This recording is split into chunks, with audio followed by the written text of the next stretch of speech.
Sao atuai ilunga ile tama olo opa atali mai oia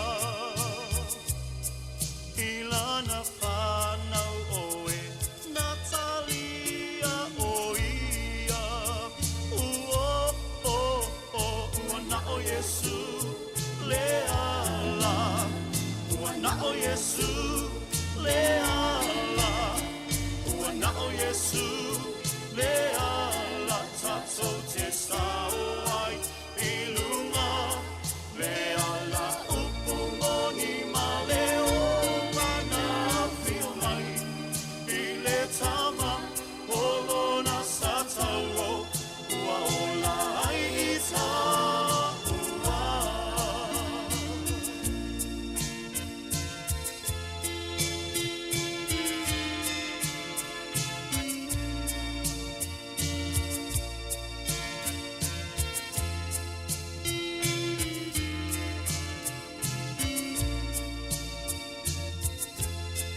Awhai ua noa, loa tia oe ele anga sala.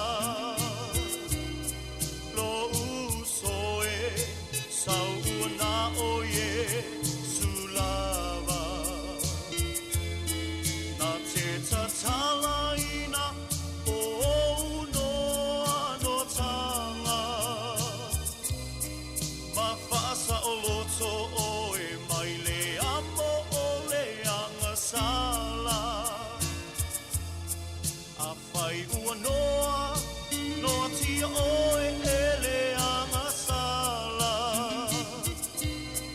lo usoe sau ua na oe sulava na te tatalaina o noa no tanga ma whasa o loto oe mai le amo o le anga sala ua na o Yesu le ala ua na o Yesu le ala ua na o Yesu le ala tato te sauai ilunga le ala upumoni maleo tama olona satauro ua ola aita ua na o Yesu le ala ua na o Yesu le ala ua na o Yesu le ala tato te sauai ilunga le ala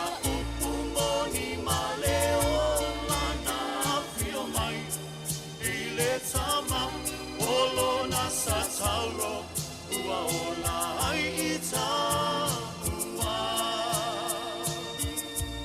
olona satauro ua ola aita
E whawhera ia tu fōle nei tai au fōu tātou tuna o whamānol whanau manuia, tātou iei lea so lulu, lea so sifuru malirima oku so lua whelua se furu mali whā, o lea amatalia fōle tautua le si whonga le na mua. E alo mai loa tātou saunu ngā lotu o le tai au nei, ta ia le sunga i le whawhengainga, Pastor Henry Ungapo, mai le kalesia so fitu o le toia fio mai i porirua. E usi mai loa le whawhenga.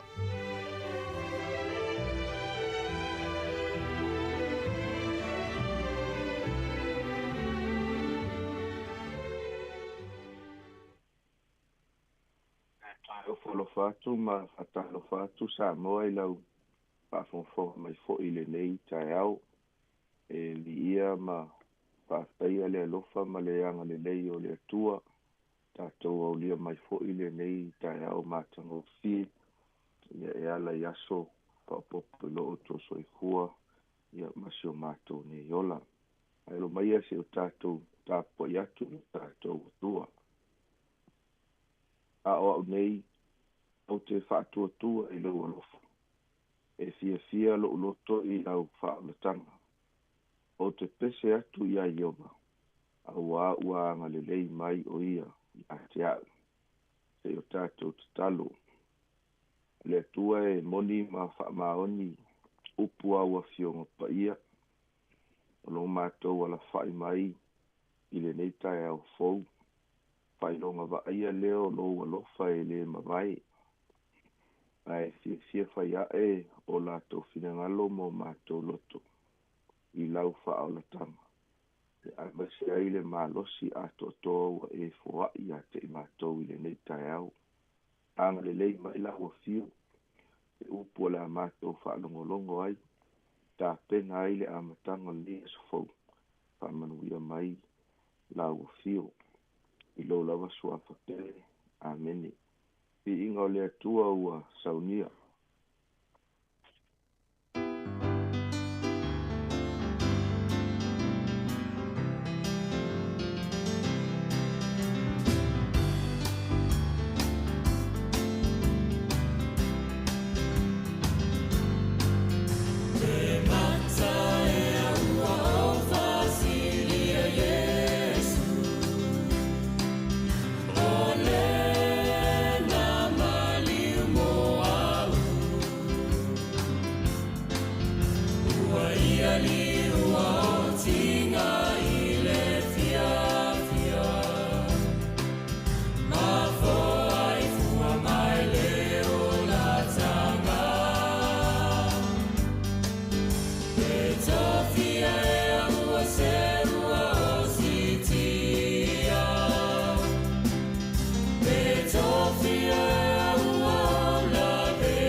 o le afioga paia le atua maua mai lea i le tusi o mataio ma taʻapoe fā fai upu muamua e faagata mai le fai upu sefuma le tasi evangelia mataio taʻapoe fā fai upu muamua e faagata mai le fai upu sefuma le tasi ona aveina aʻe lea o iesu i le vao i le agaga ina ia fa'aosoosoina e le tiapolo ua fa'alaina ia i po e fagafulu ma ao e fagafulu mulimuli ane ona fia taumafa ai lea o ia ona aluane lea iā te ia o lē fa'aosooso ua fa'apea mai afai o oe o le alo o le atua inā fetalai atu ia liu areto nei ba'a ona tali atu ai lea o ia ua fa'apea atu ua tusia e lē na o mea e ai e ola ai le tagata a o afioga uma e tulei mai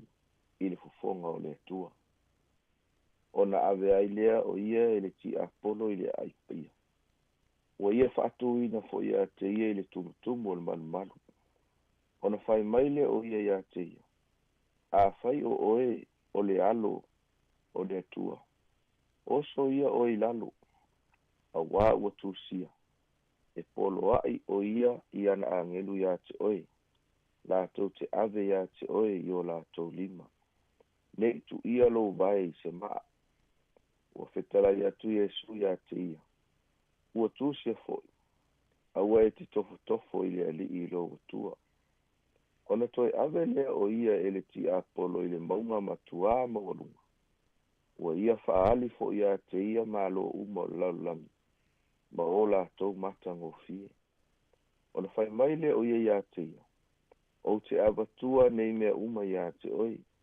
pe a fai e te whaapa'ū ma ifo mai iā te au ona fetalai atu lea o Iesu iā te ia i nā alu ese ia oe satani auā ua tusia e te ifo atu i le ali'i lou atua ua na'o ia lava e te au'auna i ai ona tu'ua ai lea o ia e le ti'apolo fa'auta fo'i ua mai agelu ma au'auna mai iā te ia fa'amanuia mai le atua i le faitauina o ana afioga paia autu o le taeao lenei ua fa'autuina fa'apea manu mālō mai fa'aososonga manu mālō mai fa'aososonga e tolu vaenga tāua o te fia pa'i ai i le taeao lenei soasoani lea mo oe māu i le tāsavalinga i lenei aso mua o le fa'amaoni o le atua fa'amaoni o le atua e lē mafai ai ona tu'uaunoaina oe māu i taimi e fa'aosoosoina ai e le fili ma le ti'apolo i tātou o le fa'amatalaga a le apostolo Paulo i ana tustusinga le kalesia e Korinito i le muamua le Korinito se fulu fai upo se fulu le tolu fai mai Paulo ua le maua o tou e se tofotofonga e ese i lo tangata a ua fa'amaoni le atua o le na te le tuina atu o tou i le tofotofonga e sili i se mea ua o tou lavatia ai sa uni fo i fa'atasi ma le tofotofonga se mea e sao ai ina ia o tou lava o ono o le atua la ua oe i le tae nei o le atua fa'amaoni fa'atanga e le atua fa'asosonga ma tofotofonga e o mai a te i tātou ina ia tofotofoina ai lo tātou o la fa'atuatua ai le taimi lava e tasi e pei ona moli mau Paulo e le tu'uina mai e le atua se tofotofonga e sili atu na ilo mea e tātou te lavatia mea e mawhai ona ngata ai lo tātou malosi ai whawhetai le atua i lona le tu'ulafo ina o i tātou na te sau nia ai se auala tātou te sau mai ai o le whaamaoni le nao le atua ia te oe māu pe a o i taimi e whaososoina ai I tā ua. Lona lua. Ina ngalo le atua ina ia tātou te e atu I le fili vale ti Apollo. Pe atu ina atu oe mau I le atua. Ona sola ai lea o le ti Apollo. Pamawina le apostolo Jakopo. Jakopo mta upe wha. Lona whai upe fitu. Whai maile wha matalanga le tuspaia. O le mea lea ia o tau ngā wai ai I le atua. Ia o tau te e atu I le ti Apollo. Ona sola e se ai lea o ia te o tau. I le whatulangana Jakopo e mua ona tu ina atu I tātou I le atua. E mua ona e whatanga ina le atua e tai ina lo soifua ma lo wola I le aso ma le aso. Lona lua. Ona tātou te e atu ai lea I mai lei ma awala le fili ma le ti Apollo lo tau mawhai. E whaato I laloina I tā ua ma le tātou maafutanga va la lata ma le atua. Ona tupu ai loa lea le vaenga lea muli o le mau I le tuse Jakopo ma tā upe whawha upe fitu. Ona sola ese ai lea o ia te outou. O le mea moni lava e le mawhaina sola ese le ti Apollo ma tātou. Te awa ai mal ti Apollo tātou te leo pipi I le atua. O lea tātou te fia pipi I atu ia te ia. Ai e sola lal ti Apollo. Te awhai mua tātou te ngā wā I le atua. Lua tātou te ena na mai lei ma ana awala. Ona sola ai lea o le ti Apollo. Vaenga lona tolu. E le ai se whaata ita inga sili. I le manu malo mai whaososonga. Na o Yesu lapa. O Yesu lo tātou whaata ita inga. Tātou whaitawina whaantasi maa ule tai au nei. Pa maunga le evangelia mātaio. I le mta upe wha e o atu. Mta upe wha whai upumbo mua e o atu. Le whai upe sifuru maritasi. Ia le awala na manu malo a Yesu mai whaososonga. A o iai o ia I le vau. Mai o le awala fo ia e fesosoani. Ia I tātou. Ina ia tātou manu malo mai ai. I whaososonga le fili ma le ti Apollo. E tasi o mea mauti noa tātou te maua mai. I le tala lea. O le whaalango atu lea o Yesu. I upu maafionga tustusia a le atua. Pe a whai tātou te maitawina. E whaatolu le lei. Ona whaososoina Yesu I le vau. A o le whaatolu fo I lea. E le itali e Yesu. Ini ana lava ia upu. E pei ona whaia e le tele o tangata I le taimi le nei. E le itali e Yesu I lona malosi. I lona poto. Ma lona tomai tulou. Po se isi lava mea. Ae tātou te mai tawina. E whaatolu na tali Yesu. Ae na tali I upu. E lua e whaapea. Ua tūsia. Ua tūsia. Ua tūsia. E le aise isi awala tātou te whaataitai ai. Ina ia tātou manu malo mai ai whaososonga. Ale fili, I le vai taimi o le soifuanga ma le olanga. Na I lo tātou whaalango atu lea. Ia fionga pa ia a le atua. O le ase le sona mo o e mau. I le taia nei. E tatau ona avea ia fionga pa ia le atua. O se tusi e lena o se tusi e te waitu tonu o le whale. A o se tusi e te foi ai mawhaitau. Ina ia mawhai o na tā te e atu. I mai leia le fili ma le ti Apollo.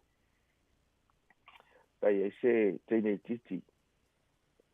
Tā ia te wina e lato whale se tasio asu.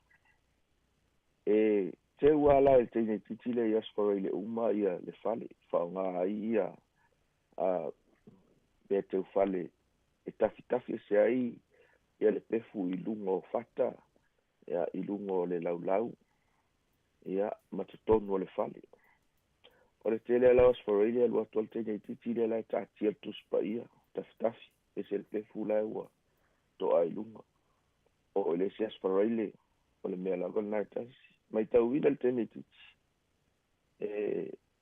e tafi al pefu ai le tai ba ai o susu ele nei tu spaia on fesili le o le tene titi lon tina o ai ona ina le tusile ai fa mai le talia lon tina o le tusil na o le tusia le tua papea tu lo mal fantalanga le tene titi le a fa ila le tusia le tua e si le to ave le tusile ele tua awa ele o faonga ai de tato na o le pefua ia ele faonga ina la o le tae ni e ta ua tele le faaluina o so taimi ele o le aso atoa awa e pisi ngā luenga ia matiu te fai a o so taimi ma so taimi a banoa ina ia faita wina ile a fionga pa ia le atua awa o le awala lea e fai ngofie ai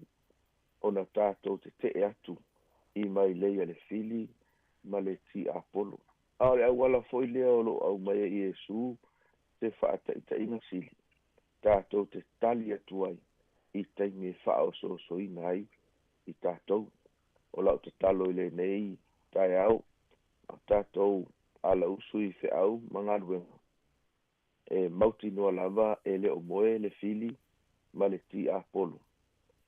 Na te whao so ina i tātou ai di ia ma whaafetaia le tua e mawhai ono tātou manu malo mai i whao songa e ala ia Yesu Keriso te o tātou te talo le tua whaafetai i le manu malo Yesu Keriso i lungo le sātauro o mawhai ai ona mātou manu malo i le tele o lui o le nei o langa mawhai ai ono mātou manu malo mai le o langa ngasala mātou manu malo mai le o langa fefe ma le matau mawhai ai ono mātou manu malo mai puapua ngā ma whaingata a lea fo ua whaamanatu ia te mātou i le nei tai au e mawhai ono mātou manu malo mai whaasosonga le fili ma le ti apolo pe a whai mātou te whaataitai ia Yesu Keriso o ia o le alii ma le whaola.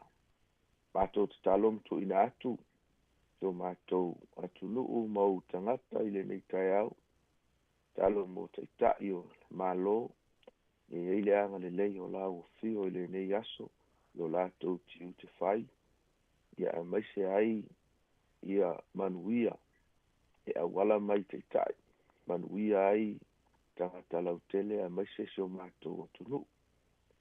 Talo fo'i mo le au whaingaruenga tutofia le tua i sungai whaafengainga, pata whaitaula ngai fia, o lo whaafale le malu i tutonu, Wellingtone, ia, ma tutonu New Zealand nei. Ele manuia o oe lo mātou tamai le nei aso.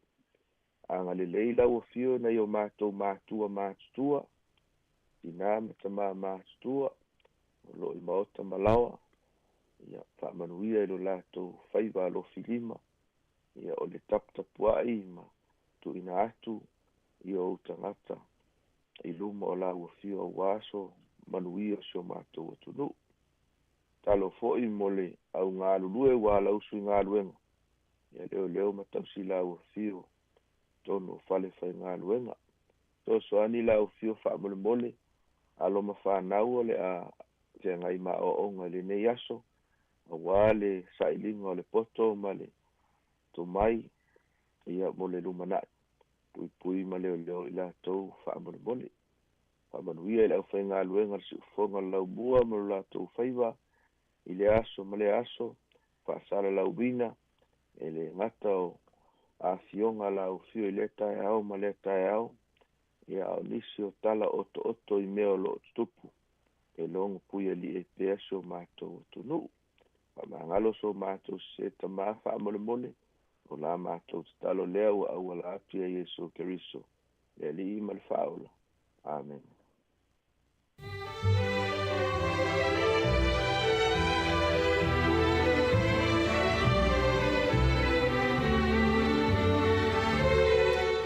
Ua whaafonga tātou atinu ui le sauni ngā loto le nei tai ao, te ia le sunga i le whaafengainga, Pastor Henry Ngopo, e ka le sia sofito le toia fio mai i Porirua.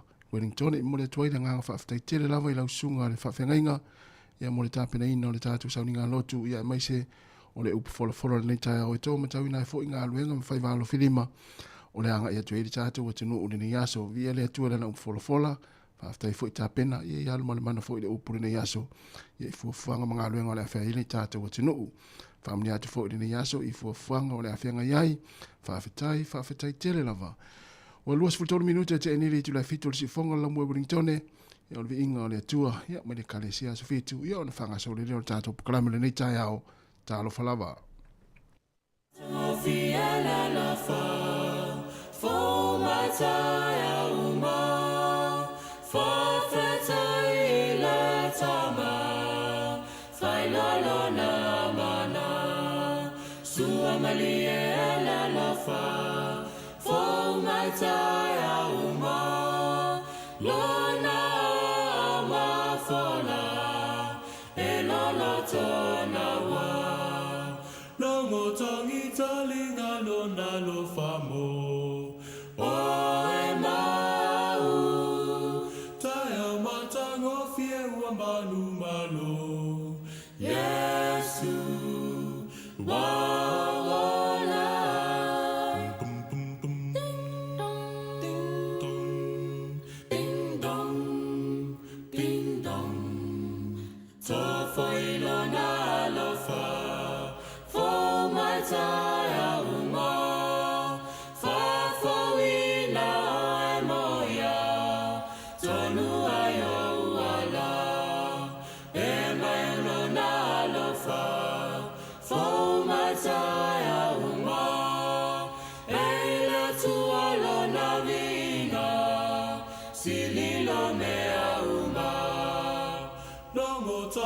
Talinga lo na lo famo o e mau tai matango fie wa manu malo Yesu wa wala ding dong ding dong ding dong ding dong uasio mi asiona arala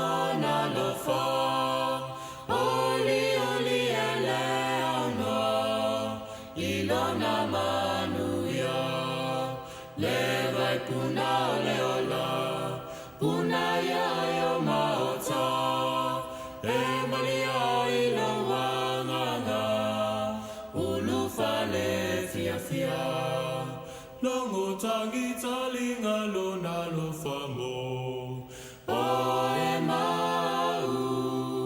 Tae matango fie wa manu malo Yesu wa wala Ding dong ding dong ding dong ding dong ding dong O le tautua le si ufafonga o le laumua o lo iai fo i le langolango a le New Zealand On Air.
le aia se whainga mea e asa ma se lape.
Kai fonfonga.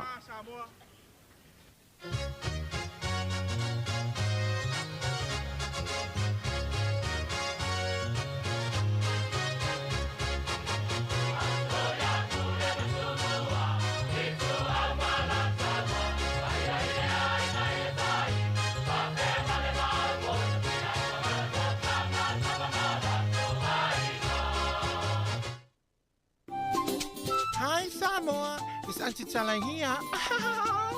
Instead of Fifi Fallo, il est attends le taille. Laugh of the morning. I'm at my apple feet to the vanveal, so for a little more. Attends le taille.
Le polokalame le ata le tai ao le si fongo le lau mui Wellingtone I lau le tio polo lau la au whalongolongo le tasi ono tesi ma le tasi whamo si fongo le lau mua e whape fo I lungo tātou upenga te whailangi le mai moanga fo le ni tai ao a mata le Facebook ma le tātou YouTube ia e maise o le tātou app lena le Samoa Capital Radio app ia Samoa le atunu pele whaatalo whaatu mo le nganga whaaloalo ia I le tātou atunu ia I le suafa manu malo le tātou li whaole Jesu Keriso whaatalo whaatu ai malanganga whaaloalo malo fo I le ala usu fo I ngā luenga I la taulo o o usu fo ngā luenga nei tai au ia e maise ia I la tau fo ia e maise nei mātua ia o tāpua ia fo ia leanga I o whanau ngā luenga nei tai au po lava ia mai a inga mai se fo I mo tanga se ngase mo to tanga te mātua ia ma lo le tāpua I leo tātou mafuta fo proklame le atal tai au si fonga la mua Ia le alofo le atua tātou whelo e fōi.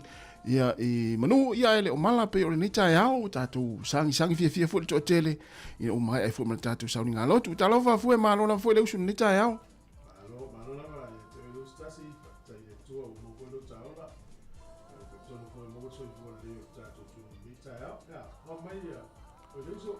Ia, manuia la fōi whaftai fōi. Manuia la fōi whaftai ia o le fōa. O tātou ila stofi. Ia o tau fōi ana fia.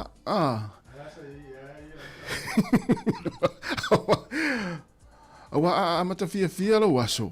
Ilo wala fai mai fōi le ni tai au tātou watinu. Ia, e te vai ia e fai fia ngā luenga le aso atoa.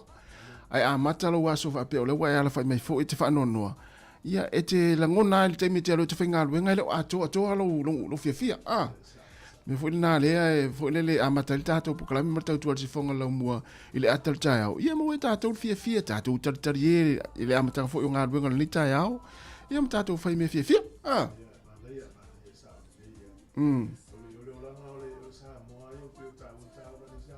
Ia.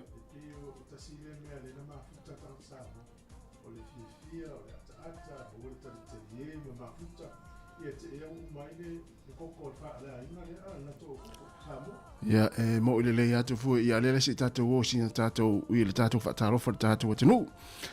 Whatarofa atu le tātou atinu une nei tai au, ne suai o sunga i whawhengainga, ia o au nā le tua, whailaunga le tala lei, ia mai se taitai o Kalesia, ma lo le talo, ma lo fu le tāpuai, o alo whai le tātou atinu i ngā luenga a mātau ne nei aso.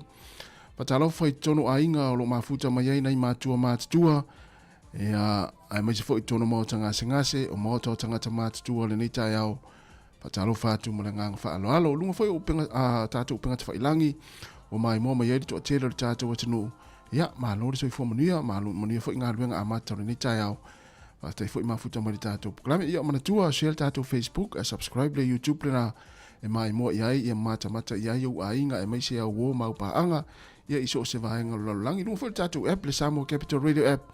Ia, whatalo whātu nei taimia i la tōlo whaonga mai, whaolongolongo mai ai, ia au whianga i whiau mga luenga, e meisi la fōi lau awe ta avale peo i la tau ia tēne na la tō whaonga mai le tātou app, ia i nei tai au. O so se vaenga la fōi le lalulangi, ia o lo e mai mua mai ai, ia o le tau tuare nei, ma le au nanga si whonga lau mua ma le pukalame le ata le tai au, ia le au tātou iai le amatanga fōi o ngā luenga, ia manuia ngā luenga le awhianga iai fōi le amatanga fōi o ngā luenga le nei tai au, me se lau avita avale leo mai tau atu leo amata ana pisi ane ruma le tātou ofisi whasara lau ia i la ngai fo o i la tau ia i ngā luenga o le nei fo iaso le la tātou uru whawhiawhianga nei mai le sunga ia Hosea Batch ia mle pese ia usi lau whaalongo o leo uto e 2 minute o na tāloa leo le July valusi whanga lau mua Wellington le polkalame le ata le tai au tālofa lava.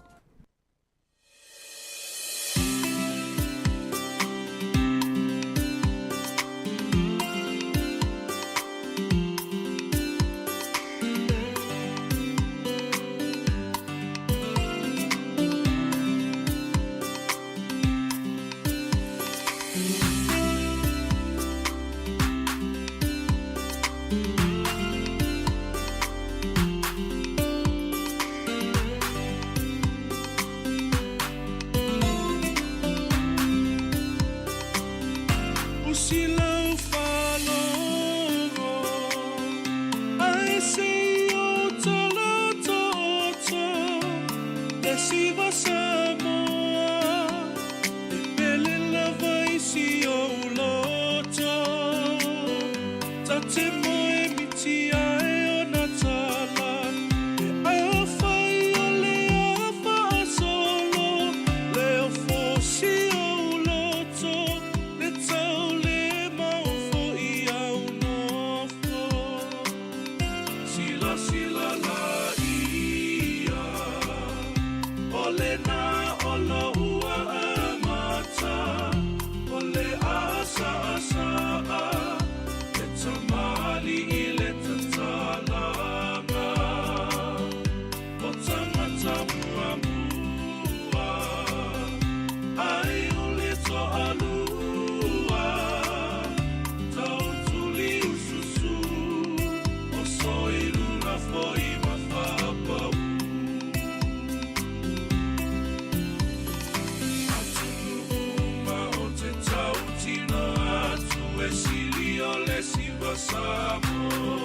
le tuma o i se mea tasi e le ngata i le se e tino a whamanene si te e tango i lo ulu o a e a na mea o i ai a o si fe e ua tilo tilo mai ua le mali e lona loto i le mea ua fai ai fai le mu ina nei te ia ne ua e pau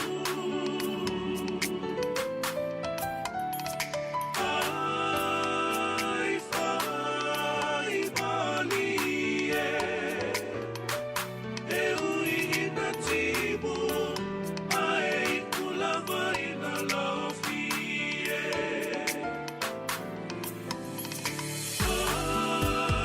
ai fai le mu ina nei te ia ne ua e pau ai fai mali e ui ina timu ai kulava ina lofi e ui ina timu ai kulava ina lofi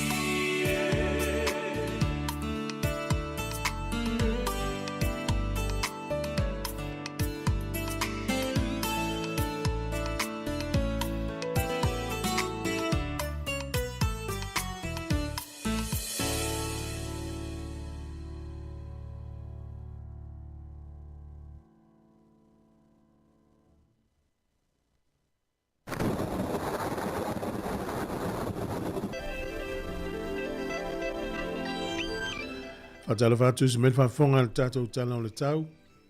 Mo le nei tai au peon whādia whai lo official wa i tau. O le aso ma le aso a tai au le alangi le lei le tau. Langi le lei le tau. O le asto na i sa ma le songa fua le ina i timu. Wai ka piti manua tu whanga nui Taranaki. O Taubo e tele na Paolo le aso le nei. O Marlborough, Hawke's Bay, ma Wairarapa e langi le lei le tau i le aso le nei. O le malurua le ea leu whamawina lo i le fituanga i atu i lunga i le sefulu tasi. O le ea mawhanwhana o lo ia i le sefulu whawha solo i lunga sefulu iwa. Ea, maulunga le mawhanwhana o le nei aso, le ea mawhanwhana Hawke's Bay sefulu iwa. Le ua, tatuanga inga i atu nei i a amatanta ulangona le mawhanwhana o le tau. Au ki lani le so e langi le lei le tau ia o tau pe paolo fo inisi o taimi. O le motu i saute le ua whailo mai ina i timu i nule o Queenstown ma Invercargill. O Dunedin, e wha malu malu le pe paolo le nei aso, e langi le lei le tau i le pito i lunga le motu i saute, e i Picton, Blenheim, le Soni, Motueka, manu uma ina. Kala i stete, langi le lei fo i le tau. O le malu rua le ea le motu i saute, o lo iai i le lima nga i lunga i le valu, e a mawhanwhana o lo iai i le sefuru wha solo atu i lunga i le sefuru mo le fitu. O le au te lenga o le atunu nei aso e matele ina langi le lei le tele o vaenga o le atunu. O a pia ina nei aso e au o le atunu o lusu fitu fo le vela lufu fale a mawhanwhana. O le angoto ifo le lai le so Wellington e le toe sifuru valu minute le ono nane le fiafi e oso e le la tae au. Valu minute te el fitu i le tae au a tae au. O le fua le malulu i Wellington e manutua o i malulua no ulo mastone to ese le lua, to ese le tasi paraparomu, to ese le tasi o le iwa i mata o lo i apa hat po li lua foi o le ea mawhanwhana lo i le sefuru anga i lunga sefuru tolu i po lua ia Wellington e manutua oi. Awa aile le suinga le tala o le tai ni yaso mo na toi whangota ia whai tete al malulu o Wellington pe le tai le te o le ono i le tai au nei, sua le tai lata i le tasi i le au auri, toi pe le tai le te o le fitu i le fiafi. O polilua pe le tai te o le sifuru tasi, nei le tai au, sua le tai i le toi iwa minute i le ono i le fiafi, toi pe le tai i le toi lua minute i le se fulu lua na nei. Tala nao le tau ma le talo le tai mo le silfia, ia mo la toi lafo la toi se leni, ma lo lava leanga le leina ia inga. Tasi tala Samoa maulau tupe tasi tala New Zealand maulau tupe Australia valu iwa sene o le tupe Amerika le ua 5 iwa sene i le so. Tasi tala New Zealand maulau tupe fiti tala tolu sene tala Samoa le ua tala 5 fitu sene i le aso le nei ma le pa angatonga tasi ma le tolu tasi le pa angatonga i le aso le nei. Tasi tala New Zealand maulau tupe Samoa tala 5 fitu sene valu lava le alofa fafitai.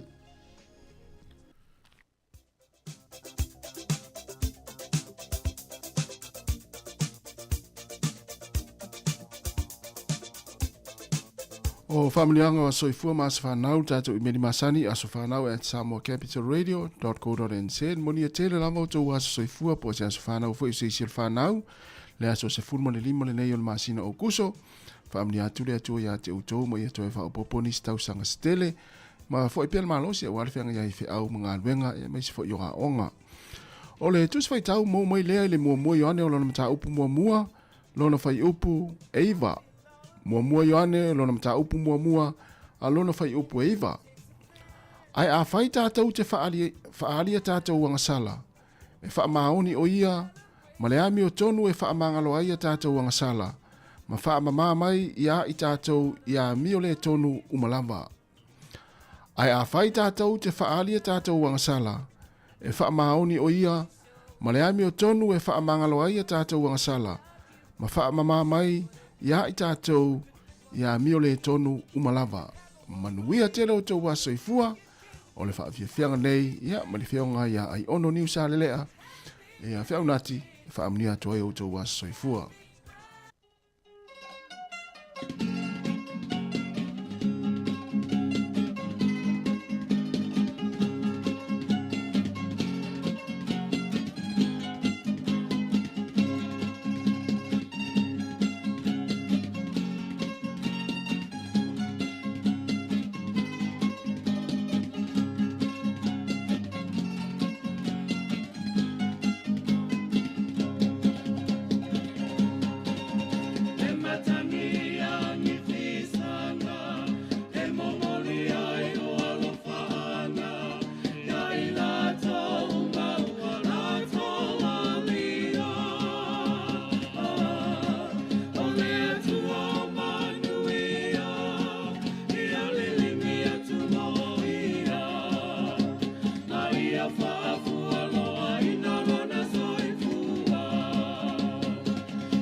whatala whātul tātou porokana mena nei teimi o le tepa foi le tua I whamamonga fo le tala whāsol pito lo langi te usanga mo vai I le nei aso tātou iei le aso sifuru ma le lima le masina o kuso. O le sol te usanga te si lima te si iwa na mau ai le nuu lea o Panama City te tonu le nuu lea o Panama.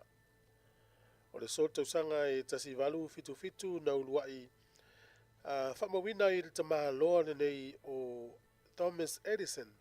Tangata American nei ia o le inventor o ia e fausia le tele o me fou le ua o malaniva e tau ua ai le to tele mtato umalava tau tau ua tele tangata nei o ia na pueina mua lava ia se leo na ia pueina ile laina lea Mary had a little lamb I to tonu ia o lana me faitino e tau o le phonograph na ulua ipu e le taimi ale I le aso nei tausanga e tasi valu fitu fitu.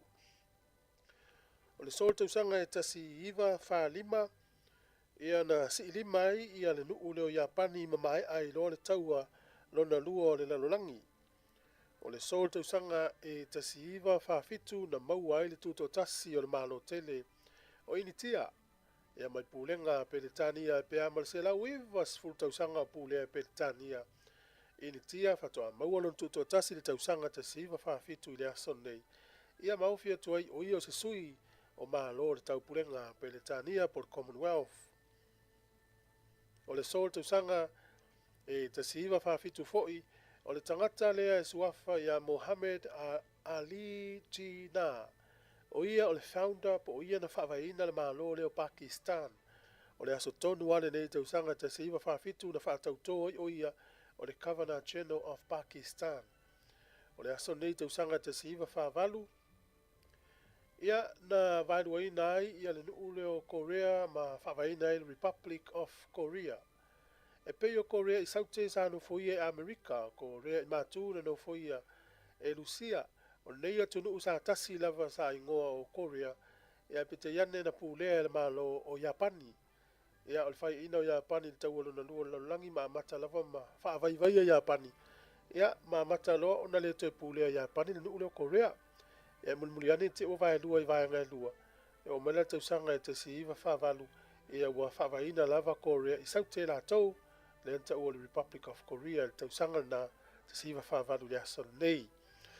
O le sol tau sanga te si iwa fitu sfulu o le urua I tamaita I mua le nei Amerika ua ta alo le ta alonga wha profesa o le NFL. Ia po o ia le tamaita I mua lava ua avea le tamaita I la kapi wha profesa I tono Amerika o le swafa o Patricia Palingas. O le sol tau sanga e te si iwa fitu tasi na maua e tuto tasi le nuu leo Bahrain mai pulenga Peritania. O le sol tau sanga e lua afe sifurima na suia I Korea I mātūna na taimi ia I le isi awhai tūla na toi kia I tuana na wati. O le so na maua tuto tasi imtia e pio na whaelo atu o le asoro nei ia na soifua ai ia tangata ua o le toa leo falani o Napoleone le vai tau o le tasi fitu ano iwa o le soifua nei o le tangata ua lea o Napoleone. Toi maua le whapoponga o tātou tala le tei masani I whaafitai lava. Malo ha te leo to e 5 minuta na tale o le valu fa fonga ni tatu tala mai Samoa ia mar fa pongo mua tatu telefon si fonga la mua Wellington. Ia to fa felo ia tu tatu wa tunu ma le vai atu fa fa tu tatu vis fa sa laule wa sulungia fo I lungo la au ile I avio le la mana ile yaso. Moni. A lo la vale usu ma no foi fa ma lo singa lunga mata o nei tai au. Mo tatu sa vali fo lo nga tono nei ma sina I vale afa ia au kuso. Ma vetele Ia o le masina fo ia o le te wila tatu watu Moni.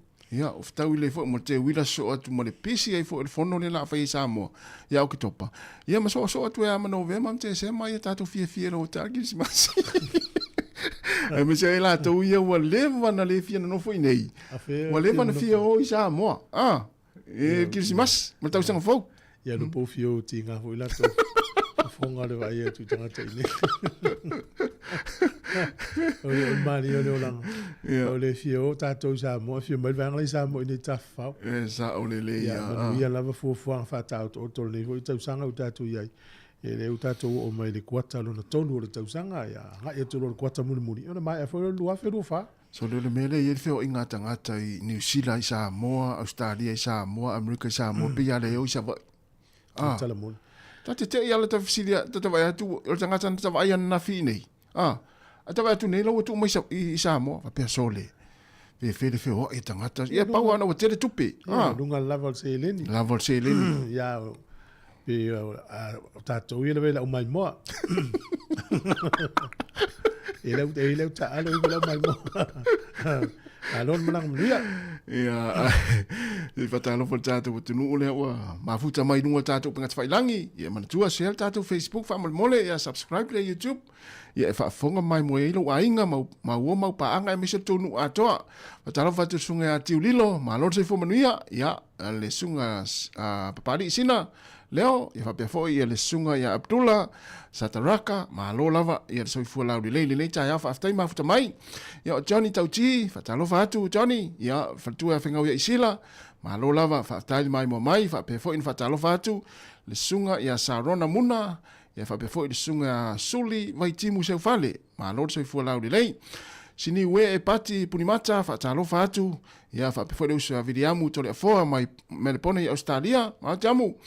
Ia ole sunga ia whawhawina Tanielu, whatalofa atu, whapea fo le sunga Wilma atoa, ma lor soifua, whapea fo in whatalofa atu, ia le sunga ia Nila Tofa, ia whapea fo I ona whatalofa atu, le sunga ono whangalei, whatalofa puau leota, ia whapea fo le sunga ia Saulo, whaea, malo Saulo, ia le awa nae Sam we mai, whatalofa atu, whatalofa ia Angelina Lila, Sangala, whapea fo I whaletua, ia po le sunga, whaletua, Whamarulu atu whaleata matautia, ia matua ia lino, ahoni malo lino, ia lofa atu foi. O le sunga ia Panapa Sauvao, whatalofa atu, sunga ia Robert Peterson, o le whaletua Teresia Augustino, Suia tole a foa, whatalofa atu, Aaron Silla, wapea foi whaletua Terini, malo Terini, ia malo lava, ia lela tatu hori whaafiafianga lea, ia ona solo lea, ia matatu tala mai Samoa, male whaoponga mua tatu telefon, si fonga la mua Wellingtone, talofa lava.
Soifua manuia malalange malo tātua tanu nei foi aso tofi, e usi meia lau whaafonga se whaapoponga o tala faume Samoa.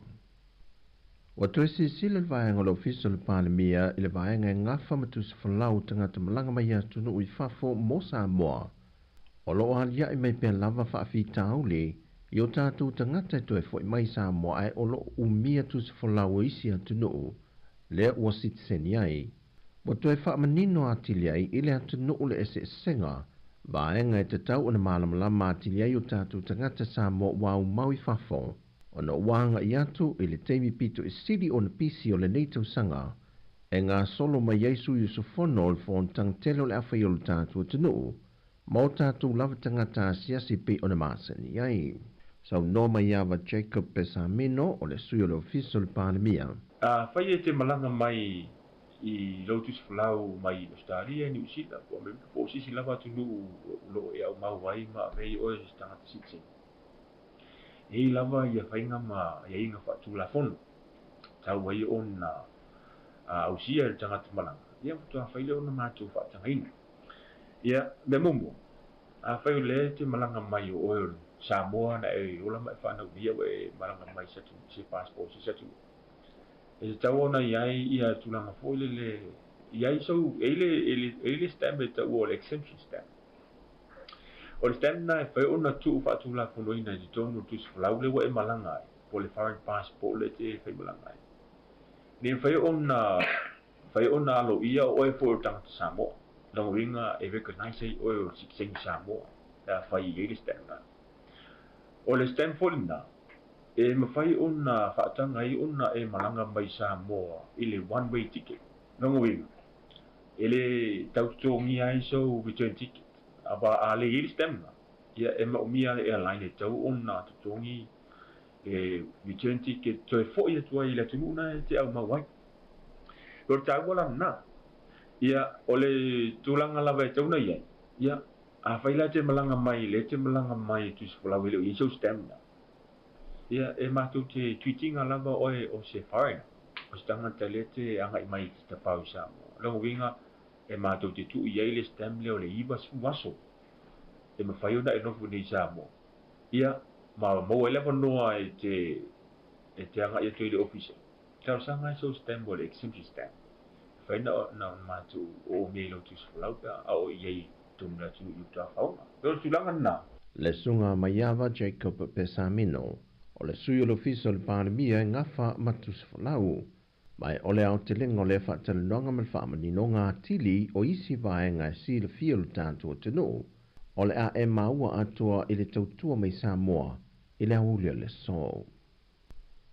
O le ua afa le masina momoa o masina e lua na tu ina tu le tanga wengo leo leo, i le mamalo le atunu i lalo o le pol kalame wa tā ua o le kan amnesty. E tu ina mai i te tonu la au malosi e le whatanga ina i le atunu e au noa mani whaasalanga e tu ina atu iai, po oni mōri anga whaaleso tu la fono, ai maua le pepatala o loa se lauta la, e tala ini o loa mo mia mo ainga, e supermarketi wa lautongia.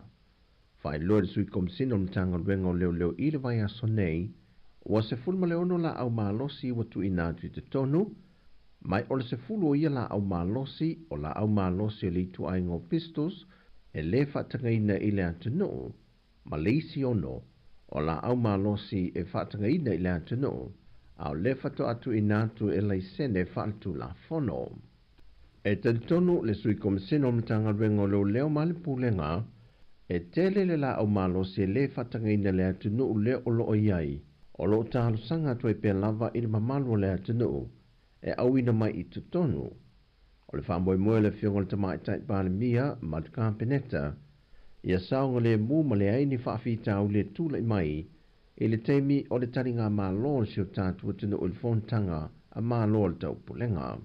E whaamaumunga le mtanga ruenga i tutonu o le fitu tau sanga, na manta whaatau teia mai e le polo ka lamele nei, wo atu i le 5 se lau iwa se fuluono la au mālosi watu ina mai i tutonu, ma le fitu se lau 2 se fulma le 5 pulu whana, e le whatanga ina fo i le atunu watu ina atu i tutonu le ofisa.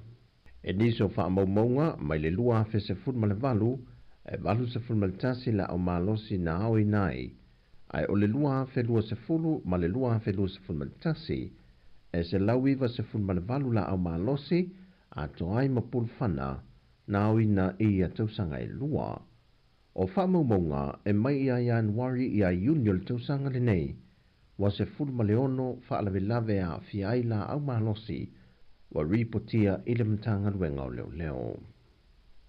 Walona valu sa mo i atunu o le Pasifika, wa ia au sia leisi tūlanga whaavao maloi fe malanga inga, i lona malai waalele whaavao malo.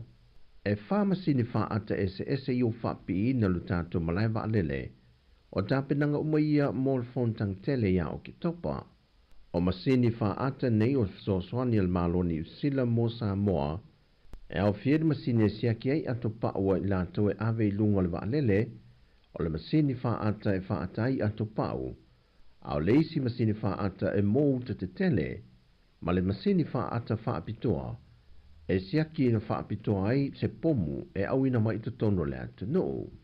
Mai inia masini wha ua wha apipi ina, wanga wa ai loa Samoa moni malanga tu sao mai Amerika, o na sa le i mawhai mua, e le i au sia lea lo tātou malai wa lele whawa māloi whaleolo, o lea la asanga mo i lanto e ulu whane mai le atu no.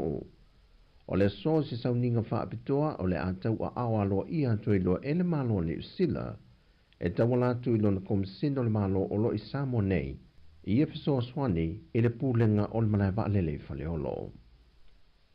E manatu le pūlenga o le soifua mālo loina, e whaawau peo na mate i tuina a fianga o le siam o le fiva pōna iwi po le dengue fever, ona o le lava o lo a fia peo tātou tangata mai vai aso te tasi. Na whaamawina le soifua mālo loina i lātou na whaamaunia na a fia i le lua vai aso tarua i e toa whaa. E taru mai ona a mata le whaama i Samoa, e le i aise tasi wa maliu, pe tau fia le mautanga se ngase le tū ngā o se a fianga, ai o loo mafuri lava i lātou o loo a fia, mai le vai tausanga o le mātutua le lua se fulu anga i le lua se fulu iwa tausanga, mai o loo whaatu mawina i pēr soifua māloloina whautuanga o pui ngai lo tātua tunu i le whaamai, ai mai se lava le whaitetenga mō ta māmatina mātutua, whatesei mai lātou e iei ngase tū mau, ina ia tausia le leima puia, mai a afianga o le fiva o pōna evi. O tala fōwia mai sa mō nei a so tofi manuia tele si o tātua tunu o whasoi fōia.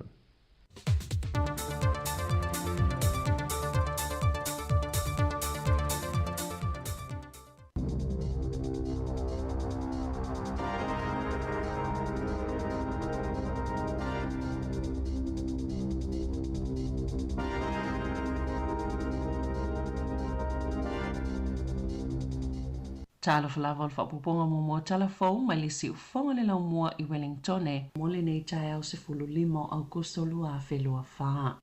E lima te sima le lua 5% na whapau i ei pasene tulu YouTube pe na whaeloa le whaltupe whaeleo i le solulu po le official cash rate. E uina walo ia lava iniso whaitou whaa peitai o se swinga tele mai le taimi muli le na whaia se whaalinga le whaltupe whaeleo a New Zealand i le masi nau me le na whaalia i whaapea sa tala noa ina i la lato komiti mo polisi tau tupe. Le ono toi iai o se isi si tanga o pasene tulu YouTube mai le o iei se whaamoe moe whaapau ai se au lia le taimi le nei le tau sanga a sao. Mua ai le i whaapa uina le pasene tului na sao noi le pulisilo le Infometrics Brad Olsen. A whai e whaapa ua le whaltupe whaaleo le pasene tului po le official cash rate le vai sonei. E te tau ona iei tangata e whaasala. Ona olo o alu i luma le tamao ai ngā peifu e na valo i le whaltupe whaaleo. Ina ua whaeloa la lato wa ai mamau. E le whaai titi na le pasene tului se i au lia le lua whelua 5. E fōlinga mai sa whaatotua na il whaltupe la lato ngā yoinga ia me ma le whaamoemoenga e ngalo i tangata pei tai e le ai Biona Sauno Olsen e lua 5 basis points na whaapau e se mai le pasene tulu i tupe po le official cash rate.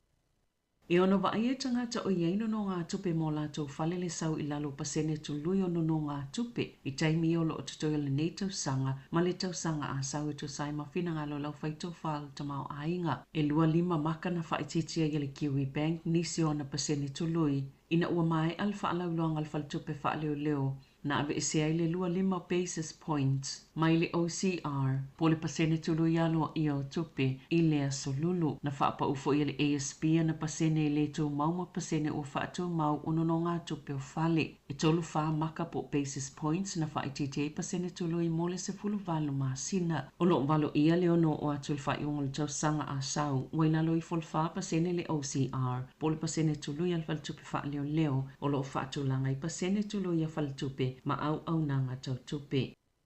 O le aso momo o ke topai wha ama maluina i tau fōu o visa New Zealand. Ai ua wha alia sui o le komiti mo kampani wa lele. E ono toi a whaina tau mawhainga toi wha lele au nanga New Zealand. Mo tangata ta whao mai fafo ona o le siti o tau fōu o visa. Na whaitoi na le komiti o kampani wa lele le matanga luenga o pisinisi wha futunga o mai fōu mga luenga. Po o le MP. Ona o lele wha atala noa ina o kampani wa lele. Le olo o umia ina wha ama umaunga tāua o au nanga mo tangata ta whao mai fafo. O le seitanga o tau o visa. O se ngai o ingai mawele sili a malilima se la wono sfultolo miliona ta la. Ile isi whātau sanga pio na sauna o le Minister Office of Malanga Inga Erica Stanford. O le visa siasi o le asitia mai le lua se lau sfultasi ta la. Ile tolu se lau wha sfultasi ta la New Zealand. Ai o le polkalame ta whao mai ai New Zealand mawhai ngāluenga. O le asitia mai ile wha se lau lua se fulta la. Ile ono se lau fitu se fulta la le tau o le visa. I pepo wha maunga wha le malo lo ta wai. O le masina o matina whelo ele MP mani au whaisia te tele wha tala noa si inga o tau o visa uma. Peita ina ta ua ele wha tonsilo le komiti. A sui o company wa alele Kath O'Brien. Na whaia wha lilo wha tala noanga. Mai le iau fiesi finangalo mai company wa alele. O lo o iai ia i lato wha maumong le numero o tangata. O lo o mai le tunu o. Mai mawhaiona la tautu ina atu se atole tūlanga o le atupu. Maona a fianga. Pe ata si i tau o visa pe tai ele iau fia i lato ia wha tala noanga. Na wha ali ei wha maumonga. E na o le lua pasene na wha aupopo ina i le numero au nanga wa alele sa fuafuaina mo le tau mawhanawhana lua whelua wha. Pe a foi le tau mawhanawhana o le lua whelua tolu.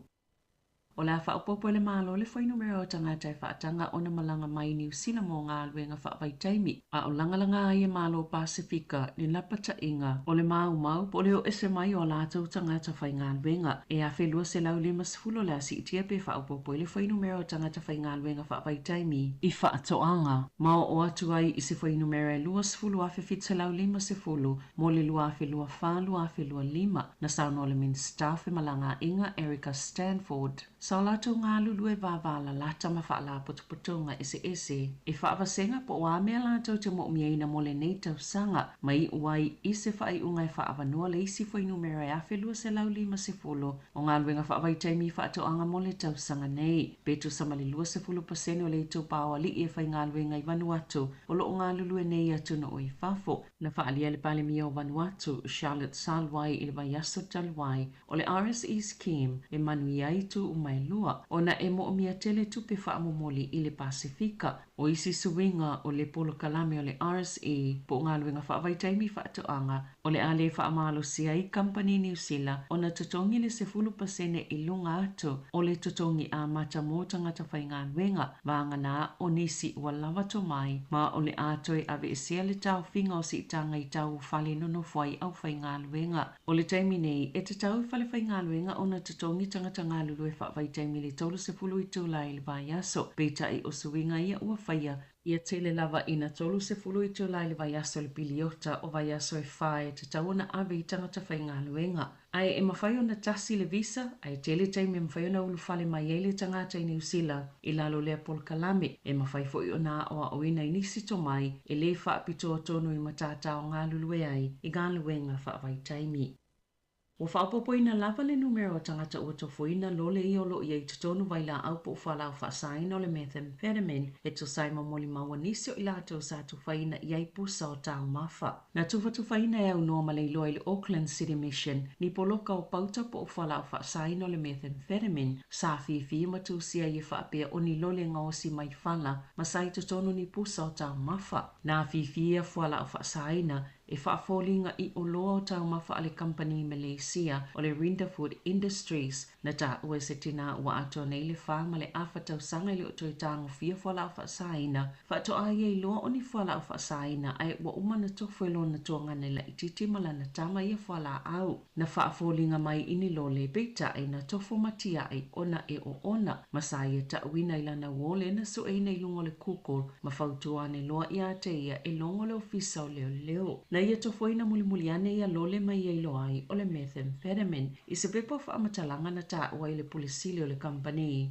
A le Rutherford Industries, wa lātou longo tala i lea mata upo ala i li poti matala fau i New Zealand, ma sa whaamanino e le li pulis Stephen Thee. E le whaongaina le Rutherford ni whalau whaasaina ia lātou o loa, ma o le ao lātou ngā lulue ma leo New Zealand, e sa ili le whaaponga i o le whaafitauli, ma pui le ingoa la lātou pisinisi, na tāua leo o whalau whaasaina nei na tuwhatuwhaina. E te le lava le tūlanga la matia o le atunu e mawai, ma ele o tu umamaina la lātou matanga luenga le nei mata upu. O le ao lātou wau ina umalole po o whala au whaasaina nei sa maua, i a tingi pusa o tāu mawha. O le a whaawhainga luenga le malo ni so upu e tutu ilu mo le autostala, e tali mo mtanga luenga fōu ina mata upu ese po o spin doctors ina tutongi te tele u i whaatonunga, e whaititi e tangata whainga luenga le malo e pe ona lipo tia le post, e o atu le se lau onus fulvalua whetala i le tausanga, le tutongi se whau tu au tu po se principal advisor, ma o se tasi whianga i matangata ma whisota inga, mo le matanga luenga fōu David Seymour, o le Ministry for Regulation, e whaapitoa mo to la fono. O wholafolanga le vaenga whaapwhaia le act i teimi o whaatosino le whainga pālota, sa o fiele vae o tangata whainga luenga le malo e to asfulu li mawhi, o le so upu fōu, o le anga lulu e whaatasi manisi au whainga luenga e to o lima mof so ta inga, e au fiele to o tolu o ni tangata ngā lulu e whaakone karate, po contractors, o lo sa ili fo ile la lao le Social Investment Agency, ale minister tupe Nicola Willis, se kone sale ngā lue o se pule mof so ta inga, i se tutongi e o atu ile lata ile lua se lau tolus fulfitu afe tala ile tausanga. O Martina whaatuwina ai le matanga luenga mo tu la fono, e na te wa aia tu la fono fōu ma tu la fono o iai, ma whaititia le tele o vaenga o whaatuwa iai au o nanga. E o mai le whaiunga i ulai, wala ta ile ono afe ngā luenga ua vaea mai matanga luenga le malo. Ina ia au sia se pasene na whaatulanga ina le malo e au na whaasawina, mai paketia matanga luenga ta itasi. E 5 miliona tala le paketia le Social Investment Agency, le o suia le Social Wellbeing Agency, i le aso mua i ulai. I Ta'alonga, e 2.8 miliona le whainga o tangata New Zealand sa matamata le Sky Televisi i Ta'alonga le Olimpeka au whanga solo i aso i fulfitu, sa whaali e whamaunga le Sky. E 2 miliona valu se lau se fulu i wafe 2 se lau tangata, po le 5% o le whaitau o whai o tangata o le atunu sa mai mua i Ta'alonga. E au fie i lato sa mai mua i lunga o le ala ata i le se tau, le Free to Air Sky Open Channel. O Ta'alonga sa pito siliona to o tele tangata e mai muai, e au fie le triathlon, na pine sili vai Hayden Wild, su engo le pine auro lea na maanu malo i Lydia Kou i le tanga Apollo, whaatasema le Ta'alonga le oso mawalunga ma le pou po le pole vault, ata maitai, sa au fie tuai ta maitai talavou e to o tola ni usila, i le su engo pine. Sa to o tele fo ina mai moina su enga siampini Ta'alonga o tu unga pau pau, le canoe sprinting, sa maanu malo i Dame Lisa Carrington, Alicia Hoskin, Emma Twig, Lucy Spores, ma Brooke Francis, o Ta'alonga sa pito silo na mai moina i lona au telenga, o Ta'alonga Feleti, alonga vaa po le rowing, tu unga au, tu unga pau pau, canoe sprinting, artistic gymnastics, malitanga polo pe ona ta uai ele Sky, e tu sa malitasi tesi male miliona tangata sa matamata i le aso e tasi. Tala fobia male si ufonga le laumua, mo le nei tae ao.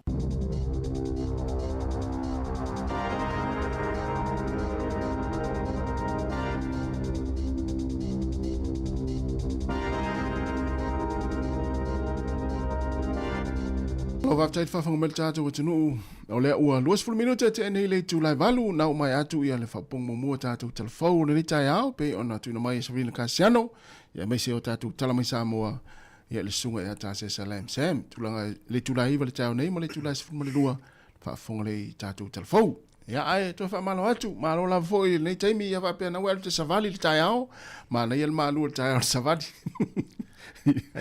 moni lele ia le vai mai tau fo ile wala nei tai au pisi me la wala ia nuia tele ia o tau whanau nuia fo i nei matua moli tamaiti ia mtato umale wo fenga luenga manuia o tonga luenga lias ia sa o le so ile lale ia o le mai a le to fo sa vidi sa o le tato Wellington ia tal si o lo fa pe o mai si tu le tunu ia la to ia fie o sa valia o tu tai au nei to inga ta ola ni ma na yo le susulu le la le wo so mai le la ia mana ia foi le sefe o taavale pe avape la talata le fale aʻoga i le ae sa vale moli nai tamaiti e tele foʻi nai aiga faapena mane sao ia ae talu ai ona maua lo le aveave le tina ia musu lo toe sa vali io ia e fu fetau foʻi pe ua mau foi le aveave le tamā ia musu foi toe sa vali ia manai e ale sa vali e pe vela taia nei sa o le ia mo tatu ave tavale tautu ana nei fanau na sa vali le aonga e fa malo au sone ai o aonga moi kolosi a me sa kolosi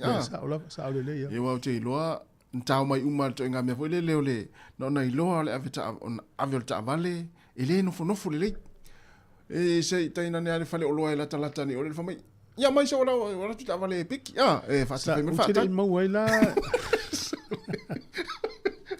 Tuma ila ila tamale alva vai ngale na tuma ila tamale mat fafsanga ide ya se me fa ya tu ide fa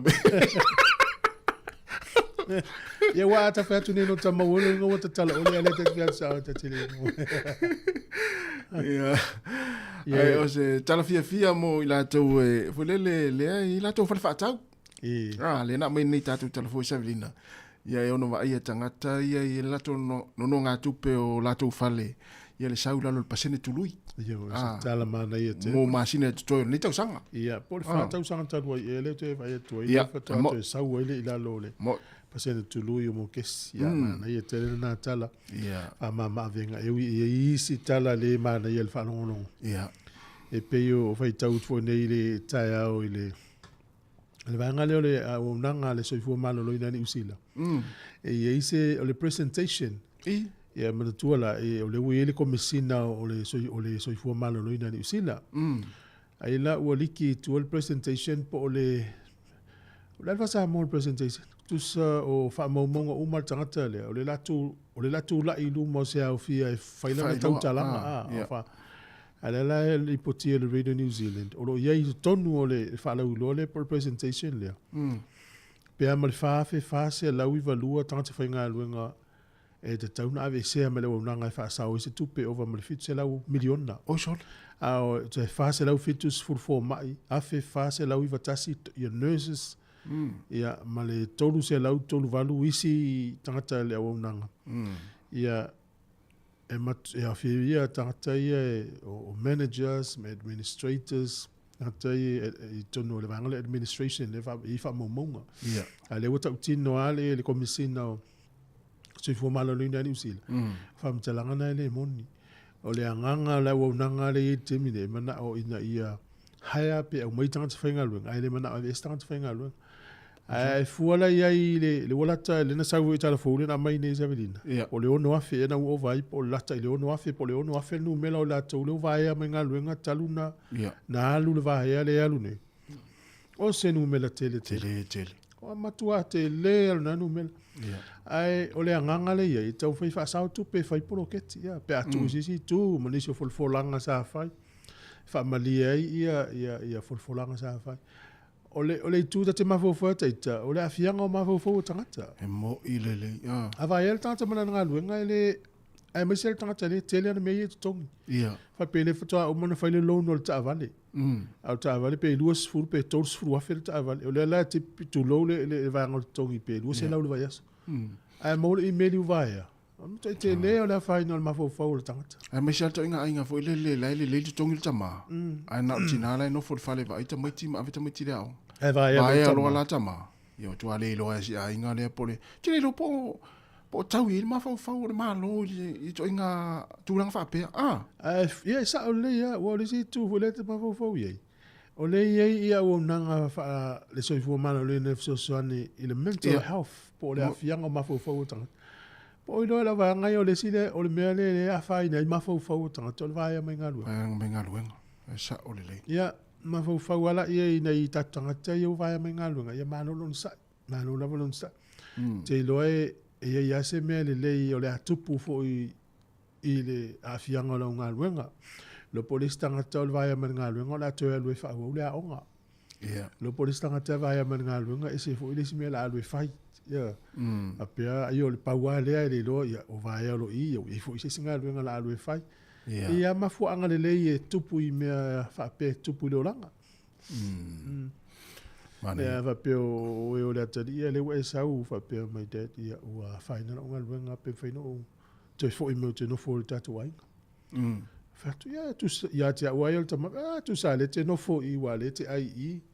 Pa wale me le te mo I. E ai I ta I o lava lava, utu e maua le pa pensina lau ta avale, o mea male te mana o. E o le top up o telefoni o lau o, whai atu I maua. Tu sa na o lau te le o moe I, a tu sa le whai I me te mana o. E le ala se ngau sau te nofo I, mano le nofo. Se tala kata I tai koe le. Ia, tu sa le fiola tia o tama, au matua whare tono. E tele o nei mea wai tu e lau mai a. E le a se. Pa wale se nga o le lewa ia o I le fiafi le po. O le te moe me le te no foi. Ia vai lai. Au lo langa atoa. O le ia tu sale matau si ia oi. Le hei tu sale e hala na lewa ia o ia fiafi uma. No te alu langa tu spa ia. Ino fatu le. So ese me pa ia na te alu. Na le ia. E le se swinga tele o tomo tau. E le tala na mai sa mo ai. Nina mai mtanga luenga o pandemia e ala I tu sfolau. Ia o leva tele tato tal noa to il vainga lea. Ia. E ia le stamp, le tau le extension stamp. E o mi tu sfolau o le tangata sa moa. E wa whaafia na tupu me leo leo iau ki lani mlewa alele. Moi. Ai poloka ele mwhaina o mafua mai ele o ia le stamp. E mafua mai ona leto tongi na o le alu I sa moa. Ia. Ai u miel tu sfolau New Zealand, tu sfolau Amerika, tu sfolau Australia, tu sfolau le asa tu nu la langi na e sitsen ye na e whangaina. Ia. E le mawhaina e alu sa mo le one way ticket al valele. Moi. E le mawhai se I longa e le stamp le tu tonu. Fato a mawhaina e alu le one way sa mo. Sa. E a peo se tala na fie whamanino atua e le si a inga na ofo I sa mo. O te au ki lani polokai, sia ki atu na le one way. Ia to le silo o le pocket money la le na tu pe vole le usamo. To tongi o mai pase se to foi mo ale tongi ele o. Se vai rai. Tu puso o ia kilani o me na mala vale le nga. E ni si tate ilo na maua foi. To ia lu mo tu pe. Ai pa wala no na lave o le vai ngaletas. Le la walu le tu pe. Ia ai fiu so se aso la ta mai o mai. Ia mi lo na poroka isa mo to ama wala va no polisi fa ya so mun murian. Ia. Misi atoa onga missing alwenga. Misi appointment. Mena so se mananga isa mo ia to tongi la walu mala usa pe a fa ele ese stamp lo tu solo. A fa pe tu solo usa mo. Ma fa na elu tu solo usa mo na le one way isa mo. Wa foi le telu tu solo usa mo. Mela sa o la mau. Ia. E ma na vol fa nga tu solo usa mo e fe lo. Ia sa. Wai pulea o te la tua no fisama por ale umi ia le. Moni le ia. Tongi pase sto sau pe a fia sau. E le tua fa sau nei por kala me pe na tala mai e le sau no mai tasa se telefo. Ia o le va te lenta tal no me le ia o ia fa nei fenga mala. Na mo. E va pe ta o le o ai a fa ina no tu ngata i tasita na le one way ta o le pe. Pe o tama o le tali. E va san e la to te no fo o na o va te tongi lo la usau. Ia ai o tu ana o e tangi lo fe le sau lai na. Ia. Ale la to fo i le lo Wellington. Ia na. Ia na e sau le wa e tala fu te fe tu ia e te sau. Ia e mana ia lo walu wa le o te la to wa nga ja mo. Fai me le mana o vai nga sa mo len tu ta te o. Ia e alu nei na no ratu enof no fo e la mai me ai ia ai le sa nga lu nga fai. Pa wan me la le fai na fa to no to ta mai ti matanga te matu. Ia ele mana ia lo tu fo la lo mtu la fa ta me lo. Ia vai lo ta mai. Ia fianga o tai o afal valu ona I fa manatu o tai o ene ise malanga o tu tongi na le alu ele ise stemplo tus for la so mai la usoe so ene ise si pase se sa o mai sa mo ele mfene malanga pe alu de ise stemplo tus for la New Zealand ia por tus for la Australia por America na ia o tau ia tu sa male so ta ia male tala le na mai nei savini nei tatu telefo. Iol mas, o le aso mua ke topa le, wha malu nai le, tau fau o si tanga o visa. Ko se tau ngata haso. Vai la le tau ngata. Ia sa o ia le manatu le au company vale. Sa tau na mai so la tau leo il fa mo. E sao? Wa la tau ia le. E la ua mai tanga. E man tu la o ale ni tanga ta fa o mai o le fa tinga o fa ti tanga ta o mai on o le tonga tavis. Ia fa ina fu company vale. Se vai la e. O mto di afa pel vale le tumu mai Amerika. Al mea fo le afa pa se vale le si ala me o tau le o mai tanga tonga ta te le visa. E ila la fianga fa nga mala. E foi la fianga tanga ta o mai. Se vai la ia. Ai pe ama le lima se lo mo tupu miliona ma wa tono fa ta usanga pe asi i no tau visa. O so nga tu pe ale me. Ia le wo imtanga luenga ia ma ofisa ia ma aunanga ia su nga tu per malo. Ole o sa mo mal Pasifika le na u fa longa tu fo ile na mai am tanga le so la wono. E pe ia ta ule a fia te le ta to sa mo. Ai ta lu sia ia wona ia fia ia o ta unta tele mo ta tanga ta ia visa ne. Ia. Pai fo fia o mai ta unta tele visa. Ia le na. Ya, tata o sin fa fianga nei ma tasio au nanga e fa la uloa i ona tata utal tal noi foi dei ni se vanga tau. Le to dos for 5 minutes tare tu la valu.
tau samia ua esele tau mata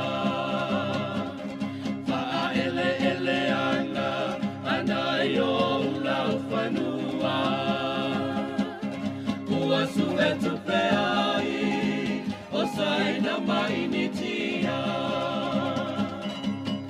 Usue e alua tu e vai I tau mawhaia ta tau masani ai O te tali tonu lava o se tupua ma tengata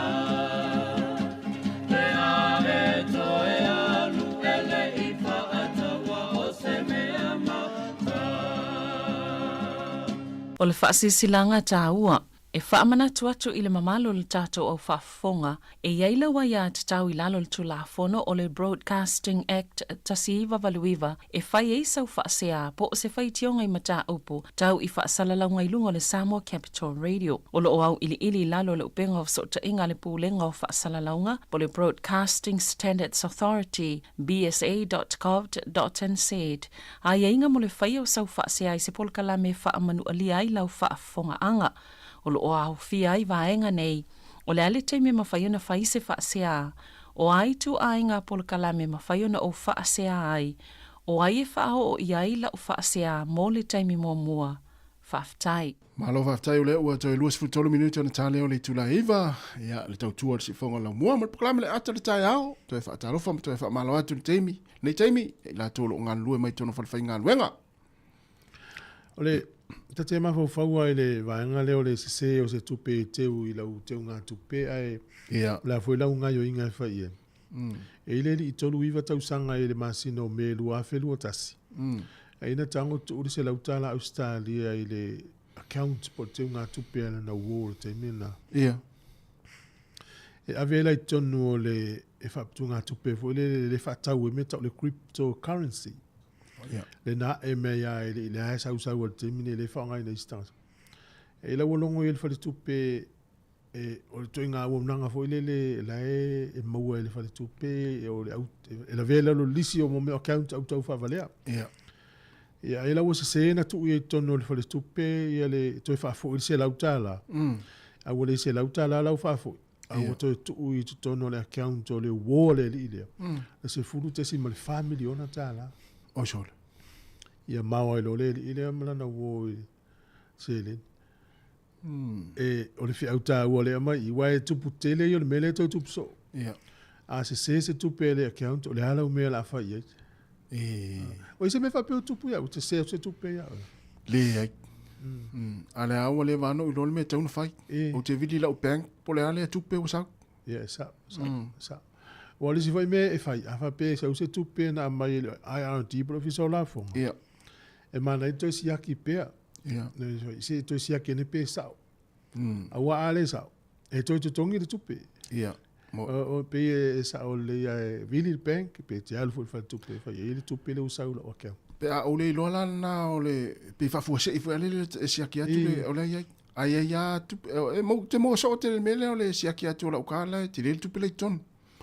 Ia wa ta uma ia le tangata le po le mele sa o le tupe. O te mo te le tele masina uma. Ele tai misil vanga na ia tai loale o ile sin me po le wat. Le o le tupe o le sa uma tono le. Awale le account. O le ta live iva o se tupe te le te.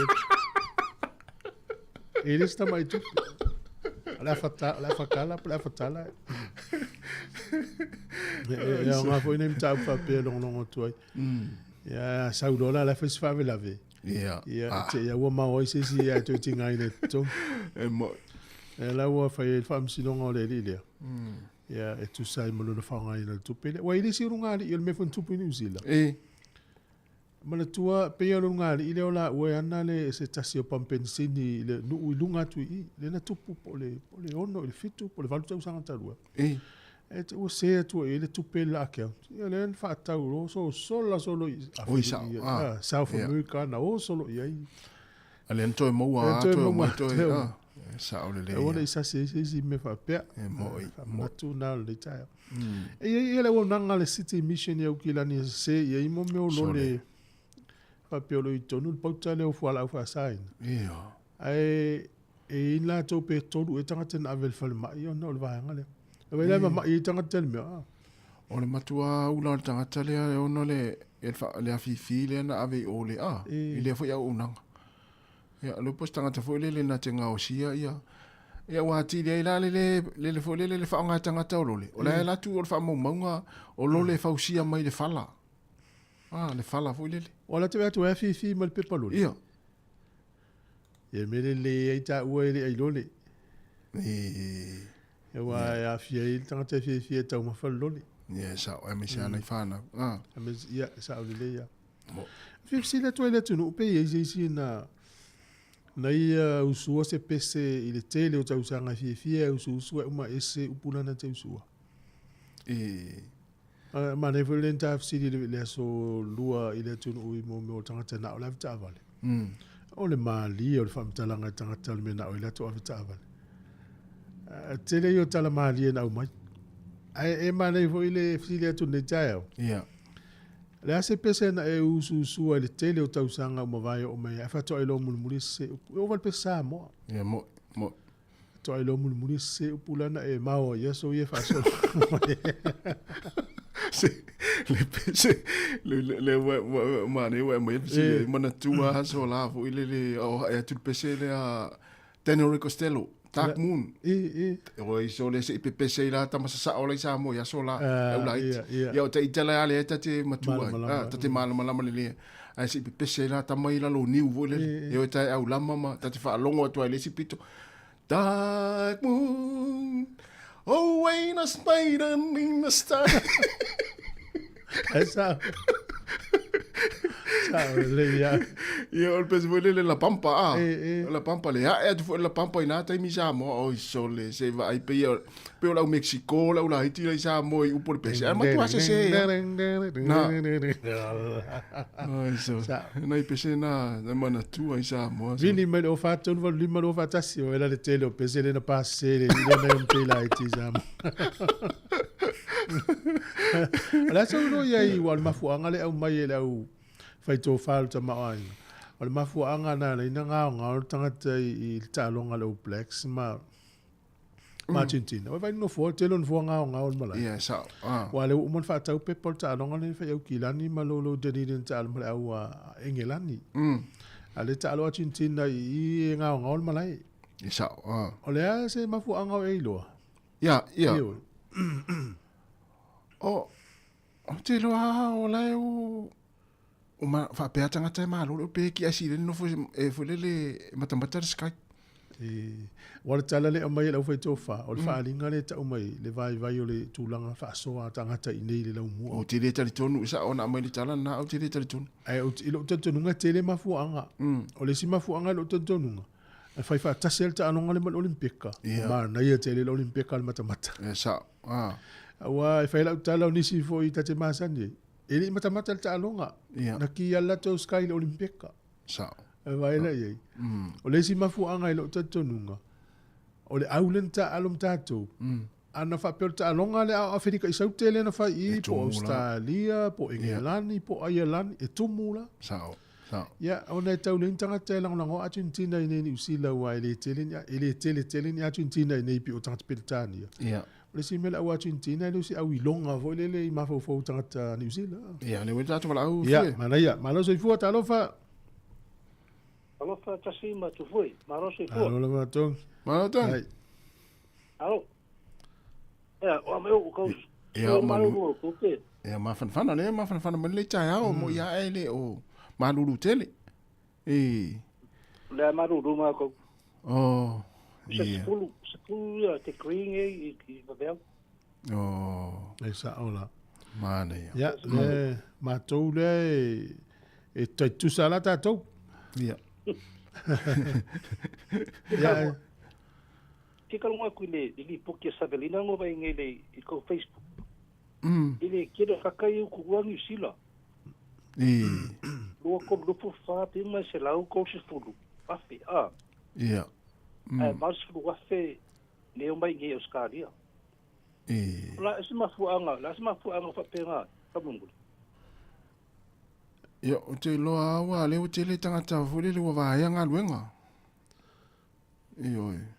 Ia te awa ia pole si vahaya ngā wa wanga ia tui tangata ina Australia o nai mo ngā luenga ma. Ioi. Mau lunga fo tongi. Pe o le si vahaya ngā. Ia te ilo ia.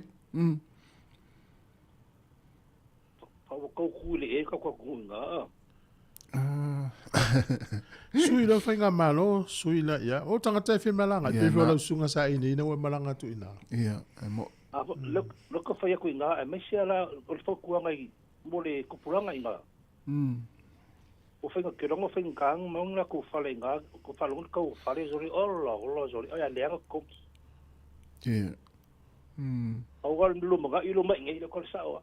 Luma ngā, io ka mai ki kala bolu ngā, i ringa, ruenga rau mai ngai. E mo ia whainga kāl set up. Ai, mawalolo set up ngā whainga o whia leo me hum. E ale no leo pēwhile nofo, le te iai. Tēne ngā luenga. Kele ngā ruenga, lo whainga ruenga le ke iei, so le no. Kele ngā ruenga le kau soi ngā ka. Ea. Sa. Ole tele to. Ia, sa no mai tong. Ia, marisira mea. Fika la ngua kula le, ngolo kala ngua ni mele le. Ola me poinga ola ua ka vale. Kere mai ka ua ko. Ko ua mako maa ola ka vale. Hello?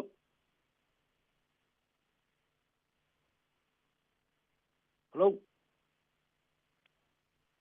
Ia, sa no mai tong. Oi. Ngolo kala ngua i, abingo ka vale ya. Ia kere maa ola ko luonga velo ka vale. Ia so las sa go folo ati ngai nai. Ia. Era kola sa wolf ka ma te ora mo so ko ro mango fongi. Era kola pikia o mave o makafa. Ia. Fa ia fa mai. Na me kire ko kire ro ka ba. Ia. Nga o ale so ko ro. Mango fole o so ko ro ka vale. Whakau ma whale whakau ma ka wale whaka marokong. E si ma whainga ma kama marokong. Si ni pero so lai seng. Usa buko sabo pero e risau. Le ngala de ka vale le ise le mori isu ka vale. Ia ngang mo ero le seng. No fa ko funga le ke ngo pero inga funga le pero e ka usanga ai. Ave fa ko funga de wa ko ye. Olo. Ale ko lo ke ro ka vale. O kalanga le ka. Malo whaftai. Ia, whaftai tere lava tongi ne whaso mai. Manu ia fo inga luenga ma fo whanga lo whenga nei aso. Ia lo fau kua ngai pulanga ka ko ngai nga. O mai Australia. O mai ma wulu manga. Ai mongi kere no ia luenga nei aso. Tai tere lava tongi manu ia fo nei aso. Ia, sai fo ia. Sai fo.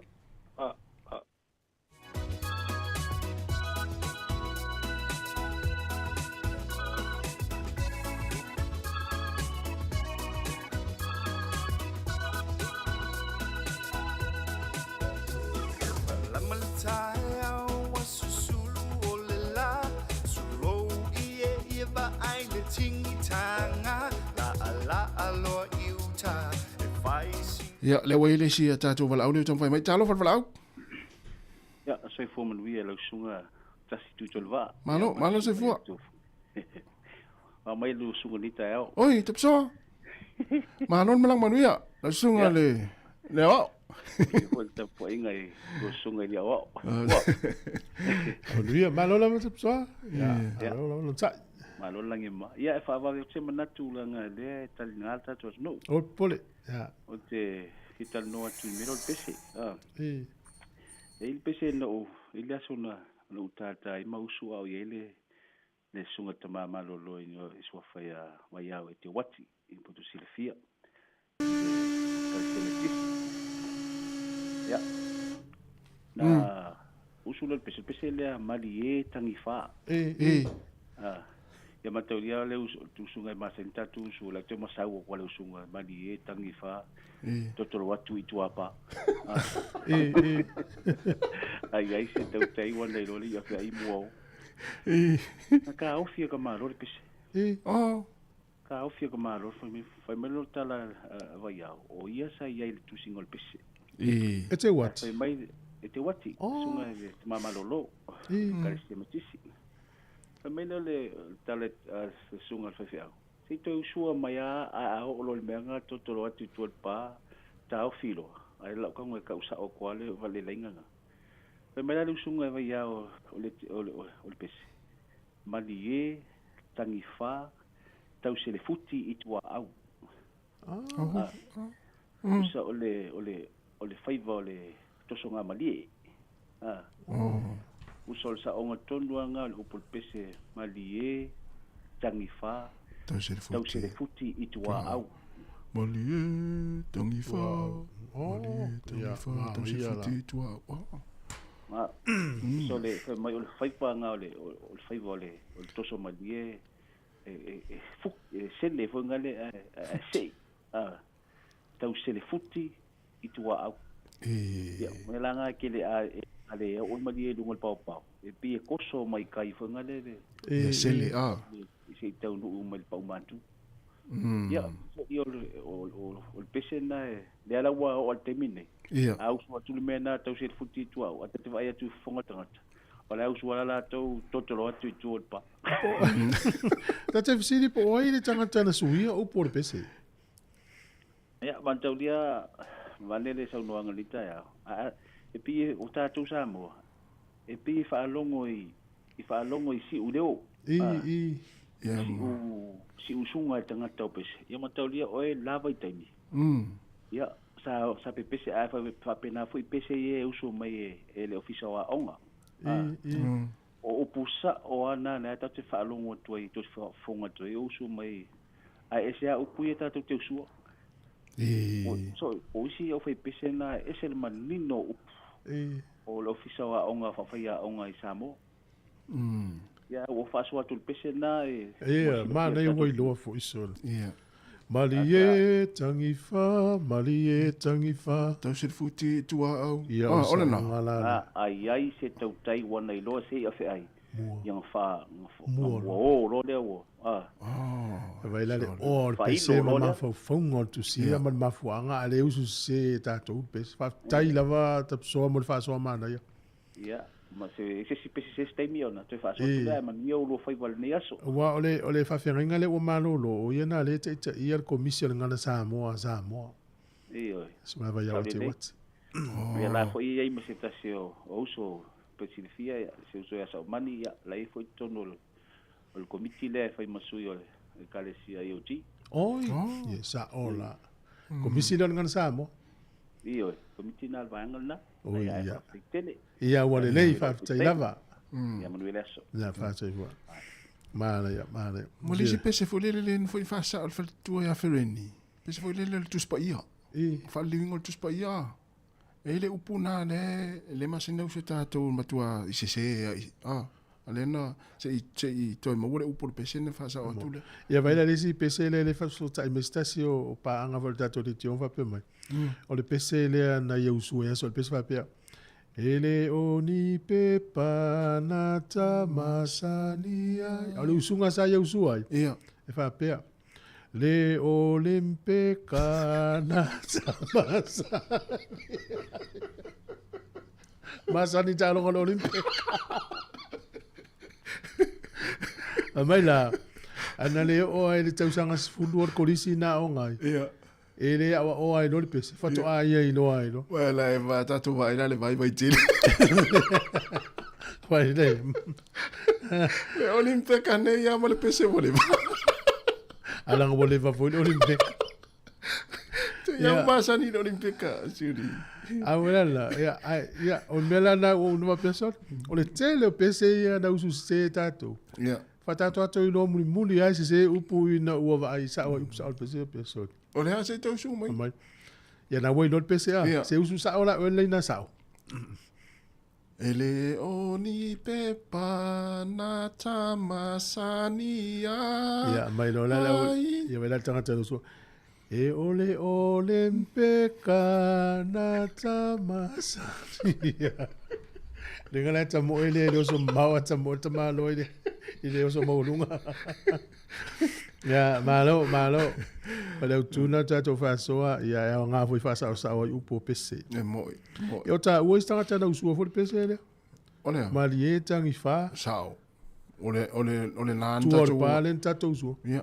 Ele ya mas. Tau se le futi itua. Ya, ole win tato wala ore. Ya, malo se futa no fa. Talo fa no sunga. Oi, talo fa matfua. Malo la matfua. Stai lava malo fo il teu tua. Ele na ime ia que fia faso aí ele itala fo e tata o leitio. Cheo o makua o fo le loko tu no alva von asa mo ile le ko e o le tangata no na fifi nge lo le ave. Mo ile le. Ave ile fala po tonga bantuo onai fala po tonga ia o le la to te so ani tau tufa nai tau mafa mo la to vai fasoa. Mo. O toinga mela ia wa tele a foi na ia ta friends foi le tala no mai ia la ionga la ko tam fai alofia. Le apa i nei fala po tonga ia mo tau mafa. Na o nai to ia e ono a fai nai so fu malo noi vai la ka sia ia mo wa le o se mele le e se o lo panga ku fa fo yo mi lo le wa expire ya o le ave la o le lo le ya o le fai i le medicine tiri mo ile Sawa ile o tala te motivo i e tasi o tato tu malo kamale le ya a maua e ile se mo ko o malo le meto pesi ia pesi na e masani fo ina usu ya so ia se mo se he fo ya le fo ile o le e fai mai o la lo la le tali Tala le fale ma ie ya kala kule o ngai na wata i lunga ile a fo ile nga fa ya o ya fa sa o se fale mai o le fale vali de mena ya sa vale fo el paso na mai esi to ngane na mo atu ile le pesena o le malieta ni fa ile ona vaenga la valea e ala i fo i ona ate fo i le tu lalo le ngata fo i lota i te tangata fata wa ia ala vaenga mati tu o le au fatu e tau a tele le fai ia sao upo o le pesi o ngalanga a fatea lava ia e se le o le upo lava e usu atu teminge e folo mama ia tangata ia sa longo mai a oe lo fai ia ka ko e le upu foi le tu manu ai le tu longo madi o le pese o upu ala e te usua tu nei ya e o e foi lo fana o e foi ia i hita ngata ye mana ia o va ver que no ka ko ni usia e pa una usia ka pi le ba wa tu fa so ni ka ya ai fa se ka ya mo ka mai ngol pese le na uma tu nei ele Say Monday Water, that's a nice song. Malo. Le peselena uma tu nei o le tala noa voile le anga i fuo fa ele le anga sa mo wa kuma kai ya kai minga sa fakala a nge ke mi le o fiku ko ki se fu. Ma tai paso tu.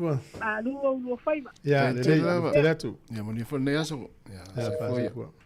Pe le anga na tato faso. Ja. O PC foi ainda tô o C, mas já tô aí no mulmuri C o pueno. Ele esse tinana, o PC palangi lá. Ele o tele, o PC lá my name. Yeah, o PC my name is written. Yeah. Way up. Yeah. Vai falar o PC lá? Yeah. Way up in glory land. É o sul latina. My name is Richard. Mas ya la o fa tulo i te malai o te fa longa se lo tele le pese le ai pele o sa ole wingo le mai le o afa sa mo lo sungo le pese mai o lo ngo a o nga langi o Richard ai le o lo wingo o tu sia lo wingo ya fa sa mo tu sia lo wingo ya uso tina my name is Richard Masal salo te mapo oi Richard le oi ngosion tolu. Ia mai. Na usu se ale sinaria. Ele o Richard lo ingoa. Ia. Ne. Ele o Richard na ta ultina na ingolo ingoa. Atau masal salo te mama. Oi Richard le te usu ol pesele. Matare iba. Olo ngo se misi a Richard le te. Ja la twa fo mai tatu tot fo.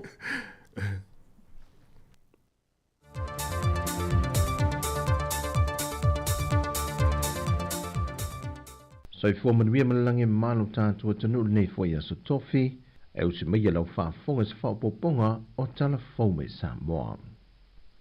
Wa tuesi sila le vaenga lo fiso le palemia i le vaenga e ngafa matusa whalau tangata malanga mai atunu ui whafo mo Samoa. O lo alia i mei pia lava whaafi tauli, i o tātou tangata e toe fwoi mai Samoa e o lo umia tusa whalau isi atunu, lea ua sitseni ai. Wa toe whaamanino atili ai ile atunu ule ese senga, vaenga e te tau o na malamalama atili ai o tātou tangata Samoa wau maui whafo. O na wanga i atu i le teimi pito i siri o na pisi o le neitau sanga, e ngā solo mai Yesu Yusufono o le whontang telo le awhai o le tātua tunu, ma o tātou lava tangata asiasi pe o na māsani ai. Sau no mai awa Jacob Pesamino o le sui o le ofiso le panemia. Whai e te malanga mai i lotus whalau mai Australia ni usila, po me po sisi lava tunu lo e au mau wai ma vei o e tangata sitse. E lava ia whainga ma ia inga whatu la fono. Tau wai o na ausia le tangata malanga. Ia mutua whaile o na mātou whatanga ina. Ia, me momo. Whai le te malanga mai o oil Samoa na e ola mai whanau via e malanga mai satu, se passport se satu. E tau ona iai ia tulanga foile le, iai sau, eile stamp e tau o le exemption stamp. O le stamp na e whai ona tuu whatu la fono ina i tonu tusi whalau le wa e malanga ai, po le foreign passport le te whai malanga ai. Ni whai ona alo ia o e fo tangata Samoa. Nongo inga e recognize ai o e sikseng Samoa. Da whai i eile stamp na. O le stamp folina, e mawhai ona whaatanga ai ona e malanga mai Samoa i le one-way ticket. Nongo inga. E le tautongi ai so return ticket. Aba a le eile stamp na. Ia e maumia le airline e tau ona tautongi e return ticket. To e fo i atua i le tununa e te au mawai. Lor tau wala na. Ia o le tulanga lava e tauna iai. Ia a whaila te malanga mai, le te malanga mai tu whalau ele o i so stamp na. Ia e mātou te tweetinga lava oe o se wharenga. O se tangata le te anga i mai ki ta pau Samoa. Longo winga e mātou te tu i eile stamp le o le iwa su waso. E mawhai ona e nofu nei Samoa. Ia ma mo ele noa e te anga i atu i le officer. Tau sanga e so stamp o le exemption stamp. Whaina na mātou o meilo tu whalau pia a o iei tūmna tu i uta whaunga. Pero tulanga na. Le sunga maiava Jacob Pesamino, o le sui o le ofiso le panemia e ngafa matus whalau, mai ole au te lengo le whaatele nonga me whaamanino ngā tili o isi vaenga e si le fia le tātua tenu, o le a e maua atua i le tautua mai Samoa, i le aulia le so.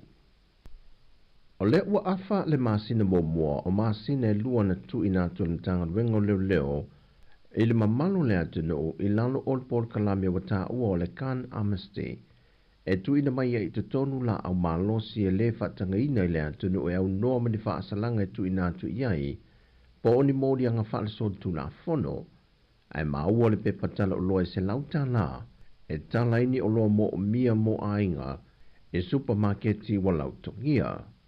Whai loa le sui komsino le tanga ruenga leo leo i le vai aso nei, wa se fulma le ono la au malosi wa tu ina tu te tonu, mai o le se fulu o ia la au malosi o la au malosi le tu aingo pistos, e le whatanga ina i le atunu, ma leisi ono, o la au malosi e whatanga ina i le atunu, au le whato atu ina tu e lai sene whaltu la fono.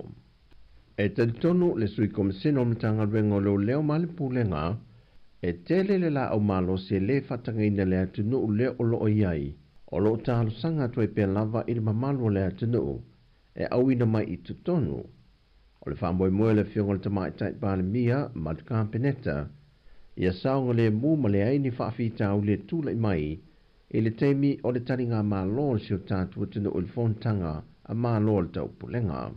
E whaamaumunga le mtanga ruenga i tonu o le fitu tausanga, na manta whaatau teia mai e le polo ka lamele nei, o antu i le 5 se lau iwa se fuluono la au mālosi watu ina mai i tonu, ma le fitu se lau 2 se fulu ma le 5 pulu whana, e le whaatanga ina fo i le atu no watu ina atu i tonu le ofisa.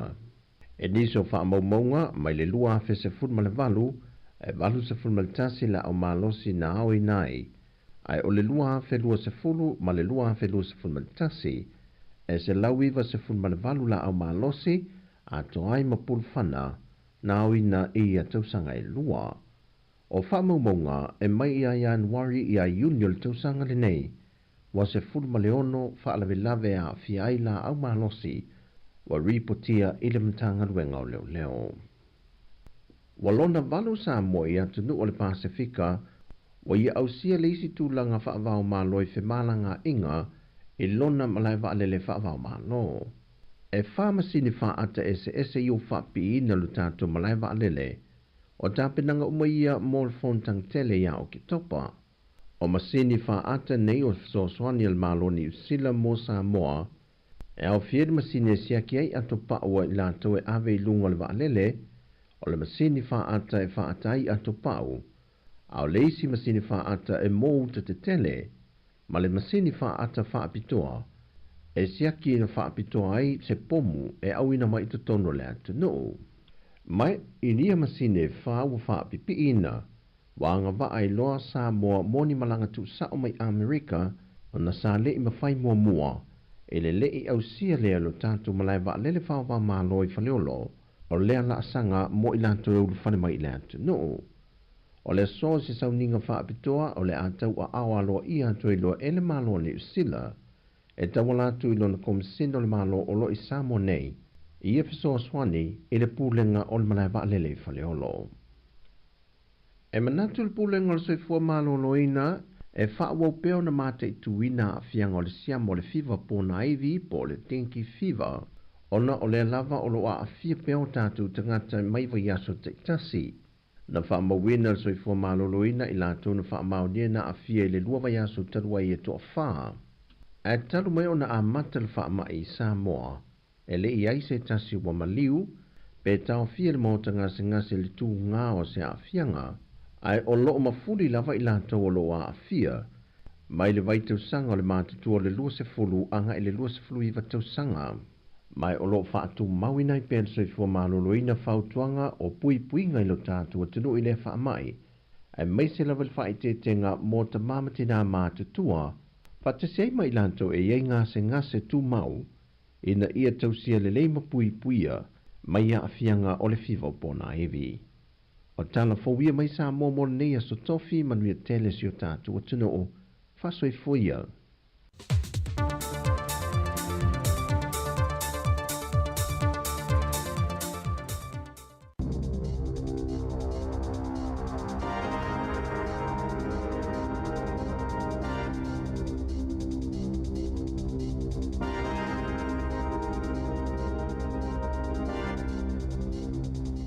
Toi whaatalo whaatolo whapoponga o talafong mai le si ufonga le lau mua mō le nei tae ao.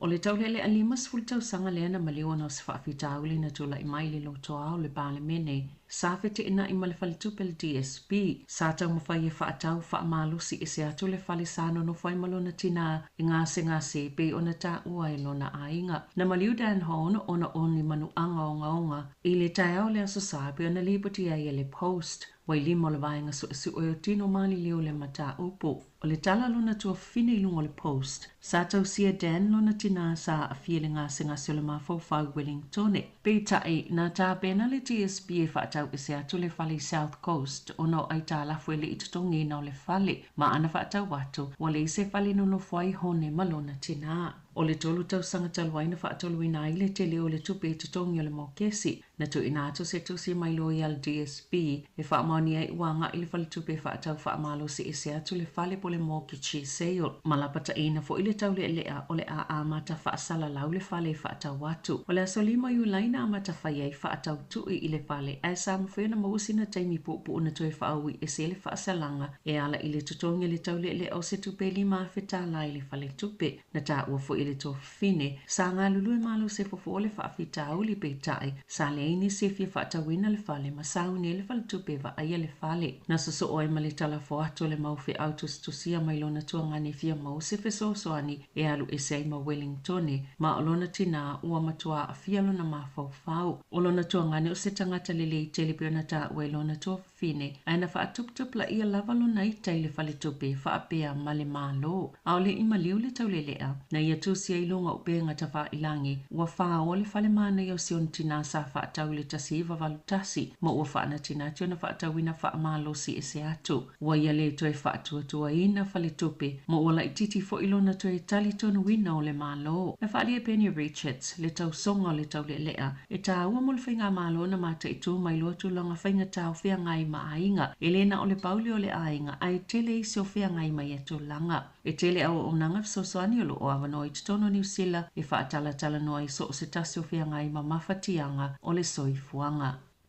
Na whaate ia se tausi tusi po se accountant wasilia mal tau sanga o sa ili sana ngā lwenga ina ua whailo atu ia i lea solua e afa o le afa apa upe whaititia mai lana benefiti i le vai a sofou o na ile ia o atu i se whonutanga sa whaatonu ina e te tau na iai peitai e le inia na whaamaumaungo se whono e te tau o na iai sa amataina le malo se polo kalame o toi whaamama whaatilini tu unga mo tanga te le ini ngā lwenga e le au sia matawhai o i te tau na whaatino ina i lalo lea benefiti e tāpena i e sa ili ni ngā lwenga o lo whaonga ina i le whainga e pei o moli whaasino ala po le traffic light system mea mata lanu moli ma le mumu o whaasalanga o le tangata i le usta ia tu unga mo benefiti e au fieli whaititi o lana tupe maua whaamalolo mo se taimi le tu mau o ni taimi whaamalo seo na ngalue whaini ngā lwenga whasoswani po le pule ato le wa inga o ana tupe o le tausanga asau e amata whaamamalu e le toi tala sanga o le tangata mo le benefiti i te tono masina ta iono ma isi whaasalanga po o ni tapu na ta ue le tausitusi pe o na lipatia le leitio New Zealand na mawatula na emaili mai le wins ma ta ua tuaila na benefiti o le afa a afa o na ile i alu watu i le asofa raile ma o le aso iwa o kusolo o lo mia i le tusi peitai na whaato a whaasilsila i le malo le traffic light system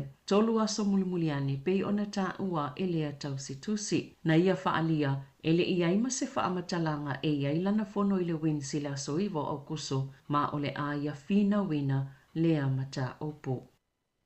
E lima te sima le lua 5% na whaapau iai pasene tulu i tupe pe na whaeloa le whaltupe whaeleo leo i lea solulu po le official cash rate. E uina walo ia lava i niso whaitau whaa peitai o se swinga tele mai le taimi muli muli lea na whaia se whaalinga le whaltupe whaeleo leo a New Zealand i le masina o me lea na whaalia i whaapea sa tala noa ina i la lato komiti mo polisi tau tupe. Leo no toi iai o se isi si itanga o pasene tulu i tupe mai leo iai se whaamoe moe whaapau wai se ia au lia le taimi le nei le tau sanga a sao. Mua aile i whaapa uina le pasene tului na sao noe le pulisilo le Infometrics Brad Olsen. A whai e whaapa ua le whaltupe whaaleo leo le pasene tului po le official cash rate i le vai sonei. E te tau ona iei tangata e whaasala. Ona olo o alu i luma le tamao ainga peifu ena valo ia le whaltupe whaaleo leo. Ina ua whaeloa la lato wa ai mamau. E le whaai titina le pasene tului se i au lia le lua whelua 5. E fōlinga mai sa whaatotua na il whaltupe la lato ngā yoinga ia me ma le whaamoemoenga e ngalo i tangata pei tae le ai pe ona sauno Olsen e lua 5 basis points na whaapau e se mai le pasene tulu i tupe po le official cash rate. E ono wa aia tangata o ieino no ngā tupe mō lātou whale le sau i lalo pasene tului ono no ngā tupe i taimi o lo o tutoia le nei tausanga ma le tausanga a sau e tu sai ma whina ngā lo lau whaitau whal tamau ainga. E lua 5 maka na whaititia i le Kiwi Bank nisi o na pasene tului ina ua mai al whaalauloanga al whaltupe whaaleo leo na ave ese le lua 5 basis points mai le OCR po le pasene tulu yalo i o tupe i le asolulu na whaapa ufo i le ASB na pasene le tau mauma pasene o whaatu mau unono ngā tupe o whale. E tolu wha maka po basis points na wha ITTA pasene tulu i mole se fulu valu maasina. O lo valo ia le ono o atu le wha i ongol tau sanga a sau. Wainalo i fol wha pasene le OCR po le pasene tulu i al whal tupe wha leo leo o lo whaatu langa i pasene tulu i a whal tupe ma au nanga tau tupe. O le aso momo o ke topai wha maluina i tau fongo visa New Zealand. Ai ua wha alia i sui o le komiti mo kampani wa lele. E ono toi a wha ina tau mawhainga toi wha lele i au nanga New Zealand. Mo tangata ta whao mai fafo. Ona o le sitia o tau fongo visa. Na whai tui na le komiti o kampani wa lele le matanga luenga o pisinisi wha fotunga o mai fau mga luenga. Po o le MB. Ona o lele wha atala noa ina o kampani wa lele. Le olo o umia ina wha maunga tāua o au nanga mo tangata ta whao mai fafo o le seitanga o tau visa o se ngaio ingai mawaili silia malilima se la wonus fultolu miliona ta la. Ile isi whātau sanga pio na sauno le Minister Office of Malanga Inga Erica Stanford o le visa siasi o le asitia maililua se laus fultasi ta la ile tolu se lau fast fultasi ta la New Zealand. Ai ol polkalame ta fafao mai ai New Zealand mawhainga luenga o le asitia mai ile fa se lau lua se fulta la ile ono se lau fitu se fulta la le tau o le visa. I pepo wha maunga wha ale malo lo ta wai. O le masina o matina whelo e le MB mani au whaisia te tele wha tala noa le si inga o tau o visa uma. Peita ina ta ua ele wha tonsilo le komiti. A sui o company wa alele Kath O'Brien. Na whaia wha alilo lilo wha atala noanga. Mai le ia o fiesi finangalo mai company wa alele. O lo o iai ia i lato wha maunga le numero o tangata.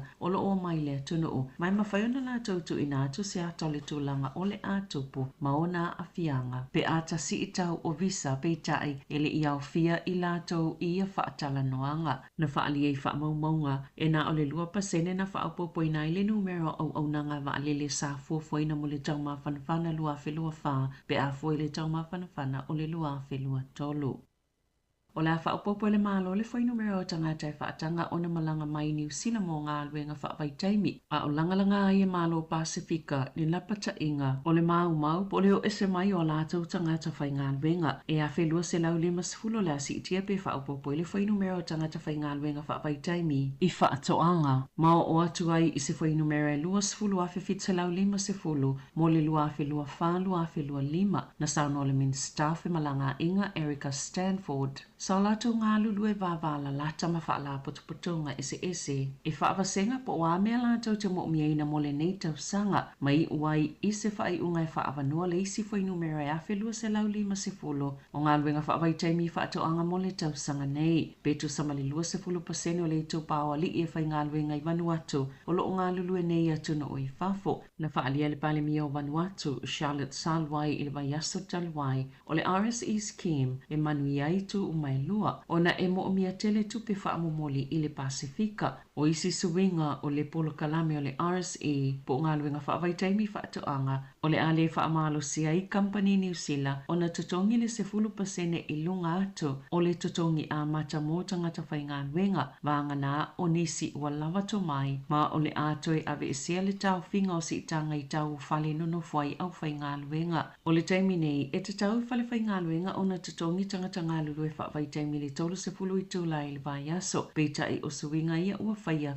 Ia tele lava ina tolu se fulu i tūla i le Vaiaso le piliota o Vaiaso e whae te tauna ave i tangata whai ngā luenga. Ai e mawhai ona tasi le visa, ai tele taimi e mawhai ona ulufale mai e le tangata i New Zealand i lalo lea polkalame. E mawhai fo i ona o a oina i nisi to mai e le whaapito o tonu i matata o ngā lulue ai i ngā luenga whaavai taimi. O le awha awhai ngā luenga le malo ni so upu e tutu ilu mo le autostala. E tali mo mta ngā luenga fōu ina mta upu ese po o Spin Doctors ine tutongi te tele u i whaatonunga le whaititi e tangata whai ngā luenga le malo e beona lipo tia le post. E o atu le se lau onus fulvalua whetala i le tausanga. Le tutongi se whau tua autu po se principal advisor ma o se tasia whianga i matangata ma whesota inga mo le mta ngā luenga fōu David Seymour o le Ministry for Regulation e whaapitoa mo to la fono. O folanga le vaenga whaai le act I teimi o whaatosino le whainga pālota, sa o fiele vae o tangata whainga luenga le malo e to asfulu li mafe, o le so upu fau, o le anga lulu e whaatasi manisi au whainga luenga e to lima mof so ta inga, e au fiele to tolu, o ni tangata inga lulu e whaakone karate, po contractors, o lo sa ili fo ile la o le Social Investment Agency, ane minister tupe Nicola Willis, se kone sale inga lue o se pule mof so ta inga, I se tutongi e o atu ile lata ile lua se lau tolus fulfitu afe tala ile tau sanga. O Martina whaatu wina aile matanga luenga mo tu la fono, e na te wa aia tu la fono fo ma tu la fono o iai, ma whaititia le tele o vaenga o whaatu wa iai au o nanga. E o maile whai unga iu lai, walata ile ono afe ngā luenga ua vaea mai matanga luenga le malo. Ina ia au sia se pasene na whaatu langa ina le malo e au na whaasawina, mai paketia matanga luenga ta itasi. E 5 miliona tala le paketia le Social Investment Agency, le usuia le Social Wellbeing Agency, I le aso mua iu lai. I ta alonga, e 2.8 miliona le awha ingo tangata New Zealand sa matamata le Sky Televisi, I ta alonga le Olimpeka au whanga solo yaso is fulfitu, sa whaali ei whamaunga le Sky. E 2 miliona valu se lau se fulu I wafe 2 se lau tangata, po le 5% o le whaita wafa I o tangata le atunu sa mai mua I ta alonga. E au fie I lato sa mai mua I lunga o le ala ata le se tau, le Free to Air Sky Open Channel. O ta alonga sa pito siliona to tele tangata e mai muai, e au fie le triathlon, na pine sili vai Hayden Wild, su engo le pine auro lea na maanu malo I Lydia Kou I le tanga Apollo, whata sema le ta alonga le oso mawalunga ma le pou po le pole vault, ata maitai, sa au fie tuai ta maitai tala voe to o tola ni usila, I le su engo pine. Sa to tele fo ina mai moina su enga siampini ta alonga o tu unga pau le canoe sprinting, sa maanu malo I Dame Lisa Carrington, Alicia Hoskin, Emma Twig, Lucy Spores, ma Brooke Francis, o ta alonga sa pito silo na mai moina I lona o telenga, o ta alonga Feleti, alonga vaa po le rowing, tu unga au, tu unga pau canoe sprinting, artistic gymnastics, malitanga polo pe ona ta uai ele Sky, e tu sa malitasi te si malefa miliona tangata sa matamata I le aso e tasi. Tala fobia male si ufonga le la mua mo le nei tai ao.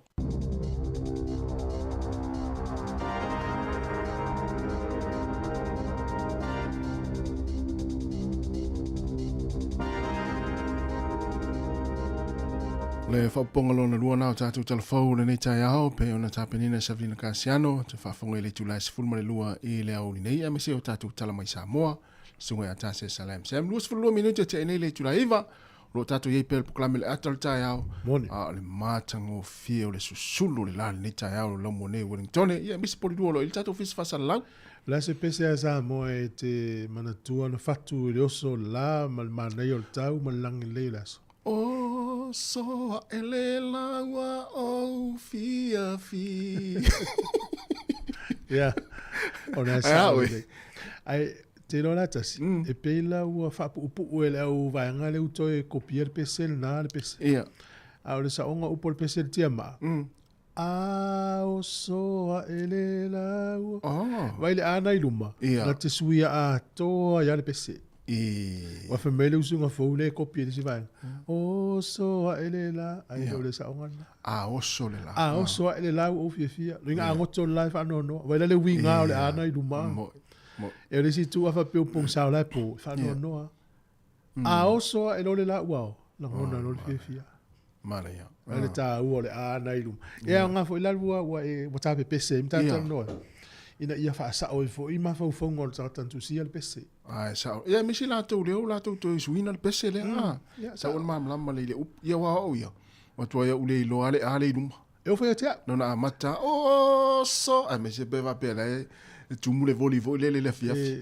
Ia la tinga na ngoto life mai o so. Atal wa yo no fa tal no nga male ati ongi. Ia. Mana ia. Ia male ia o yentu zi al pese. Ia o mena wa tai lo fo. Sui a tole ana I luma le wing a tole pese. No ingo tangata le mtu afa no a pe a po pe a ngoto I fola. Mana ia. Ai o so ele la. O la ngona no fia. Mo o le fe au fo ile mo moli mo ila tau ia lau te toi suina pese tuai. Sa lo. Ia sa o le lele suina ma le nganga o le pese. E ia foi tau nei tono le tusia E wa nga fu tata no i le ta o me o upu mfasi upu me o mtaitus. E tono le tusi a Filippi. E tele o tu mta upu na si le fiele tu. Ma sa nel fa nga to tele. Ina o tauta me uma ina ua o maua ke riso. Ele o sa onga na o foi upu o le laina. E ole ua na ele ole ua na ina ole ia. O tauta me uma ina ia o maua ke riso. Ia ai tatu whaalongo ai pe o le ua ai whaangata tōna se. Ai nu whapeo tānia, e te le maua i le winga le i tonu le. O la lana whaali di usao e tō ina Samoa. E le o le ua nei tonu le ia. Ia langana le ua wata atele nei taimi, ia o tauta me uma ina ua o maua ke riso. Ia wa se a toa ia la le fo upu le laina nai tonu tusi. Ia le whaitau. O le ia le upuna ina i do se ua. O la le swinga a toa le laina pe atua le ua. Afa pena feitau o tauta me uma ina ua o mo ke riso no winga o le aso ana mo ke riso o tauta me ai le ai o savaringa pol o le ia nei ton ale avea me uma savaringa mo tauta e te le alu ai wana le to mo ke riso e lo loto yo le ia na tu una to ina sa mo a wor suia tato ona o tata no le ta o upu na mata tusi na te suia atole winga ia langala e nga fo i mole au fafo. O se pe afa pe. O tauta me o maina ua o mau ele ai o le ia le upuna ina le laine upuna i tonu na le ia. Mana ia. Na tele o fuile le fa pe wa ia langa ta o mo ele winga ato Ia, to tala tu tato leina. Ia no le vala o milita tu tunu o la tu tato telefo. Ia tato tala no ai ni pese fo ie sa e usu se ina ya sola. Ale foto e mala mala te minne. Wa le sia pese tu fu ele fi tato tunu. Pese fo le ma vasaya ma li lo fina ngalo lo fina ngalo. O uvaita ele wale lava. Wale lava. O le pese o le saonga le upu e uti le sama e te uai ia we vanga ai au tato o te uti ya utama e uswa pena au le uti le sama e te uai ia we vanga ia mo pese ya so la le pe alu le tama uti ninga ola titi le sama ia sama fu le fa nga uai ia tino ma ya e vai la loto ma fo ia au tato uti ya utama e te u e ma fo men fa longo ia na fa long a tato va ai do pe u so ngala ai va ai lo le e u por pese na lo loto te le winga loto te le winga pese ai fa longo ia te le lo le usua ia wo fien pese pa langi Wala o meta paso to ko lima lo fa tasi lo sfu vale minuto te leva ta lava tu le tu tai fa mafu fa pe fo le sunga a fu in Danielu suli vai timu ta lava tu fo le sunga va le mati ia o Katie Crichton ala timu ia va pe fo ia Katrina Amosa ia o le nisi o mafu ta mai nei nei fa ta lava tu fo le fa tu lupe mai ia Brisbane ia Cornelio no malo ia sunga tapsoa ia le maiava fa pe foi ia le sunga ia fatu ala wina si umangele tala fa wina fatu ia si Lulu Bolton fa pe foi po ai loa situ nga sumasaniai fa pe foi ia le sunga ia waita le atawa ia le sunga ia tapua I to faiono fa talo fa foi ia fale a onga kalolo ia o sefa simtone ia fa pe foi ia Rachel Sifa ia le sunga fa lili tiu atui au tu moa ma fu right fa talo fa foi le sunga aveau na ama aveau ia le sia valu fa tangwai ia nga yolo taleni ia le sunga ata yone ia na talo tatu leina lela ata atu pato fa fianga le ia on tatu tal no ai foi le ia fa mo tatu eva tatu tal no ma na yo ne yaso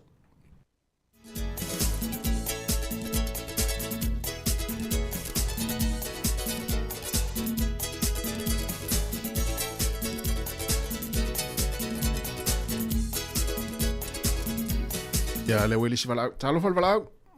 Alo se fua. Ma alo se fua tama. Ya. He o le pese la le matangi mai sae. I. Ole ko va longa pese fo e fingo kol sami. Oh. Alo ye. Fa alo ye ya so ya wale. La foi pesena au mga yo ke mai sanga punga malo ku ko kasi. Ola la pesena. Apea. O te pese sangi sangi. E pinga sa umal sam. Sole. Ili ali a pusinga tala malepa. O finga taia mana ya sia tau mafa. Anga ro ya o fole ai nga sainga.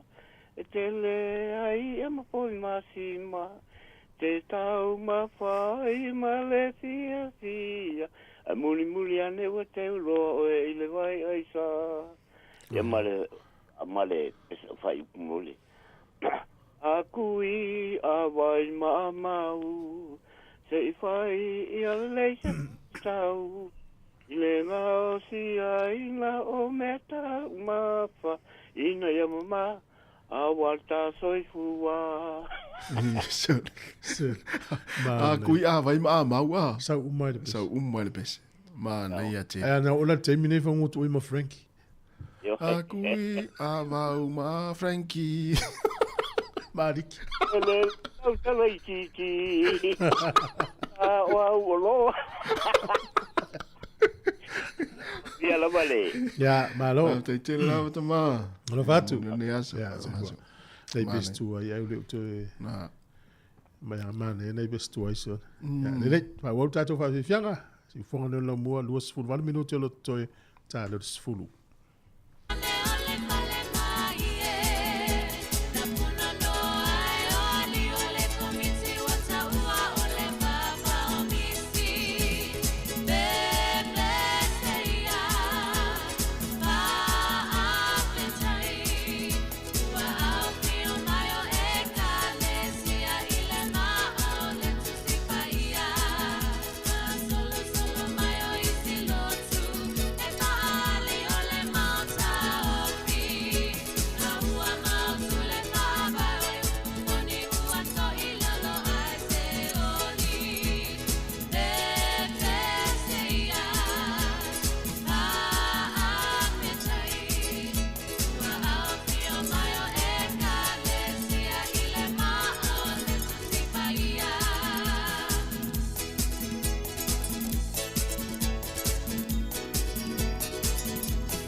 Whawhiawhianga ia mai le Mika Sisters, ia mai le pesena le ntatu tala noa tue fo nei.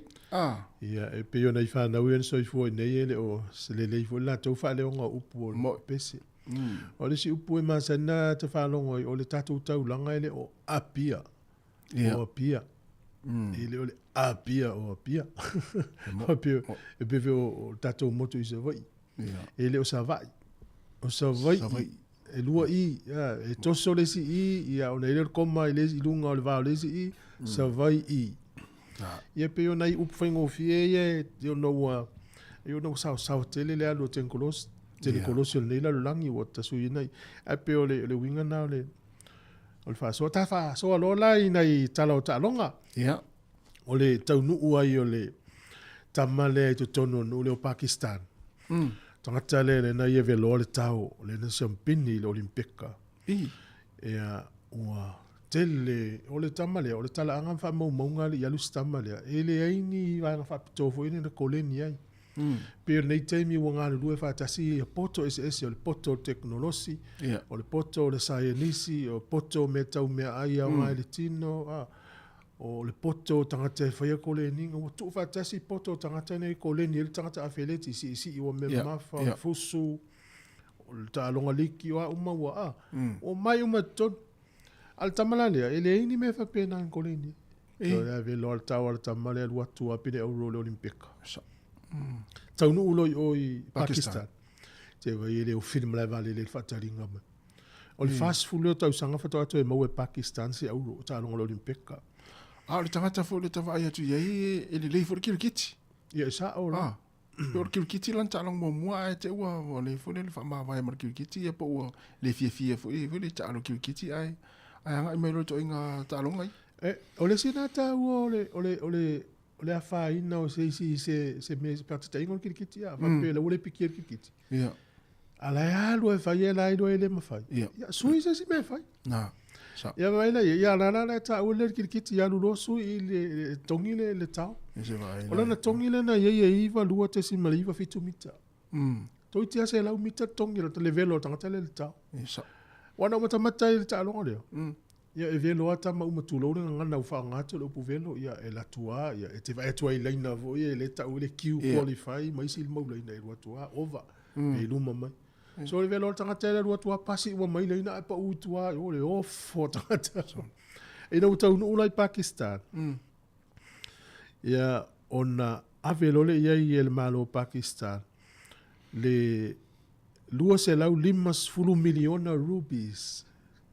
Lua se lau 5 miliona rupees por tala. Ia por tupe na le whaonga fo initia.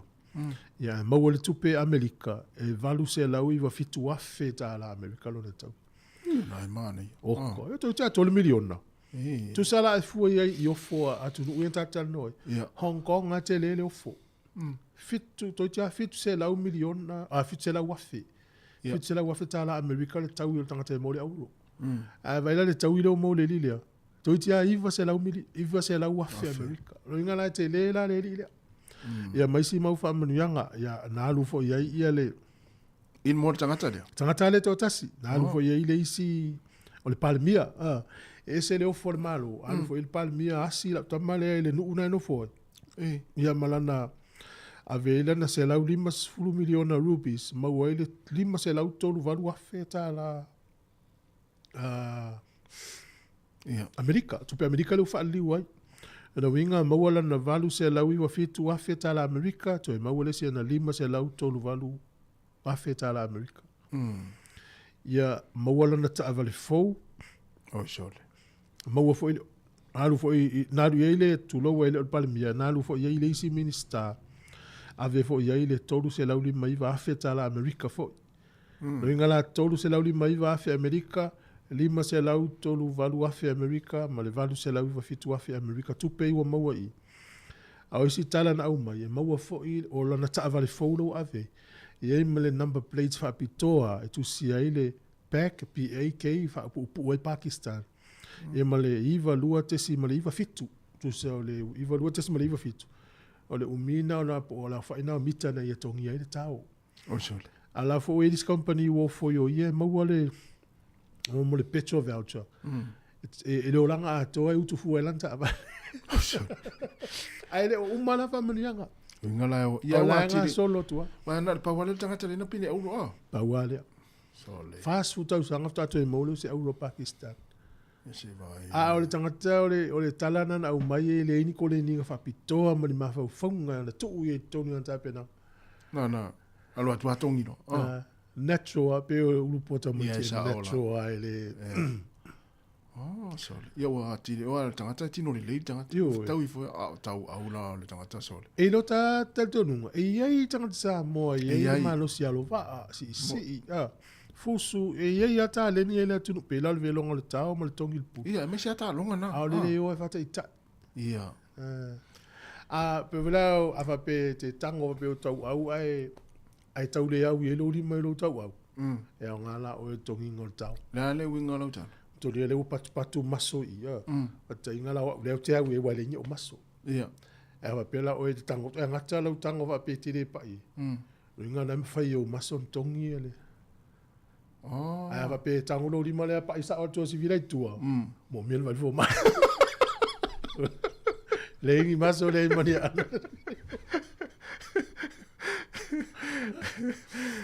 vai ta leni ia o te fai se me mana ma tultina le ngala wa mo tana velo mo te ta si da me le pe o la tala le no fai le o kapiro to i nei tamana le tofia ia li liu mo lo kapiro lo fai pes fai le pes awai ala na le lo le wa le amna ia i leis ia o pe le talo pelo la kopi ya alu fai se me na wo fai le fai pes ia la wa le pe pes o mai o me lo kopi le tofia ia sao on fa mna tu na mo ta tu le tu oi mo me o fai pes mo e kalesia fa la tonga a ela tu a le tofia a poni ta longa foi a le tofia la ki te e kalesia se alu le fai pes vai lá pepe será o ali na le tofia le le maululunga o ato tama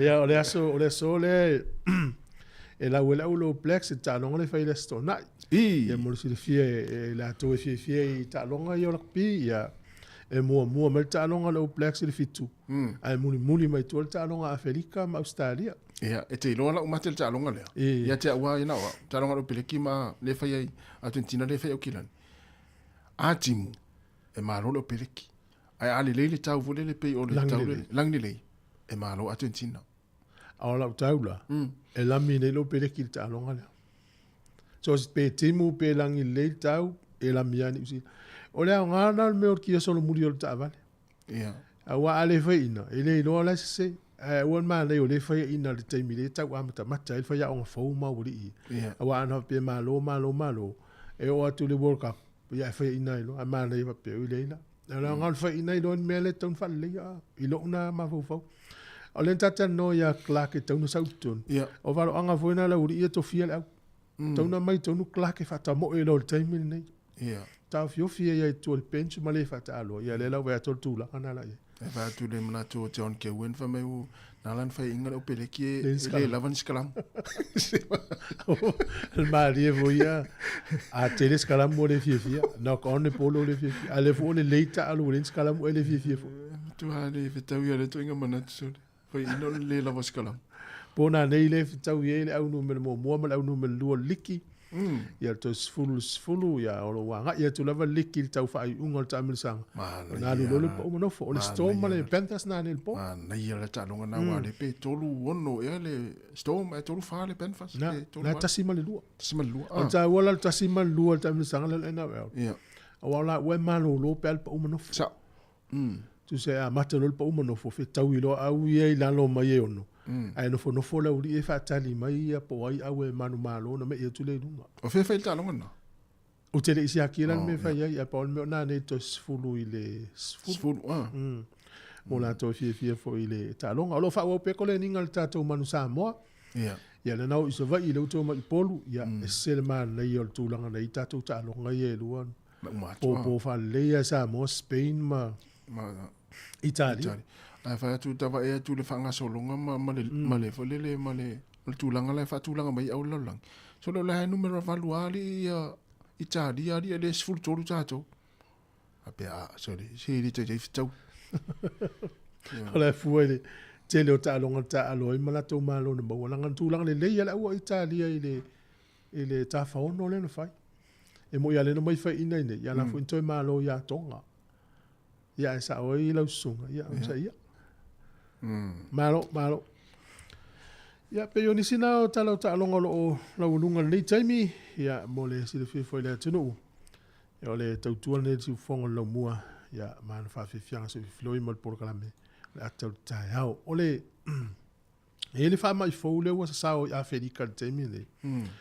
ya ele o si tu langa fa pole nei ta to ta o inbox ya o la la ye fo I vai la au e pui e tangata.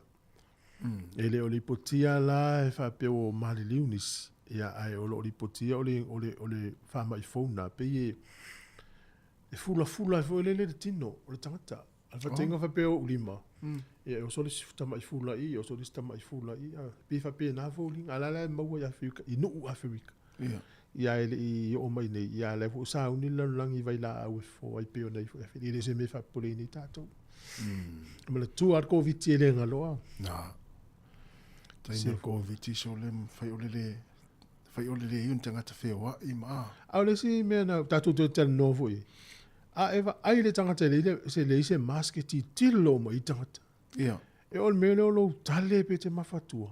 E tau mawhai o le tale mai mafatua langa le ti tilo. Sa olele. Ia pe le o ma sani ia o le fewa I fatasi ama. Au le vaso volente nei liptium, le vaso le na lipotie telefo le fiona le wano pe to tia duas fu tangata mal lu covid. Ia. Fa mna tu le tunu o ye pe fa mai. Sia o kia fa fo ta ma. mana io ma faina o mask pe mana fai au te pole pui I stangata. Ia. Pe a faina le flu. Ala vai fo stato pese. Ia. Si fonga ne lo mua, to sfulu 1 minute na ta le sfulu. Fa fianga mo le matangi mai sai.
Be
Nei whawhiwhianga suwhiwhilongi o nei teimi o le tae ao, le porokalame o le ata o le tae ao.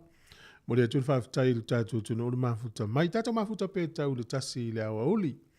O na kolosi atu o leo whaasai launga i Samoa, sunga tā sesa e tau tua mai, tasi anga i le tolu i le awhiawhi teimi ni usila.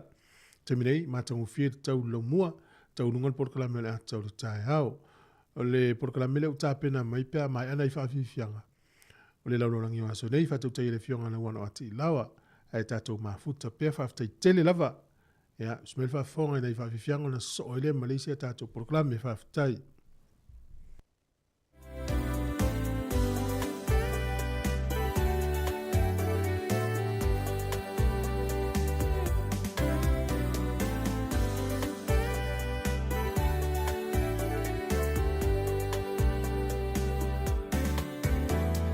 Tali malo I taimi umau au whai ngā malanga Whawhetai lo ua whio lo umo tupele I lea nganga A tonu ua e whaalongo I le a ave atu o tala O pule ono I sala whai e whai lea ma o mita Ole upu amali e tua I unga ole I asa Le matango fiele taatia mai ona tu maunga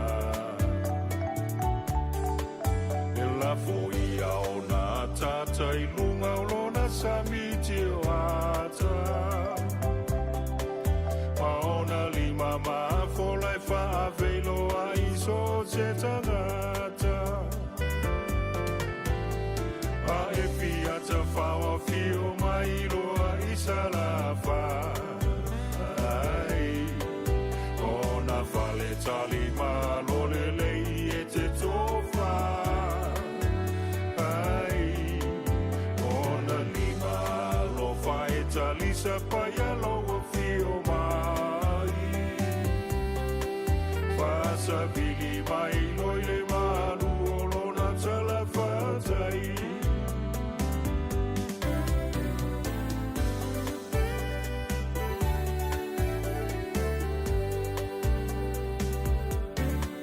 E malu lona ea E mo o mia lava e tangata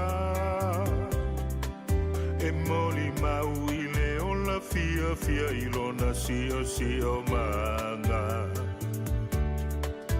Se I e to foi na lelele Ona tau mafa E whelanu lanua I lau tau singa I taimi umalava O pule nga ali mawhai pule matua malosi O mea uma e whai lea lofa malefa amaoni O le tofa male utanga e wha amanu maluai Aua o lou saunga le mu e wha mua mua iai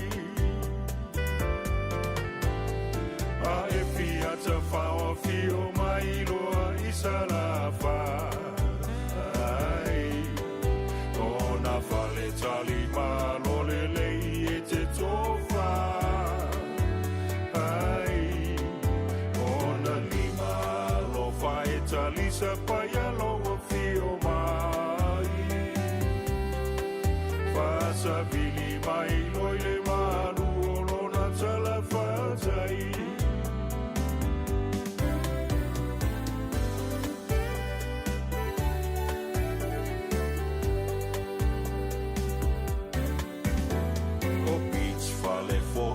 Te fili fili sa oloto ai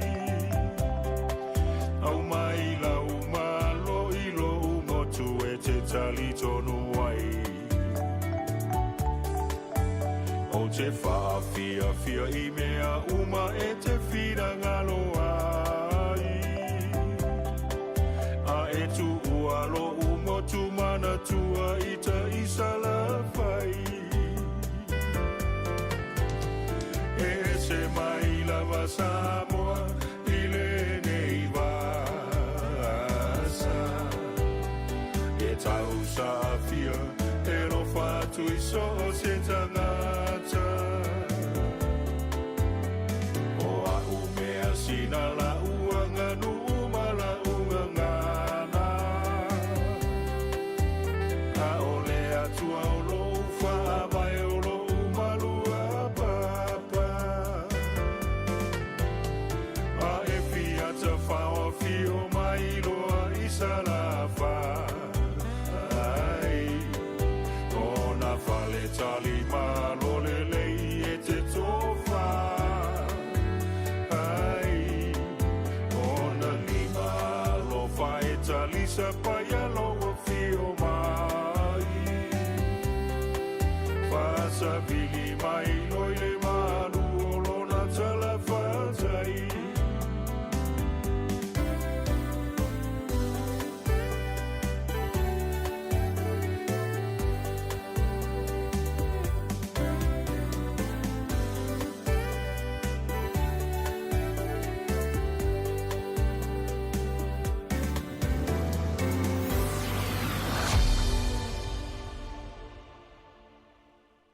Fiela foi whatalofa atu nei vaenga o le aso i lau fionga wano talofa lava.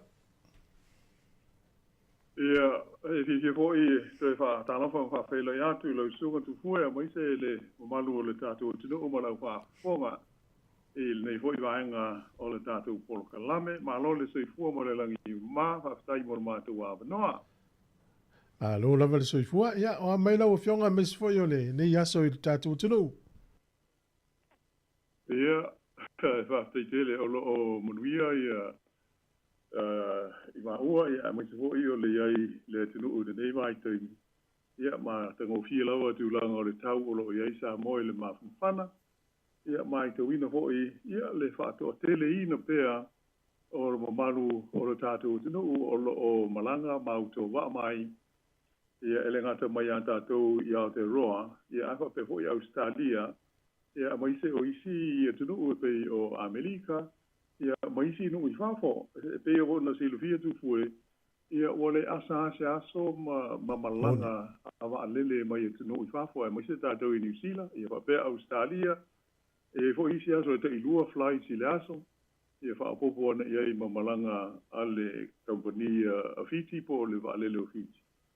Ia, o le pei o le tulanga na ua mai te wina, ele o asa se aso, ia ma le vai o tātou te ngata o loo malanga mai, pālave lave, ia ai te nane hoi, ia o whainga malo longa mo le to tele. O isi ia pei o se swinga tele na i lao mai tau, ia o le tulanga o le tele o awanoa, ia o lo maua e malanga mai ai, ia se tātou tenu e uia ina taunga tāpa, se le nei vai te ia ai le alufia ho i tātou whalawe lawe pei o na māsani ai le soifuanga nei, a o le tulanga o au tele mātango fia wingo le tau i nei, o le masina nei o kusa wai ai, ma nei i o le maru o pō, ia ai mo se fo yo le au e si so vili le pe tau fa malu ai le velo le ia ai mata mo fie tele mo au ma tua le vai tau le nei pe a fai e mo la va no e malanga mo ai Malo. Pe la tu le si ta tu tu foi mo le ma lo fa fo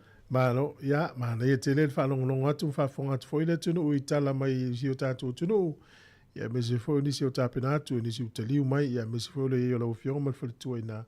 Ya malo la fa tai ya mana tu le ava no le ya va tu lo walta to por kala me le tai ya mo fa lo fa tai lo fio na wano. After tele e fa pena io no fai le nei fa o poponga o le la lolangi o so nei. Ia e ma tu te fifilo fo i to fa felo i twai.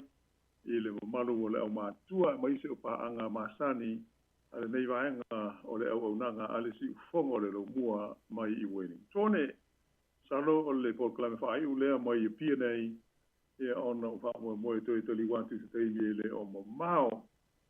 Ai, o le tatu tala mua o le polklame i le so, e ta pena i le tatu polklame i le tai awana le i la, ai mau mai ia se lipoti mai le tunu o Japani e tusa lea o le whaia o se la pata inga whala o i tele mua e winga i le ono tu lai mai o se mafui e au pito silio na malosi whaingoina le ngana Peritania o le mega quake i le o ngā sami le ana luluina e se tasi o mafui e au pito mantautia i le lalolangi i le valu se fulu tau sanga ua mawae. E pei o se teimi mua lea ua tuina mai ai alo ia le malo i Japani, ia se lapata inga whape nei, na so soo ma se mafuie na lului na ai ia lea vaenga o le tunu i le waweawa na le la.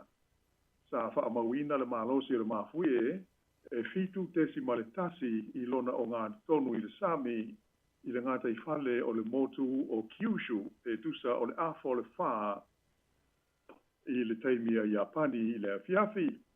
Sa mumua o na tuuina mai e le ofisa wa ai tawa i Japani te la pata inga mo se ngalu lolo po se tsunami i le tua na ia i o i mafui e. Ai le ngata i lea sa whape fo i o na tuuina mai ai ma se la pata inga alo ia e tu sai o le ono tua e ali li mai o se mega quake ia pe o se mafui e sili o na malosi e ono a afiai ia lea vaenga o le nei o tunu o Japani. Sa wha manina mai e lo fiso le tau e whapea wailoi wha mau maunga ma suenga na whaia ni wa mauru i le o ngā sami lea wha aingoina o le Nankai Trough lea e fesota iai ia se vaenga o Papa Maa ia e ta ua o le Eurasian Tectonic Plate ma le Philippines Tectonic Plate. E whapela e mau lunga le tūlanga o le ono toi tū lai mai o se mafui e silio na malosi i lea o ngā sami i le vai aso o luma nai nei.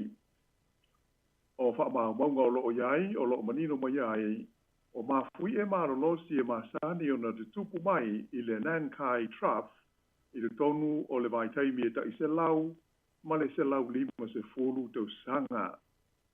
O la lea o lo ngata mai se mafui e malosi whapea i lea vaenga o le ngata i whale o Japani i le o watu i le fitus fulu waru tau sanga te ruai o le masina o te sema i le tau sanga e afe iwa se lau wha ono.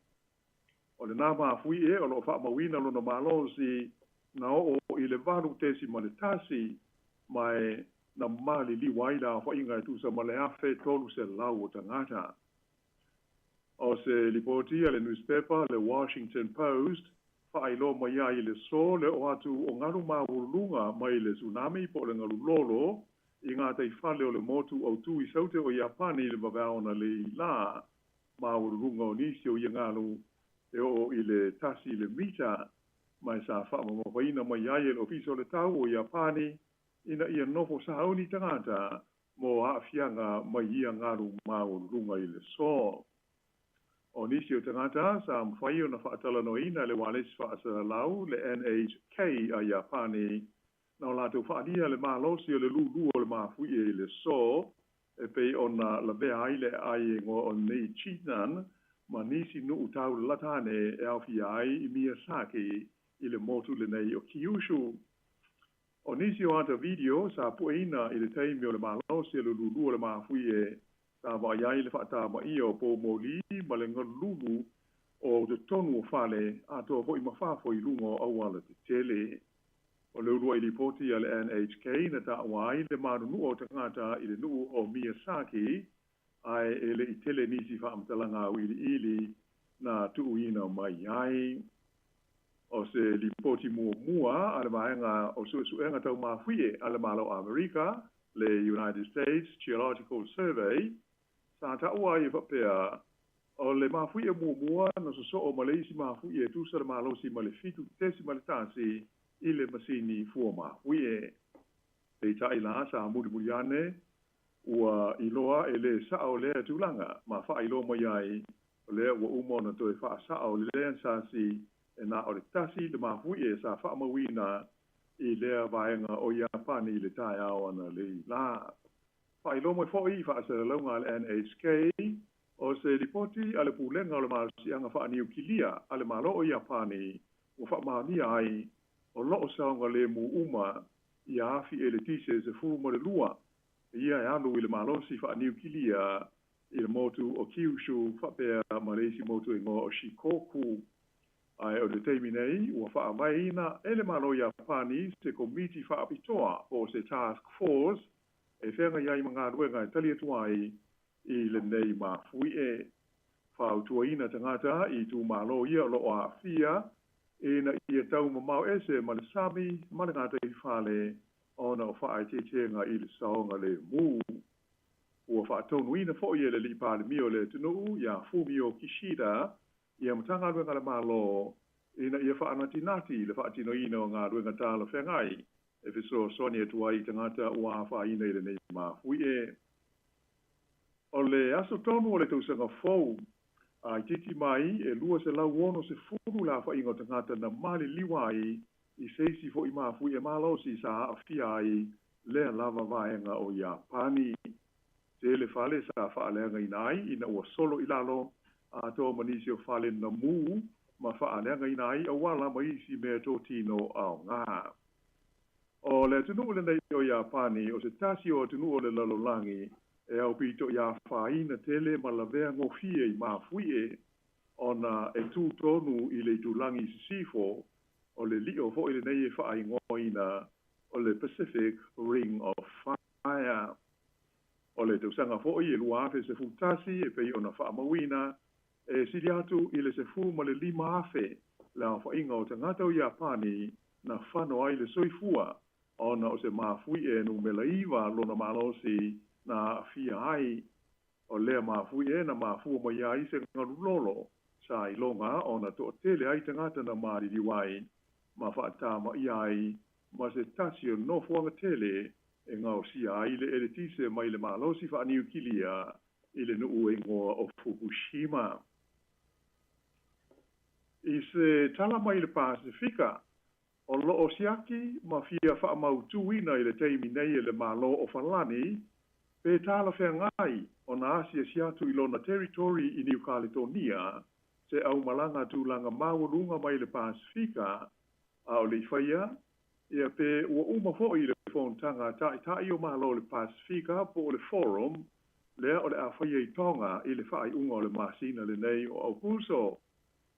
Ua uma o na tusi alo i atu tai o malo le Pasifika i le Pelestene o Falani, Emmanuel Macron, e whaatalo sanga nai se whaatangana e malanga atuai le tonu o New Caledonia se au malanga e au fia ai ni Minsta o malo le forum mo le sa ilia mai leo ni whaamatalanga mai tu uma o loo a fia i vesi ma whaalawelave e pei ona te tupu ma diani mai le tonu o ia atu motu o le Pasifika.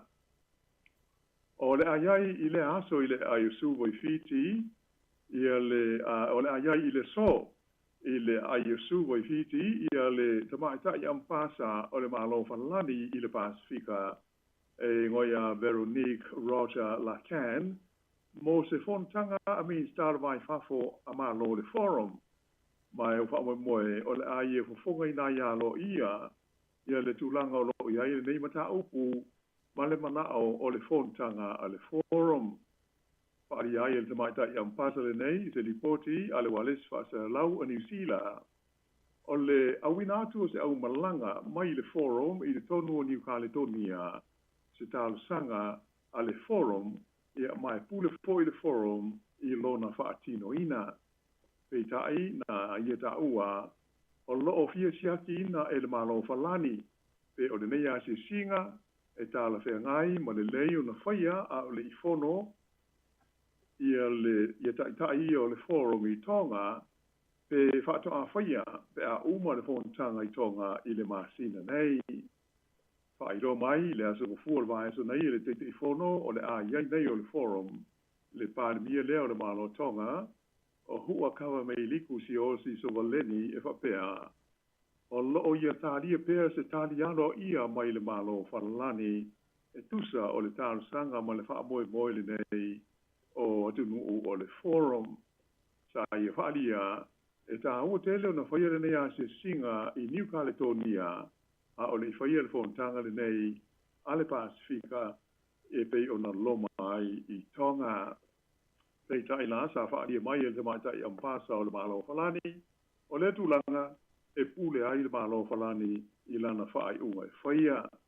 Sa ia mawhaina mai, o New Caledonia, o se territory o le malo whalani, mai pule le malo o whalani, o ai e uru whale atu i ai, ai po ai foi, e a le taimi tāna whengai, ma le aso e le tau na whaiai se ase singa. O lea ua lata i le tonu masina, taru ona tūla i mai vevesi, ma whaala lave nei le tonu o New Caledonia, ona o le fio tangata o le tino o e ni suinga te tele o le tūla whono whai ngā pāngota. O lo tu mo pea o na whengai leo ma le fita le malo whalani, ma tau whainga e ave e sea ia mea ia ua poloka ai le tele o awala i le tonu o le lau mua o no mea, whaapea ai fo i maisi nuu e tua oi. Ua toa se furu la whainga o tangata ua maari liwai i whaalawelawe nei i te tonu o New Caledonia, e toa valu o tangata lau tele ai toa lua o leo.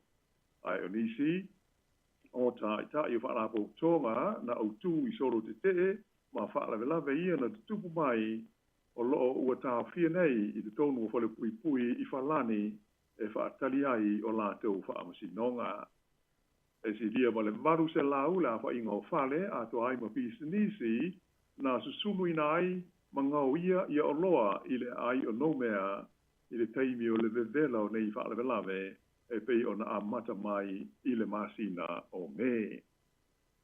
Ia ai se i wawai foi e nei vaenga o le tātu kala, ona toi whaawo o toi lea pe a toi te liu mai, usi mai tea le whaawo.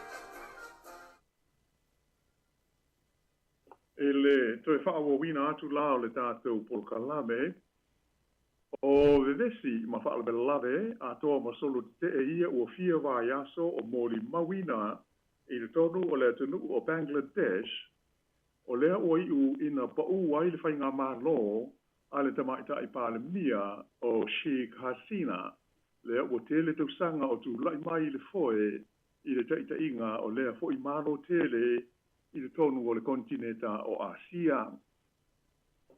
O lipoti ala whaasa lau e au fia ai le BBC, whapea ma le Reuters, nā ta ua mai ai whapea, ua iei nei le tunu o Bangladesh i se taimi tā ua o lona tala whaasa lopito. Ina ua avea le malolosi ma le onga o te te e ia sa taula mua ai i tama ma te inea onga o University. Ma mafuanga, ua whaamawai ai me le natofi te maita i pāle mia o Sheikh Hasina, ma ua sola ese ai ma le atunu e pei o na lipo tia mai le aso ngafua na tēnei. e tā pena la le tātou porkalawe le nei, ai wa umo na wha ilo mai whala wa i tele, e le tai fita a Bangladesh, ia le wha moe, mo le wha vai ina leo se whai ngā mā lole tu mau, e tau ave ina le pūlenga o le atunu u. O le stofi la nafi lea sa fili ai, ia le li sa whaea ina i le wha ilonga tau o loa ho i le nei o le no pele o le file mu. O le li profesa sua wha ia Mohamed Yunus, e wha aururu ia le whai ngā mā lole tu mau a Bangladesh, i le wha moe, o le afeso swani lea i le fofoina o le mau vesi, ma le mau mawhatianga, ona o te te ma whetaua inga sa hari li mai e tele o vai aso o mawai atu nei, lea o wha malo si ai o na wha mawai, ia le tamaitai pāle mi o le tunu o ia Hasina, mai ilo na tofi, ai ua suru whaiane i le atunu utua oi o initia. O le lile nei o Muhammad Yunus e pei o natule mai e te tai le whainga mā lo le tu maua Bangladesh e lau i loa ma whaingoa ina e le totele o tangata o na atunu o se whale tupe mo le au mātitiva, Banker of the Poor. Ona o ia sa whaavai ina ia le whainga e whaingo fia ai o na whaiani ai tā lafu ko o ni nonga tupe a tangata lima vai ma mātitiva. Mai o le whale tupe foi e ingoa o le Grameen Bank, le asa ia whaavai ina na manu manoi le whailonga o le nopele o le file mu, i le tausanga e lua afe mo le ono. Ona o lana veso swani i le whaale leia o le soifua o le whaitau 4 miliona o te ngata mātitiva o le atunu u. E awana lea, e ni whaune ngā tupe laiti sa maua e te ngata e le talia i ni whale tupe masani e whai aini a lātou no ngā tupe. O le vea i lao Yunus ma whauwhau tua au tū i le whai ngā mālo le tū mau o iai nei a Bangladesh. O le ate tawai o na tū mālo si o ia i tau mawhainga e toi whaafoi ro nā tunu i se tū langa toa mārie ma le file mu ma ngā i tuai i le whaia o ni whai ngā pāno te whau e fili ai i a sui o lona pāle mene. I se talanoanga ma le TV na ta waia Yunus, o le ua le toa iai le whai ngā mālo pule tutu ma le sā wā sā iai. O lono inga o le lumanai, o le ate tau o na oe ai tangata uma o Bangladesh i le saolotonga ma le whai mea tonu e au noa ma le matau i se soifua ngā fia ma le file mu. Na whaino mai mua e le lili nei Professor Mohamed Yunus o le afeso swani i lona tula i mai le teita inga o le whainga mālo le tu mau i le vesenga o tama ma teine a Onga University i a sao lātou langolango ina mālo si o ia e tula i mai e teita i le whainga mālo le tu mau ua iai nei e lona tunu. O le nei ali o stasi sa tu mālo si e te ma whai tio i le tamaita i pāle mia sa iai te roi nei o Sheikh Hasina ma lana whainga mālo.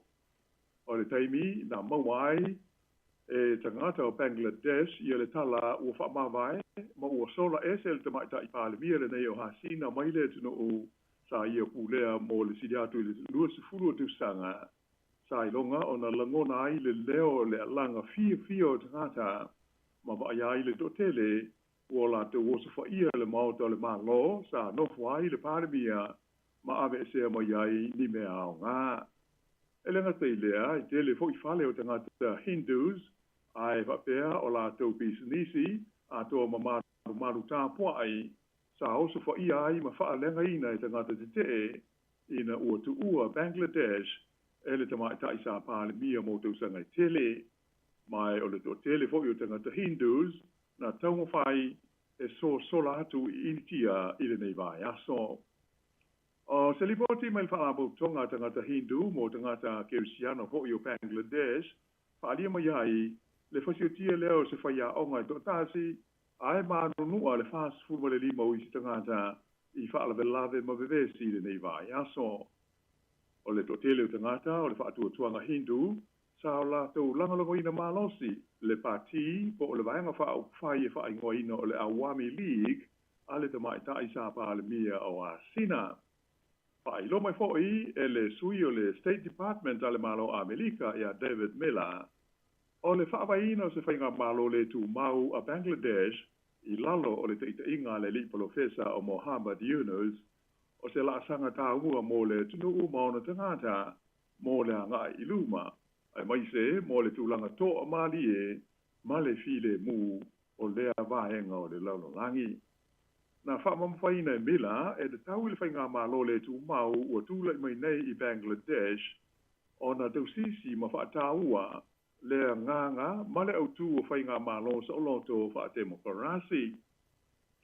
O le asa ngofua ina ua whaamawai te maita i sa palemia ia Sheikh Hasina ma sola tuai i initia sa lipotia mai ai le os whaia le tangata te te o le maoto le malo sa iai i le lau mua i le ai o taka.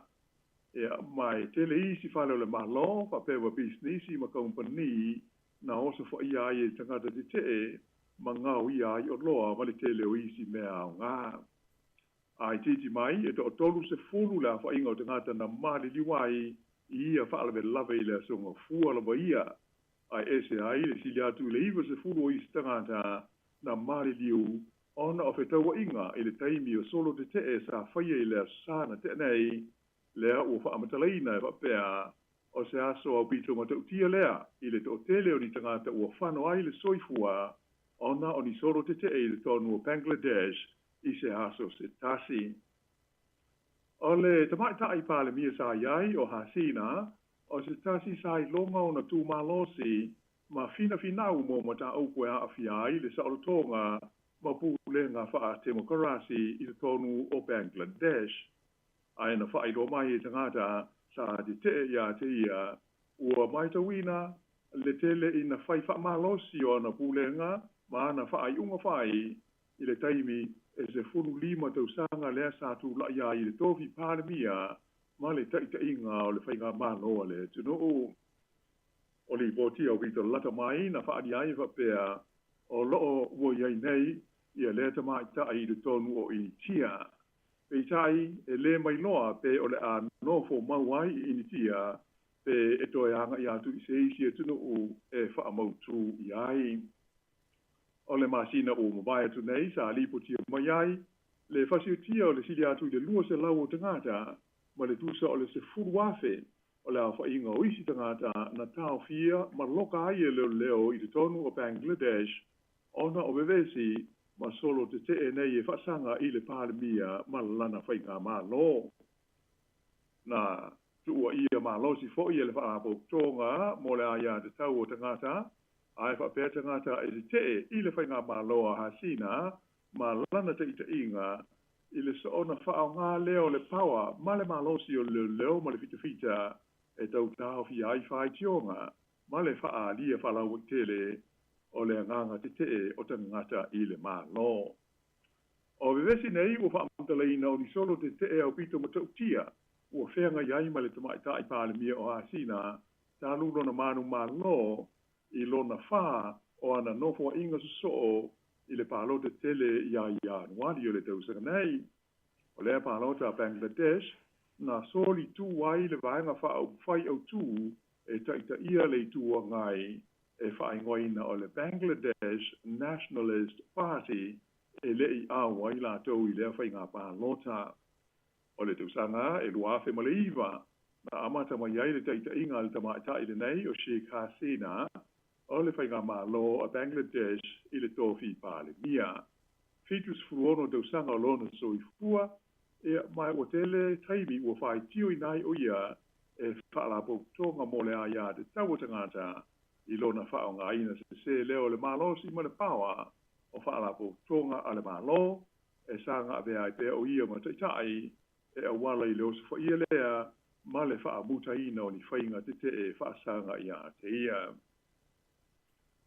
O solo te te i le tonu o Bangladesh e wha sanga i le pāremia ma na whainga malo na amata mai le amatanga o Iulai.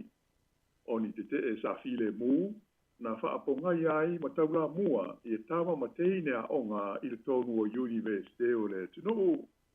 Sa fina wina i le nātou nei whapea ma le to tele o tangata te le te taulea i le malo o na soloia ia le whainga sa vai nai ini quotas, le whaasoasoaina leo awanoa whai ngā ruenga, i ngā ruenga le malo po le public service. O le nei whainga, sa whaatulanga nai e whapea, o le tasi vai tolu o ngā ruenga uma a le malo Bangladesh, o le quota lea e whaapitoa mo a inga o fita uma a Bangladesh, sa tauina le taua, lea na mawaido la tau malo tuto tasi mai a Pakistan, i le tausanga e awhi iwa se lau fitu tasi. O le maua tangata de te e whapea o le nei whainga, e whaailonga tangata, mai o te tau na whaia i aise fuafuanga, e sanga wha le lei ai.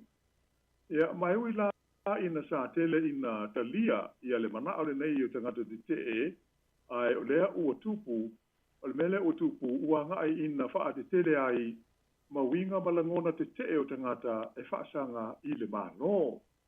Ua le na o tama mateine a onga, ai ua so se tangata ua awai malangolango i le te e whaasanga i le palemia malana whainga malo.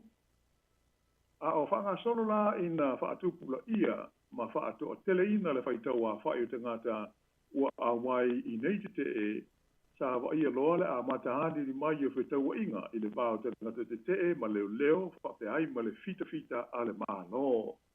Ma e si lia i le toru se lau le a whainga tangata na mali liwai nei whaalavelave. Sa tele ina tu ua ia ia lau whaasa lau o Bangladesh, whapea ma tangata te e ia leo i le totele o tangata ua mali liwi nei whaalavelave.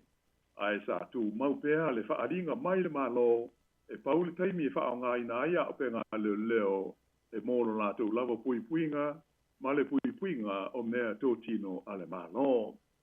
Sa tele ina whaatonu ina e le tamaita i palemia ia hasina, le te pē ina lea o meo whae sota inga tele wamame i le interneti i le tele o vahenga o le tunu, ma wha maluina ni wamao i le whewa inga o tangata, ma i e wha matalina ai, o tangata sa awai i te tenei, e whapea o ni terrorisi o loo tau mo whai e wha vesi le tunu. Pei ta aisa le aisa swinga o le matamataita o tangata, ma tidi ayu na malosi i a winga de te e whaasanga i le malo. Tu lai mai aise popolenga i le ono wha de tele o ia vesi, ma wha lave, ma wha o popo i pēr tangata e whano ai le soi fua. O le stofi taruaina se sunuai e tamaiti a onga le ofisa au tu o le vaenga whaasala lau a le malo o Bangladesh. O le nei tunu pe ona silfia Bangladesh e le tulangi saute o Asia e tu sa male se lau fitu se 4 miliona le faitaua whaiona tangata e mai o stasi e tamao a inga o pito i televape lona tuputupua e ile laulangi a toa ai beitai e le o atangia le tulanga i la whaingo ngā ruenga i maua ai maise mo tangata i umai i universite o le tunu i lea tausanga ma lea tausanga o whainu mera wha atusa tusa na ta uai e whapea e tusa male se fulu male valu miliona la whaingo tangata tala bau le tunu le nei o Bangladesh o loo sue ngā ruenga i le teimi nei mai siri atu o na maurunga la whaingo tama mateine e i umai i universite e leo mauani ngā ruenga wha atusa i tangata e le io i ni universite mania o ngā maurunga. O le nei e tunu o stasi o tunu e malosi tele i le ngau singa o lava mō ma keti i whafo.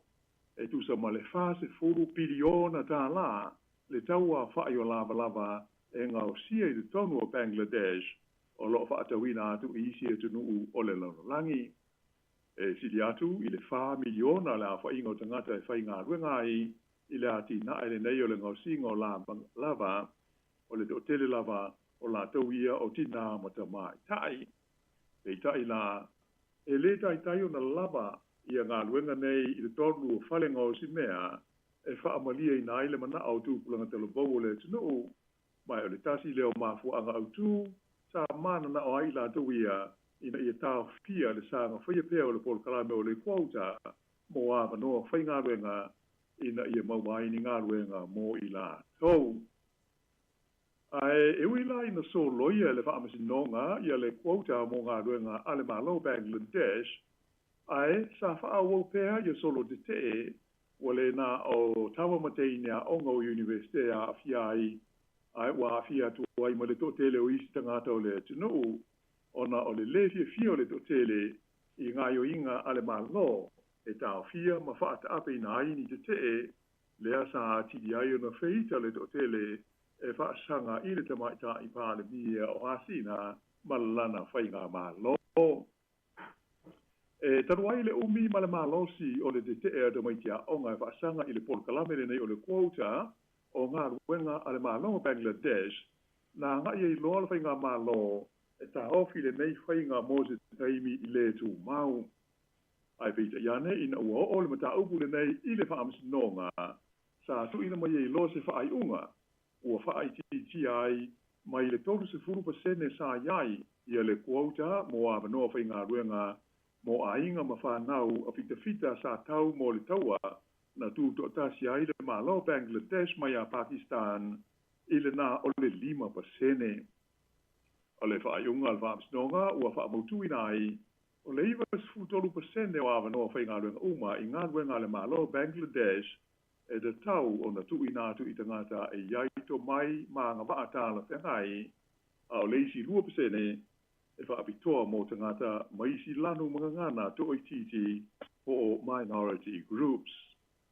O le teimi nei la o lo o tālasia e tā ita i o isi e tunu o le lalulangi. Ina ia wame ona toi fo i se tūlanga to o maadie, ma le file mu ia le ngā solonga masani o le soifuanga o tangata o le nei e tunu tele o Asia e ngoa ia Bangladesh. Ia ai, usi mai pēa le wha fonga.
So i nātu la o le tātou polkalame. I se tala mai le United States ma le sauni atu o le foi e tunu ma ona tangata pālota i le pālota tele ia Novema e whiri ai i se Palestine fau o le tunu ua whailo mai i le taun unga o se suenga lata mai nei i manatu malangona o le au pālota ia le tulanga mau lunga o pasene o tangata o lea ua ame le lātou langolongo sua i le tamaika ai sui Palestine o lo iai le teimi nei o Kamala Harris e whatusa lea i le lisa aveo mua Palestine ia Donald Trump. E whapasene po points na mau runga i le tūlanga langolongo ina o Harris na i lo Trump. O le nei sa e li linga po o le poll sa whafoina e lea onga whaaloia a le University o Marquette University Law School. Na manino mai ai le tūlanga mua ai o Kamala Harris pe a whai e awhi ai maisi sui tau wā e pe o Robert F. Kennedy. E 5% na maua Harris whatusa lea i le 5% mo le li o Donald Trump. O le stofi lana whailo mai ai whalau i tele Donald Trump lona manao ina i whaia ni ala ua tala noanga whaafinanga po debates ma Harris e tolu ni debates o lo mana ai Donald Trump tala no ai ma Kamala Harris i le masina o se tema o le manao o la tau o lo whaafoina i le whaatosina Donald Trump ina i whaia e le Fox News i le isi tala noanga po le debate i le asofa o se tema Ona so oi lea Malaysia tala noa ngai lea so se fulu se tema e whaafoina lea i le ABC malona tolu o debates i lea so lua se fumo le lima o se tema lava o le a whaafoina ma whaatauteia lea e le NBC. O le tulanga sa whaelo e Trump i se whaelo inga ma le autustala i le vai so nei na ia ta'awai o lea ua sa uni i la tau ai whapeai ma le ofisa whaasara lau nei i tolu ia ua whaatali mai mo se whaamaninga o lea fuafuanga i se taimi ia ato fo i maaso e pei o na ia ta ua. O talanoanga ma le ABC, po le debate lea ma le ABC, ua umo na whaatulunga ina le aso ma le taimi i le fuafuanga na iei mua o le whaatalanoanga lea po le debate i le vao Trump ma le li Palestine o Joe Biden. E tai o lea ua sui ia Kamala Harris ma Donald Trump. E talu na whaase e tua ngalu le li Palestine o Joe Biden, mai le palota o le tohi Palestine, ua taua mai le mai tawina leo le tote leo le au palota, ua tu inatu le lato langolong sua, i le tamaita i sui Palestine o Kamala Harris, lea na sao no Biden, e na te langolongoina, ina ia avea, ma sui alo ia o le patia le demokrasi, mo le palota o le tofi Palestine ia Novema. O le poti ua mau mai ua atingi ai le to tele o tūpulanga talabau o Amerika, ua tu inatu le lato langolong sua ia Harris, ai le ngata lea o le to tele o tangata palota e tupunga mai i Afrika, ia po o le au meuri fo i nei o le tunu, ai maise o tangata palota e tupunga mai i isi e tunu e ta ua o Hispanic voters, o la tau e tupunga mai e tunu ua iai Mexico, ia e tau tala i le ngangana si Paniono.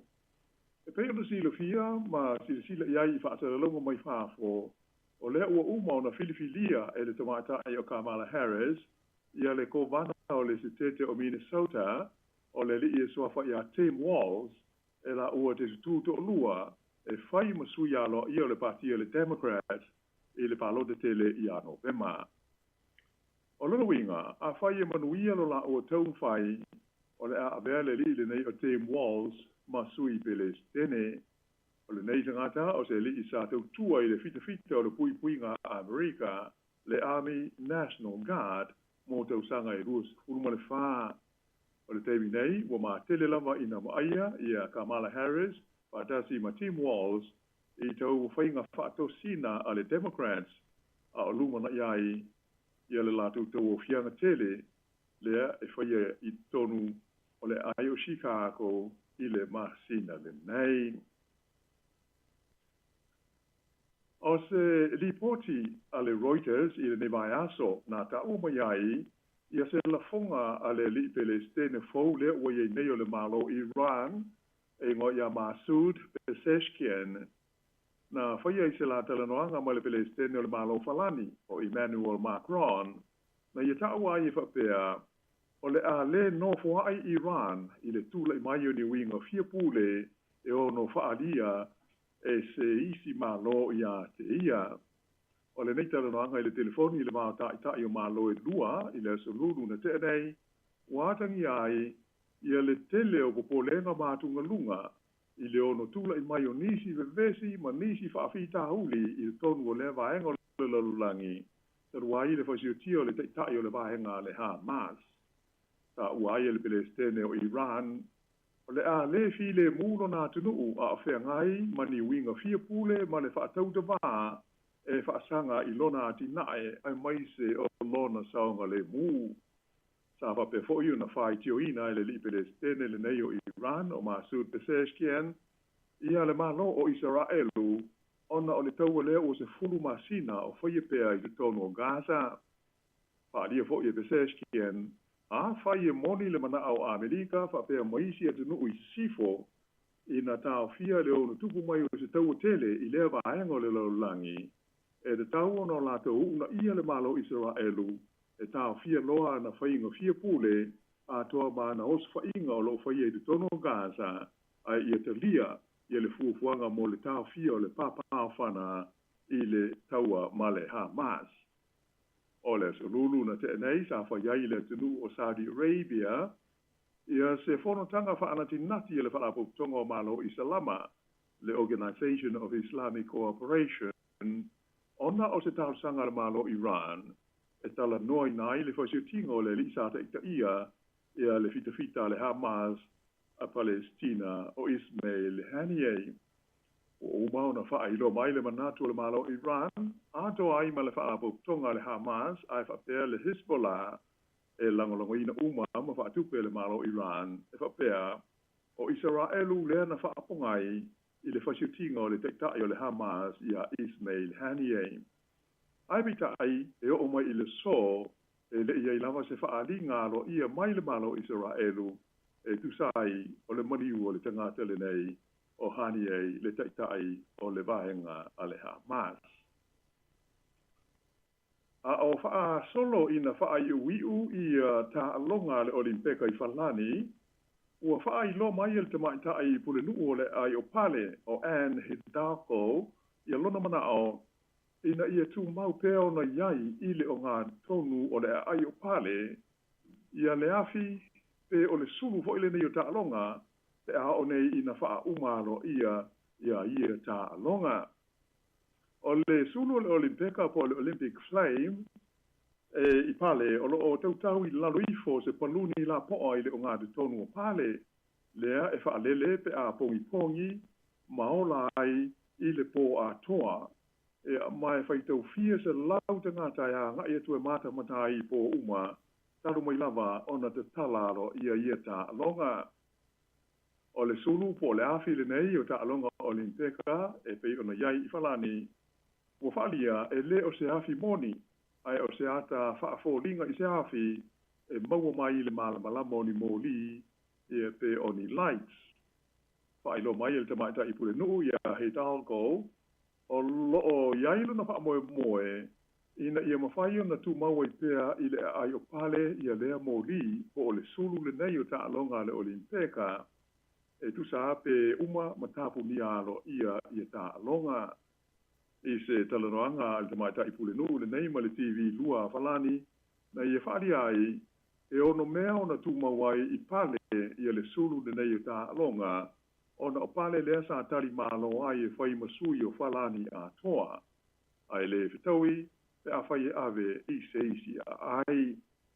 A ua fo ia le pule nuu, o lea ua tusi atu o ia i le li Palestine o Whalani i Emmanuel Macron, e talo sanga ina ai le whaatu mau ona iei peo le nei mōli i le tonu o le ai o pale, e lata i le whale mata anga tele fo i nei ngoa o le luva, e le ngata i le tamaita i pure nuu, a e sa whaalia fo i le lisa i e tu sia i le ata o le ipu wha o fuopu fo i le nei o lo iei le tonu mōli, o le sulu le nei o ta longa o le Olimpeka, o le li e sofa ia Matthew Linawa, o se wha e tele pe a whai o le a whaatu mawina i le tonu o le ai o pale ia la lea mōli po o le suru, ina ia avea ma se tasi o mata anga i longa i le tonu o le lau mua o le tunu u e pei o le Eiffel Tower, lea ua avea ma mata anga tu mau i le tonu o pale, taru mai lava ia le taimi o le World Fair sa whaiai i le tausanga e afe valu se lau o luiva.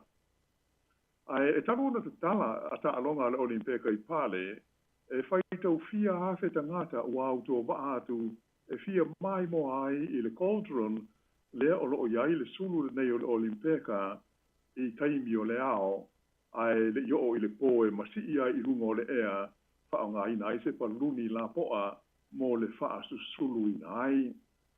O le mata anga o le Eiffel Tower, i le ai o pale, o lo wha mawina e wha pēr na fausia wha apitoa, mo le whaata singa le lalolangi, le World Fair, na whai ai le tausanga e tasi valu iwa, o le fuafuanga sa iai, a uma le whaata singa, o na toe tu ule i lalo, ai bita ai e le i tau nu ule fuafuanga, e mai o lo tu mau pēr le Eiffel Tower, e o mai i le so. Ai mo le teminei, o le sulu po le moli o ta alonga le Olimpeka, o le ata pe e le toe whaolaina, a uma i ta alonga, whaapea ai fo ima le Olimpeka whaapitoa le Paralympics, i pale, ia mai o tele manatu o whaalia, e pei le leipe a si atu le sulu, i le tu i matu sa sae o le ai o pale. Whaelo mai e le kompania pulele le tise falani le ADF. O la tau fo ia o lo wa ia ma whaafoina. Ia mori po le sulu le nei o le eliteka. O le sulu po le afi e pei ona mumu i le pō mai le nei sulu. E maua mai lea i ni mata wile se tele. Whaaola ma whaatonu tonuina. Ina ia mawai fo ringa aua oa e pei o se puao. O sulu ia i se malama. Malama malosi o se mo i. Ea, ona o le tātou teimi, ua manatu o la whapong mai e ile nei whaapoponga o le tātou Paul Kalame tu fue, ia te i maua hoi, ia le awanoa tasi i le vai aso o muhua, ia a whaftai atu mo le mātou o manoa, ia manuia tele vai ngā le toi o le so.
O le tautua le si ufonga o le laumua o lo iai fo i le langolango a le New Zealand On Air.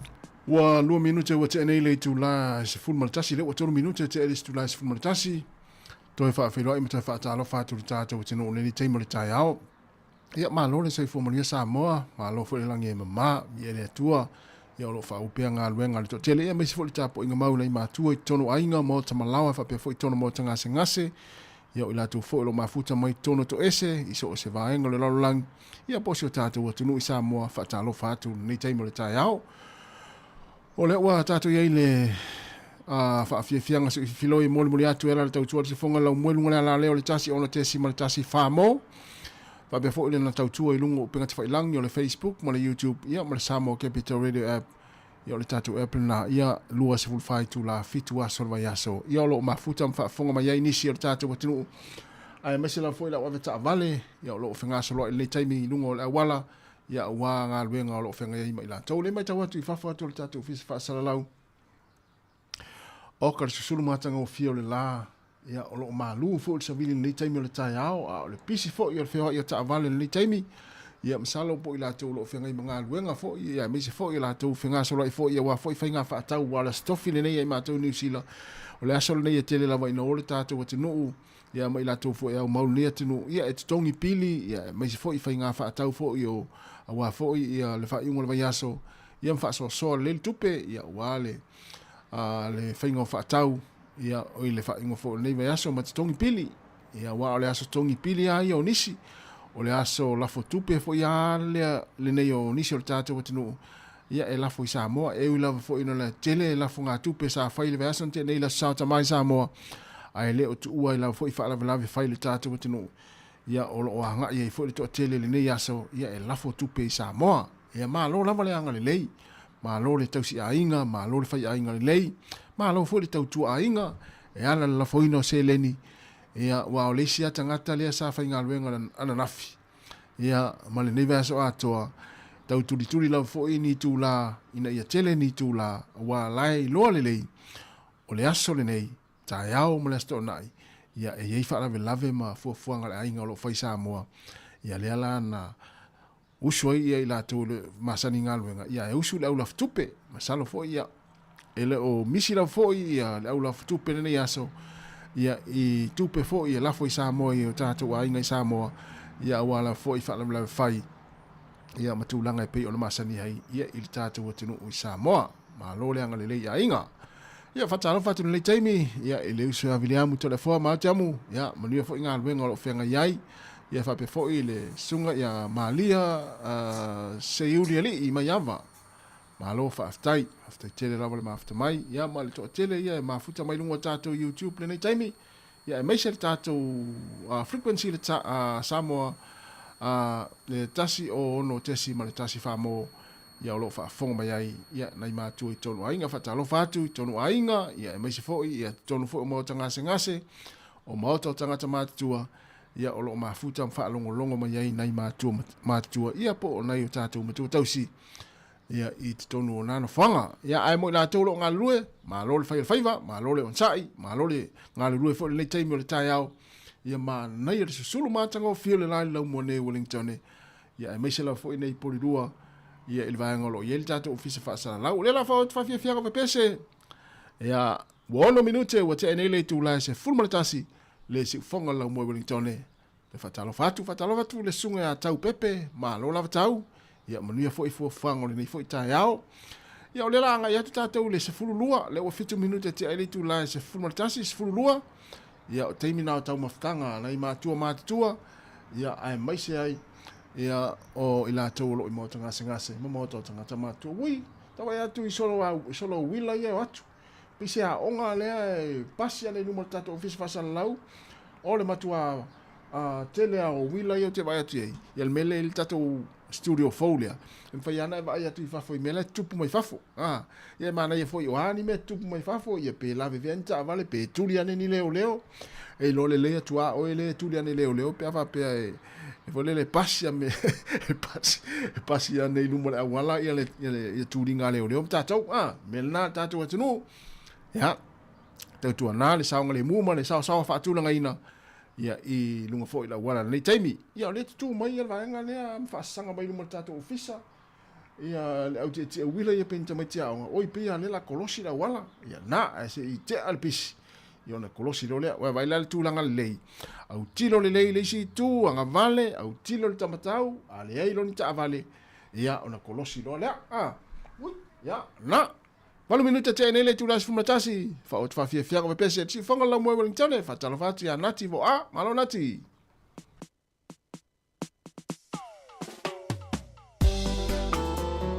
tu mata ya tara au male solu fa fia fia le taimi o le tai au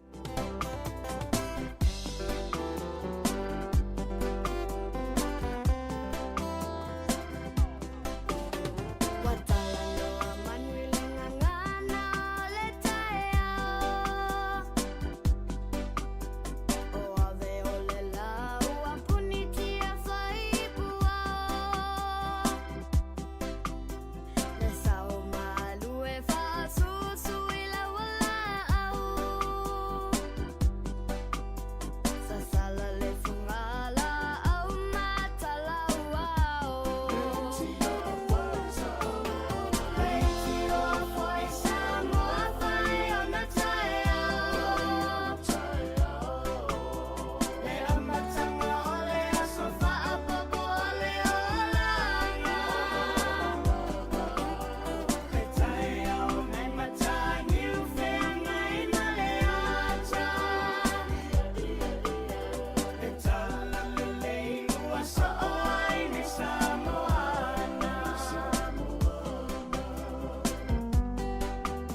Su fong maria sunga ani se ko fan mai mal pese tusi mai ia ma sani ai la to fo ie fie fai tusi ia au fai tusi aso la e tamale o lai foni ia le na mo mana mo pese na ifa pe fo ia le sunga ia sina a pari sina leo fa tele lava malo lava fo mai mo mai ia manu fo ia fo fuanga fo i mai tu fo i manga luenga lo fenga iai ia ngata i lo tatu tunu lo tele fera fo singa luenga na te mafuta mai ai le nei taimi ya fa malo atu tatu programa fa fianga si filoi ale si fonga la mo Wellington vai ta watu le nei vai aso ya o fa nga solo fo ia ta longa fo le afeletia onga pe ona masani ai ta to yaso la ya le vainga le zone A le pe o le amatanga le vai aso le na fa ta unai ya ta longa le zone A ya le ya onga ya avele mai sia onga pena ya o le zone B la le mai ta watu le aso le nei le fa nga solo ai ta longa afeletia onga ia le zone B le ia pesenga St. Mary's Elevation Mary's pere ai ia ma St. Joseph ia ma onga i sawanga i fea i le vaula ia ma i le muenga ia ma onga uma fa pena ia o tele ropo to ia sa ia ma to mai le motele sala fai le zone C wa pe zone A ia i lesi pito le wa onga i polu zone B ia lesi pito wa onga i polu ya sola ia au tele lola po fa au pe le zone C le ma to mai sa va le sa ia ya sola ia au tele lo i temi lei ia masalo na o tu mau pe talo fa fo sunga con fesi paione ia ma lo lava fa ftai tele lava fo le mafuta mai ia ma lam mai ta to ia sa ia au afeleti ai le ma lam mai la to fo le i avea ni la to ta longa i meio afeleti le pia pak ia fa pe sa ta moe o le ala event o le ala fo le o sa ave ina taimi o ta longa ia na te ma lam le ia so fa pe nei o le zone P la le mai ta watu le so le lo fa solo ai i le pia pak ia ta longa afileti la wa nga umala foi makolisi ia lo i lalo le vaenga le son P ia na ole wa se full 1 minute te nei le tu la se full matasi fa ta lo fa te foi fa ta lo fa te foi ia ila to le asau ni malanga le nei aso ia manuia la foi fa nga malanga le afenga i mo to le anga i Samoa wa ale tu langa le wa ia wa matua le to e misi ale fe wa ia tato wa tunu ia ile aso ma le aso le malanga i Samoa ia i fuanga ma fa lave fa le ainga ia ma vainga umala fa pena po le ala ma le tanga ta le pase se tu langa le wa ia ai a sau ale fa lave tau no ai te va ia o me le no ai le fo le tausi ainga le osi ainga le tau tu no le tau tu e kalesia o tātou tangata po ala fa lave ma me te tupu mai Samoa i le taitai apa po le tātou ia tunu i fafo le tangata o pasese ai oa ia ona ole me ta ole o si ainga ia na talo fat foi le se atali voi ma tali ia o tali ia tiri iwa ai ni tangata o tali o foi le o ta alu ni afeleti ya sola te msalo tamai na ole la fo ta longo volele ole sei pona ivi ia le wali ia fie ta longa ia sola ta motali ia se William telefo jamu ia o te loa jamu sa ya jamu te mi a ngai ve poli pe sai sana santa longa na ave pe sai sana event ia wa tau au ta mole jamu ia pe ia tau au ole afo o Pakistan lena pine aulo ya sola lena pine aulo ya i felele ia i on peka tau sanga nei ia na ia na ia olo ia le son savai ia i sole sa ola ma ila le o i tangata sa ta lo le mal le ia i yaso fa pe nei son A son B son C le sa sunga tau pepe ia fa mai sa ta mo el serau mita ia aina ele i fa mai ele i sa ta mo e fo le lua serau mita i sole na mua fo le serau mita to e mua lua serau mita no winga lan matua sa ala tangata le o ta yo ia e malo ta to ia fa ya pe ia mo ia el serau mita pe atu le to ina marsalima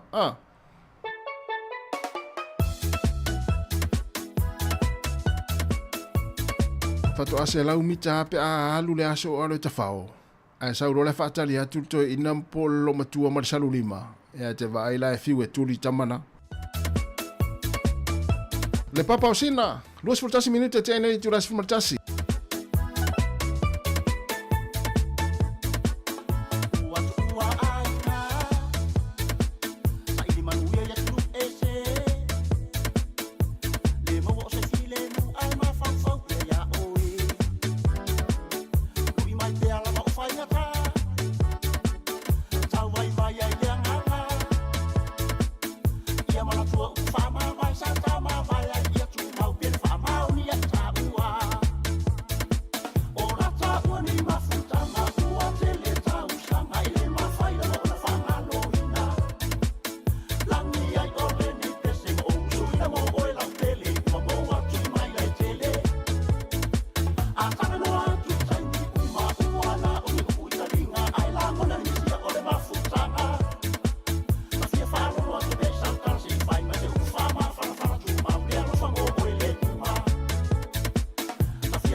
Samoa se papa na nini we po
Taloa ole alofa, ia oe la upaa. Amuia ni siolo fia fia I le ola. E mawani wofa a tauna ule mafuta. E leilo a masalo salo pese vale le ala. Taloa ole alofa, ia oe la upaa. Pe moni e aita, ua ele ke amai. A whai ua mō koni lea, sau se tau tala mai. E lea o ngaro I tama e solago. E tinga ai lo ula tamasi a udu.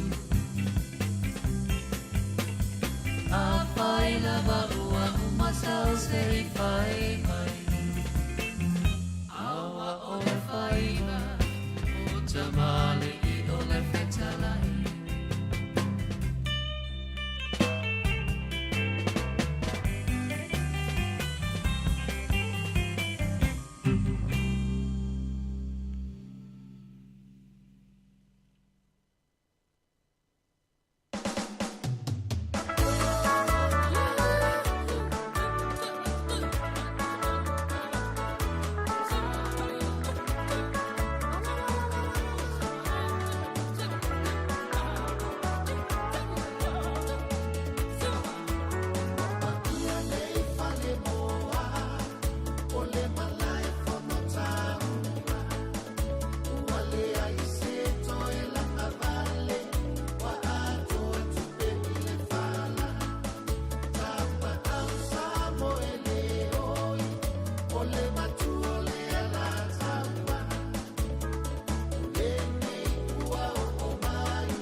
Ole alofa moni ole alofa uatasi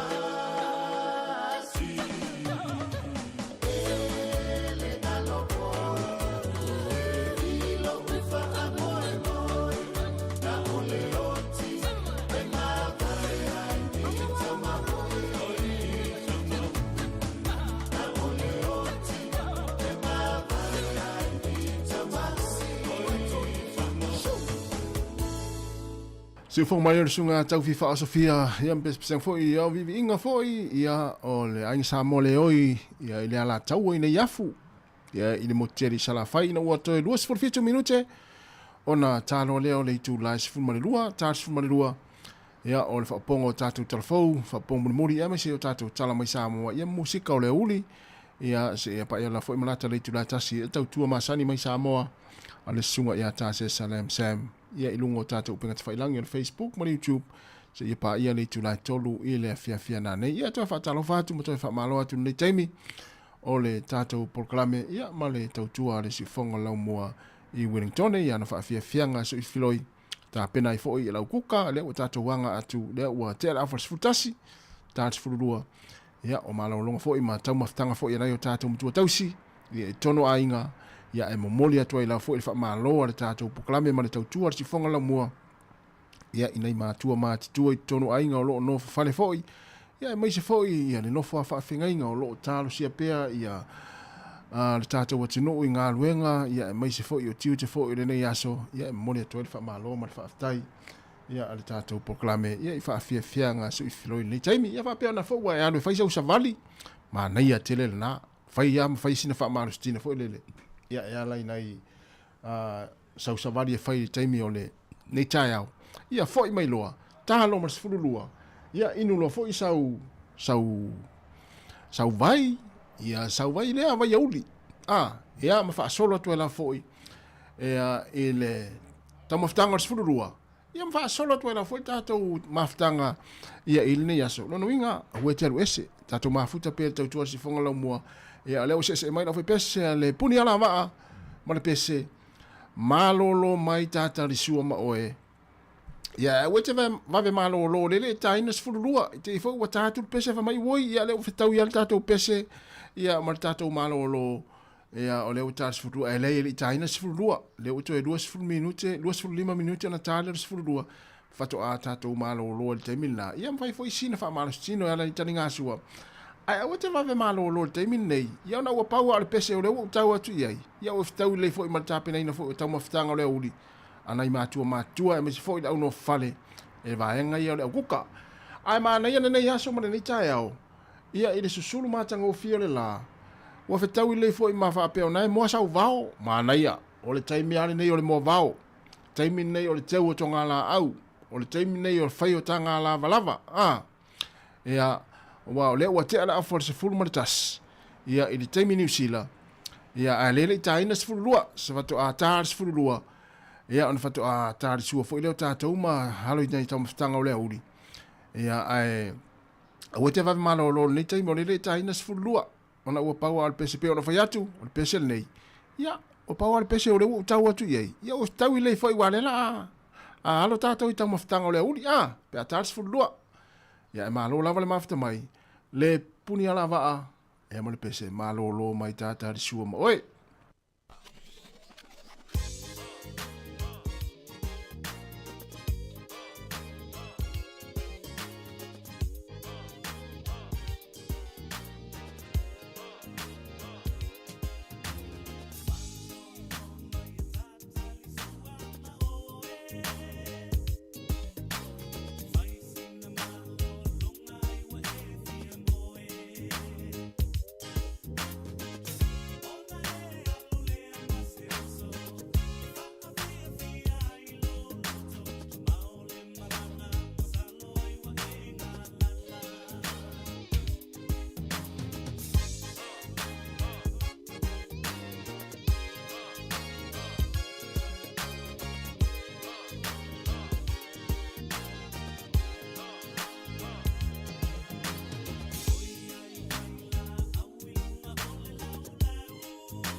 sasala la upele la ula fala ele umale mana oia oe ola ufa asolo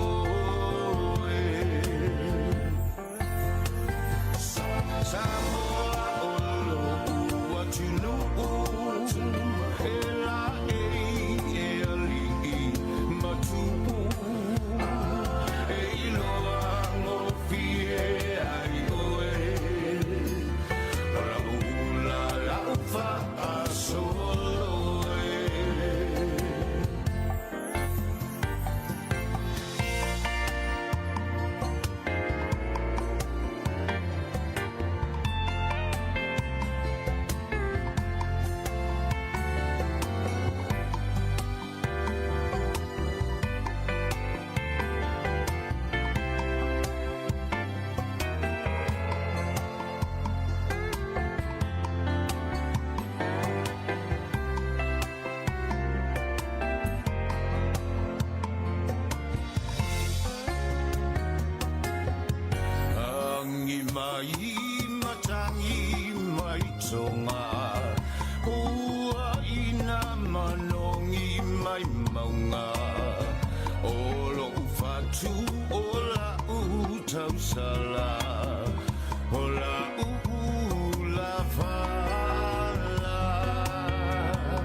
Fafiang ma le pese le tia maa ma le pese le tamai tai o Anelina ia o ama i oe le ni taimi o le tai au. O e whai ngā luenga, ia e po ama i fo i lau ngā luenga le ni taimi, ia po na e fo i te runga le awala na e te whea lua i ta avale, ia po na fo i e te alu e te totongi pili ma whaifa atau walau a inga, ia o le mea lea na o le whamanatu atu Anelina, ia umaloa ma le lei ma fo i le na whaifa atau, totongi pili, ma le whamanatu lava lea Anelina mo oile ni tai au. So se Anelina o le alu tongi piri. Ma la tua, i o le whamanatu lava ia o a tonu na lua whai ana po ma le tamau le a inga Anelina te alu tongi, o a pire te tongi, alu e whaatea. Whaatea mua a piri na sa alua talanoa i ana po ma le tamau le a inga Anelina. Ia ona e alu loa le whalil whaatau. Sia na tua lalo atu am, whamanatu atu e pule hao e Anelina le whaonga ina o lau kaat. Ia po o le tupe po le kada le to ina nasa na te alu mo e tongi e piri. Pulea oi ana le whamanatu a te ua e alatu fo i e alu whai mo le whaatau, ia umane le whaatau. Ia ua le lava le tupe tongi e le piri le moli, ia piri le telefoni, ia o le fale, e meisa le fale. Ia oi, tau an whaatea mo vanga whapena. To e sfulu tasi minuti ana tā leo le tu lai se fulma le rua, si ufonga la mo Wellingtone, ia mo le au kuka, whaamalo atu le kuka le nei aso. Tau maftanga ia me se fo le malua tai au nei matua sa fe ngai mo tou mo moli ta mai tira onga ina ua umana mo moli e tamale a inga nga luenga mo moli atu mata mai tira onga e sau faile kuka ia pe faile tau maftanga o le tai au le iputia to ina malo matua ia umane e liliwane i tanga lava le matinta lava la u fafo e alu tau fafo le waya fa onga ye le la ia ona e to e wane lo lea to e whaola le o ngā umu se itu lou, ia e whai au ngā sesenga ua fo i nei tau maftanga nei mātua. Me lea leo kuka, o le atu wha mālo le tātou puklame, wha fianga sui filoi, ia le pese nei te siva mai ai, o ele sa kuka.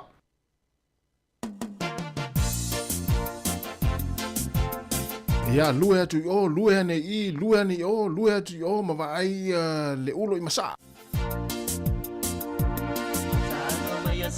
Si mau ita so alo fau te filanga na ina wale maua o se moe o te moe miti o folina ta umaya ia o so langona pe o tu mau pea i so alo fa pa i maya ya ita toi amu o utotonga wali wane ilo fa amoe moe fa apea o kuma fa fa se ie mafuli maya se ie tanumi ayo ita se me ina fainga ta wali wale vai o sina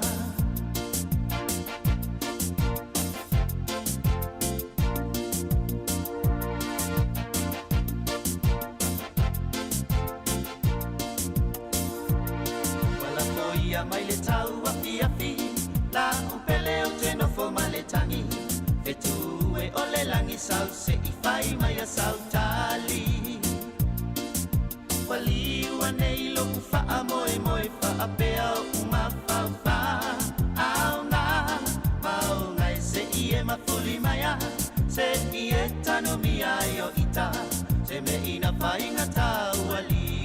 vai o sina.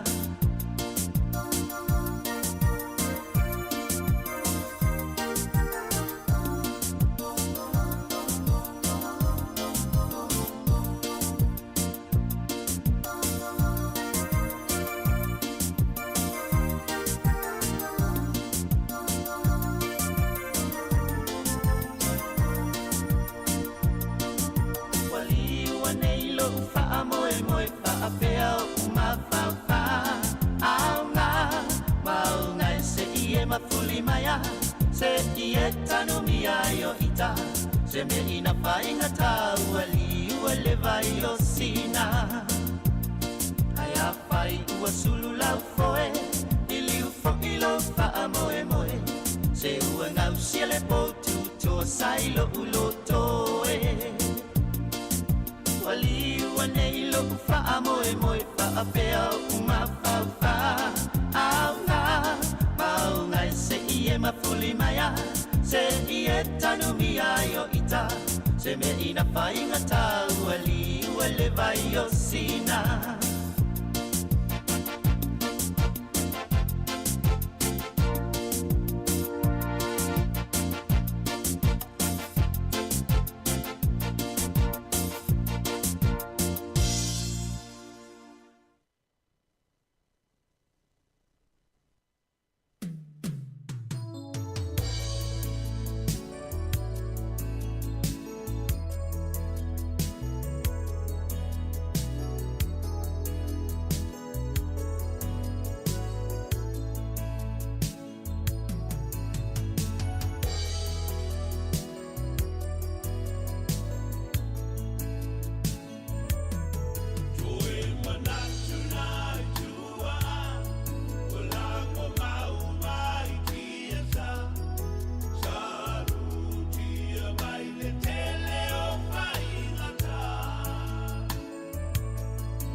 O le tautua le si ufonga o le laumua o lo iai fo i le langolango a le New Zealand On Air.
Toi whaatalo whātua le whapoponga o talafou mai le si ufonga le laumua mō le nei awa uli. O la toi whaatulanga le waikaha le matanga luenga mō tangata i mana o ngā whaapitoa ma o le ale toi whaatinoina ma tawhaiu i whaatinoi au nanga langolango ma o tau fia mo le taimine se whainga fō sa fōwhaina sa whaasilsila le mālo Yesuinga ina ua mai ai se iloilonga tele ma whaali ai o le atu to tasi lava le matanga luenga. O au nanga langolango uma o le a whaaseanga i le MST po le matanga luenga atina engo anga whisa o tai e tau fi mo le taimine i le fōwhanga le Enabling Good Lives. Ina ia mautino e tala whianga ia vanua e mawai whisa o soani e fua ilunga o mana onga ai le ono fuanga taitasi. O lo i le MST le vainga matulanga mawhaio na pule ina le lei o ia vai ngā tupe ma o le a avea o se leo malo si whainga malo e whina mo tangata New Zealand e ie mana onga whaapitoa. To sai masauna ngale minister mo mta utau mana onga whaapitoa Louise Abston. E tu mauli tau maunga le malo e langolango ai tangata ie mana onga whaapitoa o le alale o whaanga ngai se tupetele e tasi tesimale tasi piliona tala e whaopopoi au nanga langolango mo e ie mana onga whaapitoa i le tala whaatitau au tu o le tupe o le nei tau sanga peona sauno ai le minister. O le soe malangai le palemia Christopher Luxon i Ausitalia mo whilo inga whaaltausanga ma le palemia Anthony Albanese na whaia le whilo inga talwai Wellington au avea Chris Hipkins ma palemia ia iu lailua whilua tolu. O whanutanga i e soa lau pule ai e taitai o malo i lua ma whaatulanga i vaenga i ave i le whaamomoi la whainga pa anga mo le tausanga o lumanai. O le puipuinga ma le saunga le mo o le a avea mani mata upe la walunga i tala noanga a o whaawa waini atunga lunga i leono iai o New Zealand whaala potopotonga o le AUKUS. O le amalanga mo Luxon i sini, mo ni whanutanga i whaatitau ngā luenga titele. A o le i whaisana saunoanga mo polisi o le vai whafo i le Lowy Institute e malanga whaatasi manisi o minista o le kabineta. E whai ule malanga i Canberra e whiloa iai ma Albanese. Leo le atala no i whatawa inga ma le tamau a inga o le puipuinga o atunu e lua ma so o tanga ma le Pasifika. O atu le sfululua minista o Asia Siatu i Australia, talo na whaatau le whainga malo fōu ia Novema le tau sanga taluai o Australia o le baanga pita tāua New Zealand mo whaatawa inga ma esilia ma le tolu tasi biliona tā lātu pena maua ia la fi whaatawa inga le tau sanga taluai. Esilia maltasi te si malitasi miliona tangata Australia na asia si mai New Zealand ili lua fesfuluiva. Mai lua te si malifitu biliona ta la lola tau sao ili tamau aingo le tunuu. Masapi to tele tangata Australia na asia si mai New Zealand. Ai mo Australia elona lua New Zealand ia tunu upito to otelo la tau tangata na asia si ta whawatu. Eto sa malifitse lau wafe tangata New Zealand au mau i Australia, ma esilia malise lau fito se fulu wafe o tangata Maori. Eto e taliu mail palimia i le afi o le aso wharaile.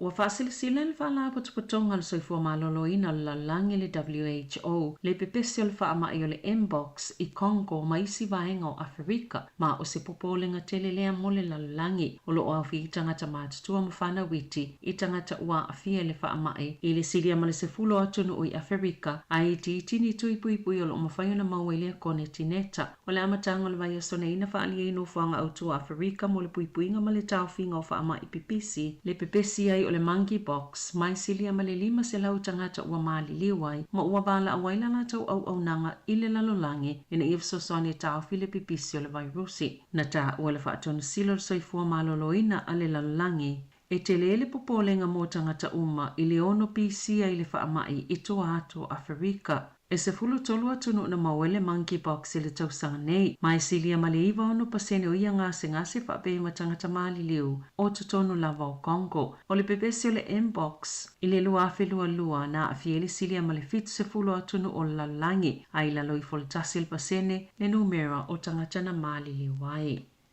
O le taulele alimas fultau sanga lea na maliwa na se whaafitauli na tula i mai le lotoa o le palemene. Sa fete ina i male falitupe le DSP.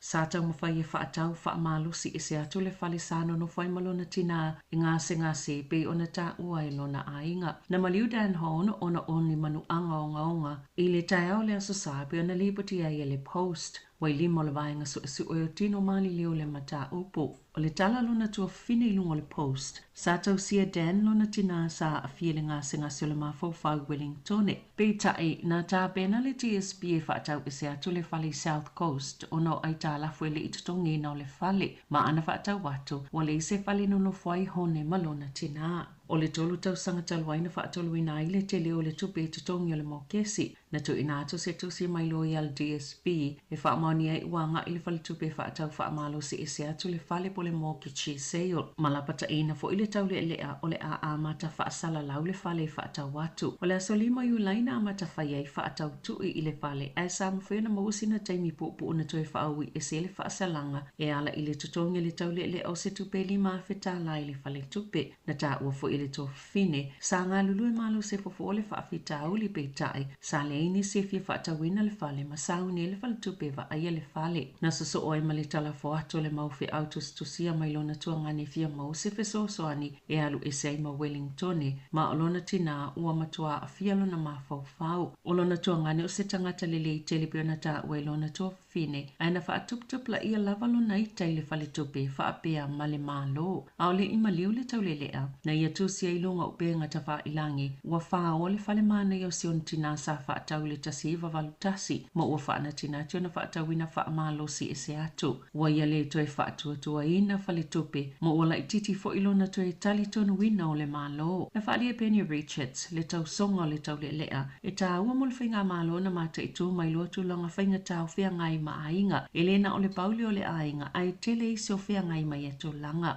E tele au o nanga fisosoani o lo o awano i tutono New Zealand e whaatala noa i so se tasi o whia ngai ma mawhatianga o le soifuanga.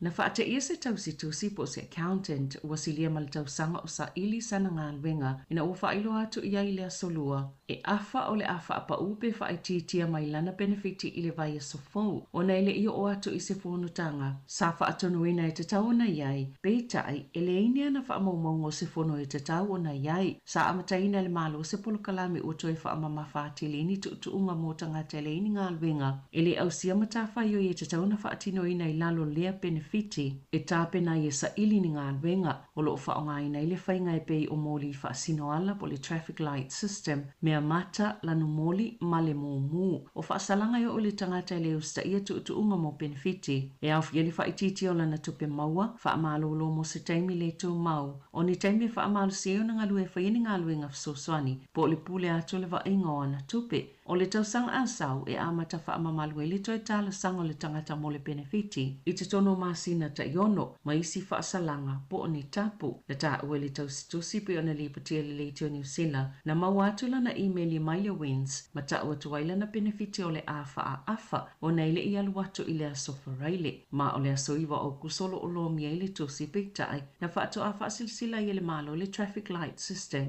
tolu aso mulimuliani pe o na ta ua i le tausitusi na ia whaalia ele i aima se whaamatalanga e iailana fono i le Wins i le aso iwa o kuso ma o le aia fina wina lea mata opo.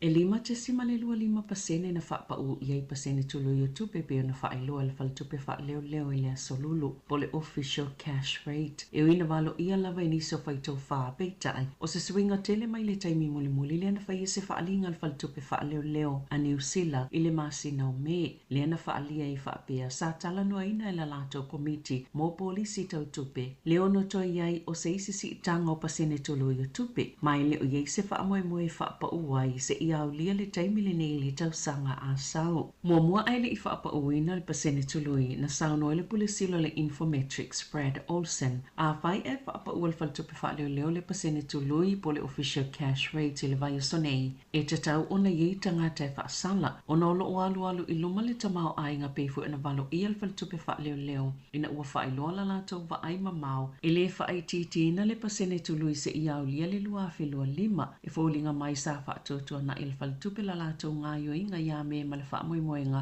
e ngalo i tangata pei tai ele ai pe ona sauno Olsen e lua 5 basis points na whaapau e se mai le pasene tulu i tupe po le official cash rate.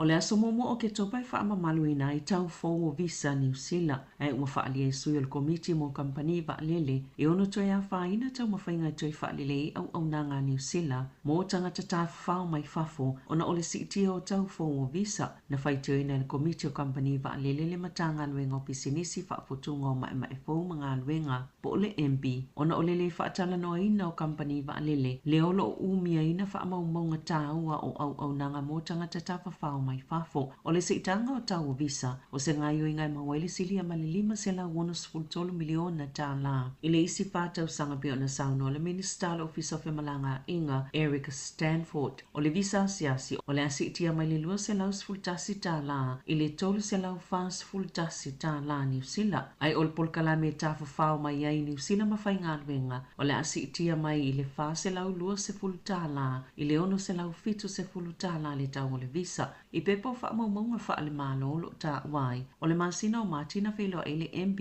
mani au whaisia te tele whaatala noa le si inga o tau o visa uma. Peita ina ta ua e le whaatan silo le komiti. A sui o company Va'alele Kath O'Brien. Na whaia whaalilo lilo whaatala noanga. Mai le iau fiesifi na ngalo mai company Va'alele. O lo o iai ia i lato whaamaumong o le numero o tangata. O lo o mai le atunu o. Mai mawhaiona lato tu ina atu se atole tūlanga o le atupu. Maona a fianga. Pe ata si itau o visa pe tai ele iau fia i lato ia whaatala noanga. Na whaali ei whaamaumaunga. E na o le 2% na whaapopo ina i le numero au nanga Va'alele sa fuafuaina mo le tauma whanawhana lua whelua wha. Pe a foi le tau mawhanawhana o le lua whelua tolu.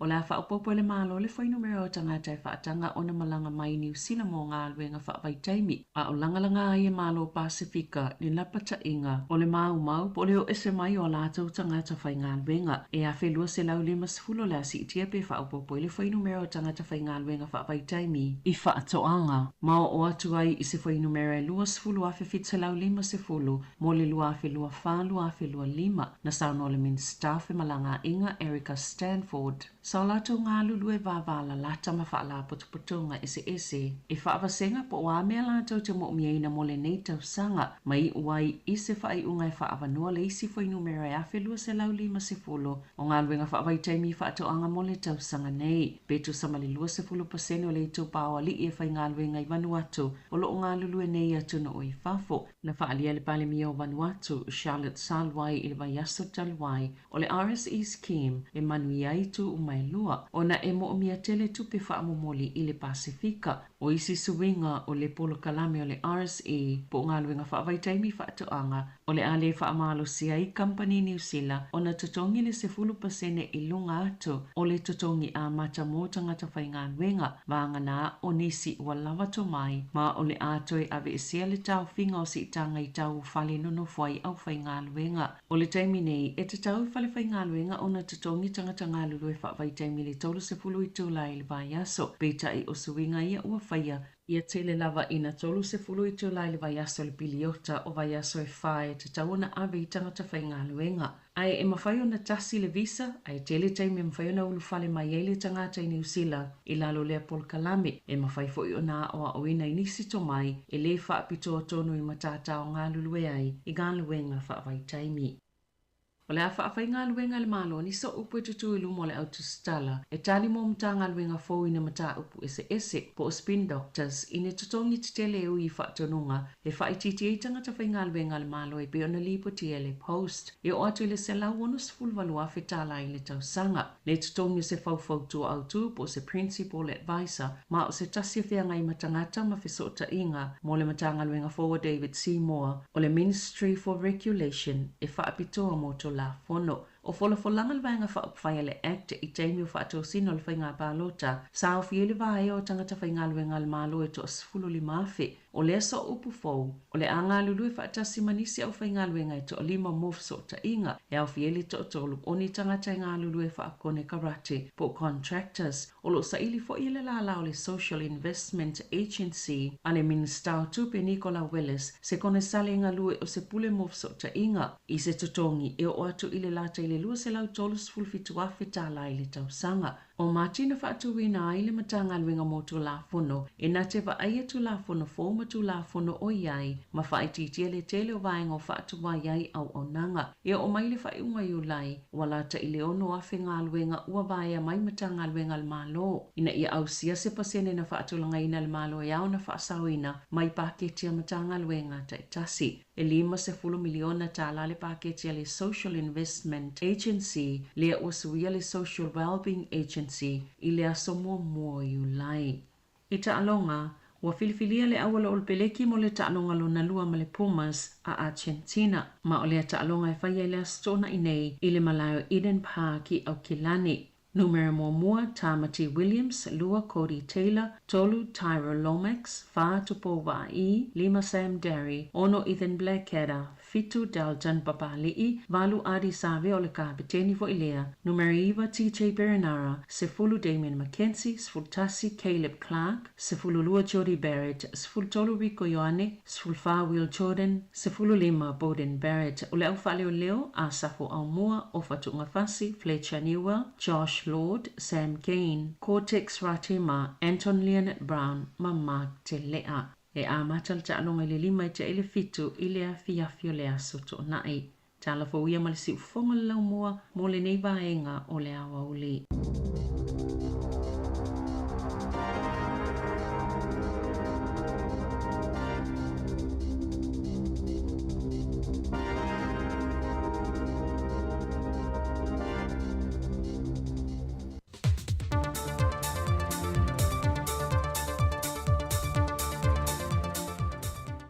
Sai fua manuia malalange malo tātua tanu nei fwoi aso tofi, e usi meia lau whaafonga se whaapoponga o tala faume Samoa. Wa tuesi sila le vaenga lau fiso le pāle mia i le vaenga ngā whamatu se whalau tangata malanga mai atunu ui whafo mo Samoa. O loo halia i mei pia lava whaafi tāuli, i o tātou tangata to e fwoi mai Samoa ai o loo umia tu se whalau isi atunu, lea ua sitseni ai. Wa toe whaamanino atiliai i le atunu le ese senga, vaenga e te tau o na malamalama atiliai o tātou tangata Samoa wau maui whafo. Ona wanga i atu i le teimi pito i sili o na pisi o le neitau sanga, e ngā solo mai Yesu Yusufono o le whontang telo le awhai o le tātua tunu, ma o tātou lava tangata siasi pe o na māsani ai. Sau no mai awa Jacob Pesamino o le sui o le ofiso le pālemia. Whai e te malanga mai i Lotus Flau mai i Australia ni usila, po me po sisi lava tunu lo e au mawai ma vei o e stangata sitse. E lava ia whainga ma ia inga whaatula fono. Tau wai o na ausia le tangata malanga. Ia futua whaile o na mātou whaatangaina. Ia me mumo. Whai le te malanga mai o oil Samoa na e ola mai whanau ia e malanga mai satu se passport se satu. E tau ona iai ia tulanga foile le iai so ele stamp e tau o le exemption stamp. O le stamp na e whai ona tu whaatula fonoina i tonu tu siflau le wa e malanga ai. Po le foreign passport le te whai malanga ai. Ni whai ona alo ia o e fo tangata Samoa. Longo ringa e recognize ai o e siksengi Samoa. E whai ele stamp na. O le stamp folina, e mawhai ona whaatanga i ona e malanga mai Samoa i le one-way ticket. Nongo winga. E le tautongi ai so return ticket. Aba a le ili stamp na. Ia e maumia le airline e tau ona tautongi e return ticket. So e fo ia tua i le tununa e te au mawai. Lor tau wala na. Ia o le tulanga lava e tauna ia. Ia a whaila te malanga mai, le te malanga mai tu sifula wile o iso stamp na. Ia e mātou te tweetinga lava oe o se whaina. O se tangata le te anga i mai te pau Samoa. Longo winga e mātou te tu i eile stamp le o le iwa sifu waso. E mawhai ona e nofu nei Samoa. Ia ma mo ele wanoa e te anga i atu i le office. Tau sanga iso stamp o le exemption stamp. Whaina na mātou o meilo tu sifula uta a o iei tumla tu yuta fauna. Pero tulanga na. Le sunga maiava Jacob Pesamino, o le sui o le ofiso le pālemia e ngafa matus falau, mai o le au te lengo le whaatelenonga mal whaamani no ngā tili o isi vaenga e si le fia le tātua tenu, o le a e maua atua i le tautua mai Samoa, i le aulia le so. O le ua afa le masina momoa o masina e lua na tu ina tu le tanga wengo leo, i le mamalo le atunu i lalo o le Port Kalamia wata ua o le Can Amnesty, e tu ina mai i te tonu la au malosi e le whatanga ina i le atunu e au noa mani whaasalanga e tu ina atu iai, po oni mōri anga whaalesodu tu la fono, ai maua le pepatala o loa se lauta la, e tala ini o loa mo mia mo ainga, e supermarketi wa lautongia. Whai loa le sui komsino mtanga ruenga o leo i le vai aso nei, wa se fulma le ono la au malosi wa tu ina atu te tonu, mai o le se fulu o ia la au malosi o la au malosi o li tu aingo pistos, e le whatanga ina i le atunu, ma le isi ono, o la au malosi e whatanga ina i le atunu, au le whato atu ina atu e lai sene whaltu la fono. E te tonu le sui komisino mtanga ruengo leo mali pulenga, e tele le la au malosi e le whatanga ina le atunu le o lo o iai, o lo tālu sanga tu e pe lava i le mamalu le atunu, e au ina mai i tutonu. O le whamoe moe le whiongo le tamai tai pālemia, Matuka Peneta, ia saunga le mū ma le aini whaafita au le tūlai mai, i le teimi o le taringa mālo le sio tātua tunu o le whontanga a mālo le tau pulenga. E whaamaumunga le mtanga ruenga i tutonu o le fitu tausanga, na manta whaatau teia mai e le polo kalame le nei, wo atu i le 5 se lau iwa se fuluono la au malosi watu ina mai te tonu, ma le fitu se lau 2 se fulu ma le 5 pulu whana, e le whatanga ina fo i le atu no watu ina atu te tonu le ofisa. E niso whaamaumaunga mai le lua afe se fulu ma le valu, e valu se fulu ma le tasi la au malosi na au inai, ai o le lua afe lua se fulu ma le lua afe lua se fulu ma le tasi, e se lau iwa se fulu ma le valu la au malosi, a to ai ma pulu whana, na au ina i a tausanga e lua. O whamaumaunga e mai ia Januari i a Union tausanga le nei, wa se fulu ma leono whaalawe lave a fiaila au malosi, wa ripotia i le mtanga ruenga o leo. Wa lona valu sa mo i atunu o le Pasifika, wa ia au sia le isi tūlanga whaavao malo i whemalanga inga, i lona malai waalele whaavao malo. e whamasini whaata ese i o whapi na lu tātou malai wa alele, o tāpenanga umaia mōl fontang tele ia o ki topa, o masini whaata nei o soaswani al maloni usila mō Samoa, e au fied masini e siaki ai ato paua i lātou e ave i lunga le wa alele, o le masini whaata e whaatai ato pau, au leisi masini whaata e mō te tele, ma le masini whaata whaapitoa, e siaki na whaapitoa ai se pomu e awina mai to tono le atu no. Mai inia masine whaawa whaapipi ina, wanga wa ai loa Samoa moni malanga tu sao mai Amerika, o na sa le ima whai mua, e le lei au sia lea lo tātou malai wa lele whawa malo i whaleolo, o lea la asanga mo i lanto e ulu whane mai le atu no. O le so se sau ninga whaapitoa, o le atau a awa loa i atu e loa ele malo le usila, e tawalatu i lona komisindo le malo o lo i Samoa nei, i e fiso swani i le pūlenga o le malai wa lele i whaleolo. E manatu le pūlenga o le soifua malo loina, e whaawau peo na mate i tuina a fianga o le siamo o le fiva pōna aivi po le dengue fever, ona o le lava o lo a fia peo tātu tangata mai vai aso te tasi, na whaamawina le soifua malo loina i lātou na whaamaunia na a fia i le lua vai aso tarua i e toa whaa.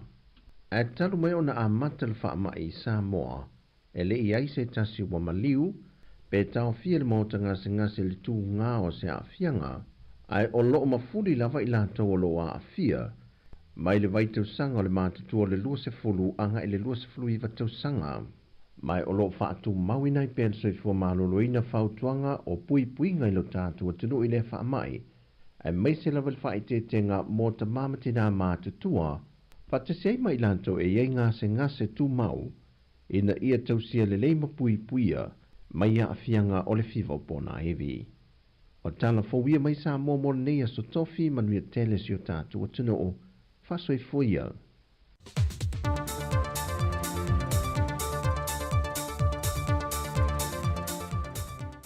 One, two, three, four, uno, dos, tres.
O le whaasilanga tāua, e whaamana tuatu i le mamalo le tātou au whaafonga, e iaila wa ia te tau i lalo le tulafono o le Broadcasting Act tasiiwa valuiwa, e whai e sau whaasea po o se whai tionga i mata upu, tau i whaasalalanga i lunga le Samoa Capital Radio. O lo o au ili lalo le upenga o sota inga le pūlenga o whaasalalanga, po le Broadcasting Standards Authority, bsa.gov.nz. A ia inga mo le whai o sau whaasea i se polkala me whaamanu alia ai lau whaafonga anga. O lo o au fia i vaenga nei, o le ale teime mawhaiona whai se whaasea, o ai tu ainga polkala me mawhaiona o whaasea ai, o ai e whao o iai la o whaasea mō le teime mua, whaftai. Musika o malo longa matau mawhitanga o leo au li si ufofonga o le laumua. Yo e moni le leia, tai masani fo ineo whaafia fianga su filoi, ale si fonga la moe Wellingtone leo ulua sifurigo minute wate ai nei leitu la se fulmane nua. Ia toi whaafiloi, toi whaatala whaatu, mata.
Ile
musika o malolonga ma tau mawhitanga o leo auli si ufofonga o le laumua. Yo o whawhiawhianga fo i musika o le auli, whenga i fo lea tunu i malolonga ma tau mawhitanga, me si fo i au ngā lulue, lea ua malolo nei taimi, ia tālo fo i tasi on toi amata fo i lau lātou ngā luenga, ia mori atu wha malo, ia ma le whawhitai le tātou tautua, ia i lautou whaafonga mai, ma lautou mai mo mai, ia le tātou onanga o le nei aso i musika si whroi se pa i le tasi, ia on toi tu nātu leo tātou telefon matala mai Samoa. O le swinga tātou klame pe o masania stofi, o vesta i tasi, ia tautua mai le sunga tā sesa mai Samoa pe i ta iane, ia o ni fuafuanga matulanga lema alafia, leo le afa ua tue pe le tātou tautua, se i pa i le tula tolu i le fia na nei, ia i nei tātou ofisa utu 5 ma le tasi ma le Kevin Polilua. Ia, tātou mafuta, tātou fia, tātou talatala noa, whaaso mai oe, mātou talatala noa atu, e talatala noa mai runga tātou Facebook, ia mātou whaafelo i atu, mātou whaatalofa atu.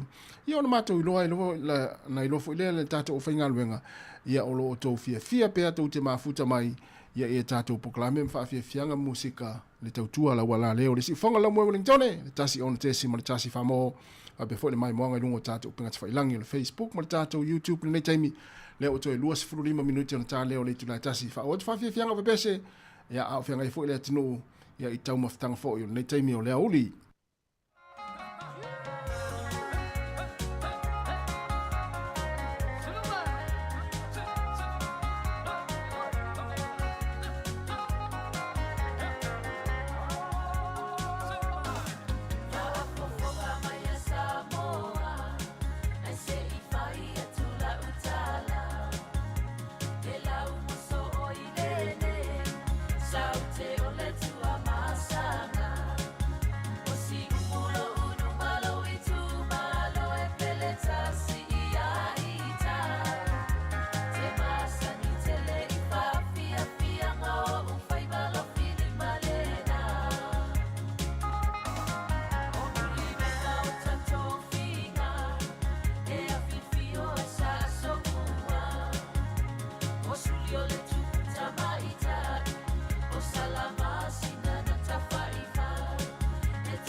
talofai ila ulupe ua punitia. Aoba ai au folina, wala vale amo ita. Ai no pe ana eina mai, itai a whanoi ne whiawa ai.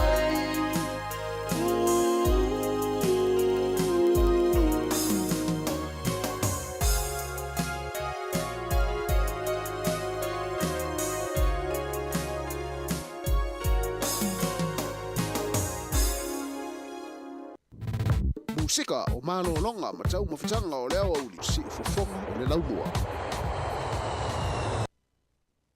O le o toi se full 5 minutes on tale o le tula tasi on toi fa fonga le tuina atu tatu telefou pe on ta penina Sabrina Casiano o le fo yaso ya mi se fa poponga muli ya pe on atu le tula se full mole lua ya mi se o tatu tala mai sa mo pe on fa lo atu o le tatu tua ya le la fa o tu pe ine tatu ofisa o tu ine fea lima se full tasi man Kevin poli lua ya ufta le fo le mana ile aso ya na tale pese ya lo atu fa fo ile siva ai ya fa pe ya la yo tangata la fe ya nei mo wala ya ai wo isi me o tu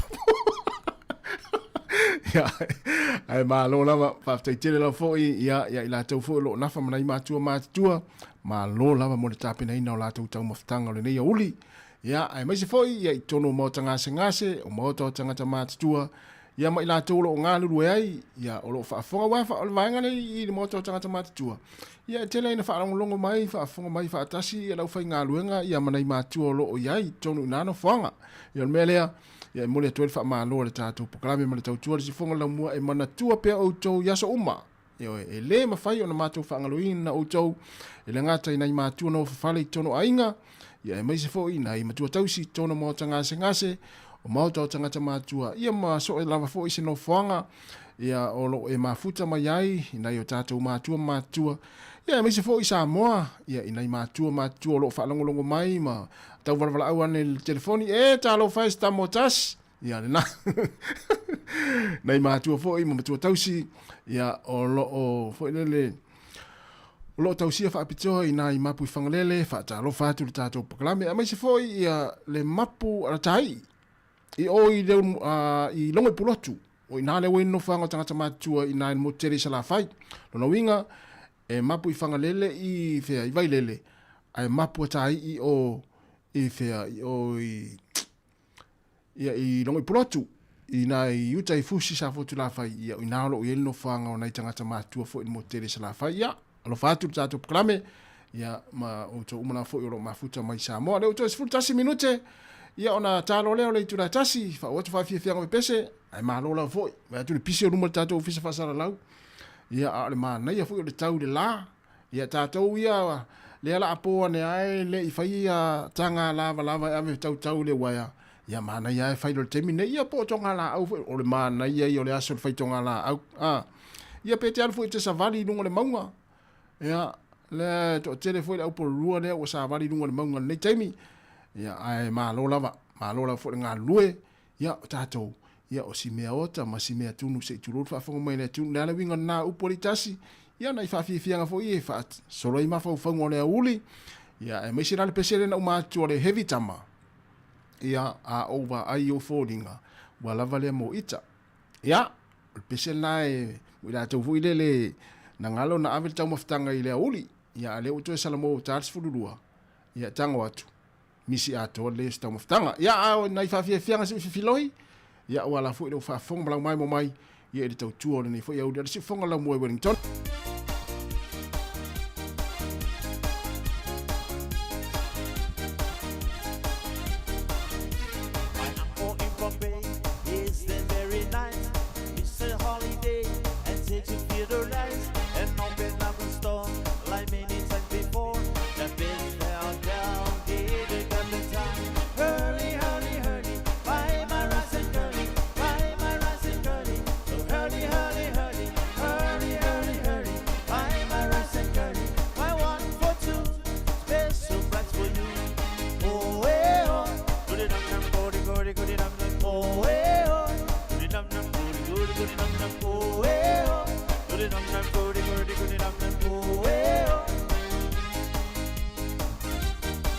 Hey, lama tau ngā tanga la wala wai lalo le waya. I think I have no problem. I really don't know why.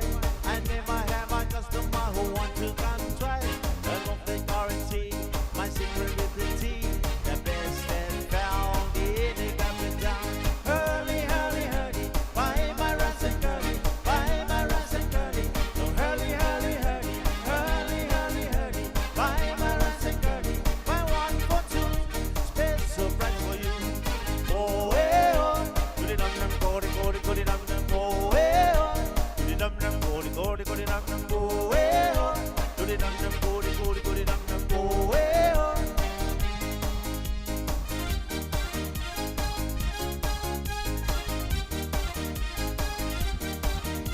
My uncle in Bombay is very nice. When he's on holiday and take you to the rice and open up a store like many times before. The best that found in the country town. Hurly, hurly, hurly. Buy my rice and curly. Buy my rice and curly. So hurly, hurly, hurly. Hurly, hurly, hurly. Buy my rice and curly. Buy 1 for 2. Special price for you. Oh, hey, oh. Go the dum dum, go the dum dum, go, hey, oh. Do the dum dum, go the dum dum, go, hey, oh. Do the dum dum, go the dum dum, go, hey, oh.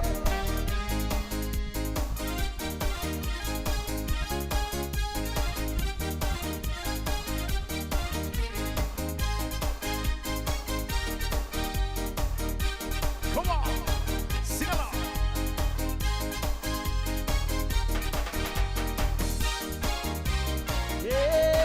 Entonces tu musela je no te fais waka waka onte de bubusela onte de seletita onte de bubusela je no te fais waka waka onte de bubusela de bon de seletita Ban, Chingale, Bengal, City Grass, City Dead Protection, into the list, the generation, it is here, the education.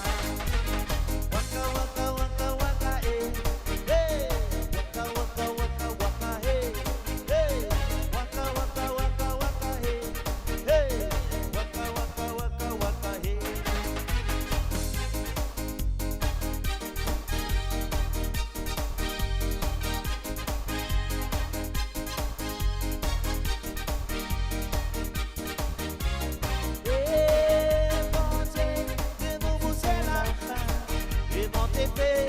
Waka waka, monkey, the bubusela, and pretty the ceiling is like.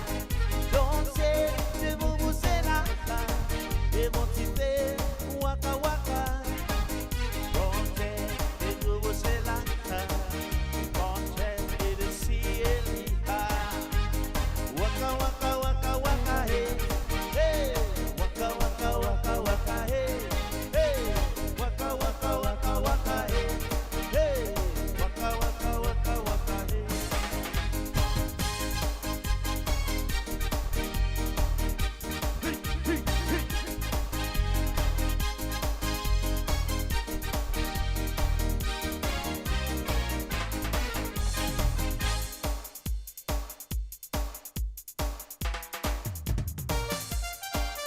Almalpo, almalpo. Almalpo, almalpo. Almalpo, almalpo. Almalpo, almalpo.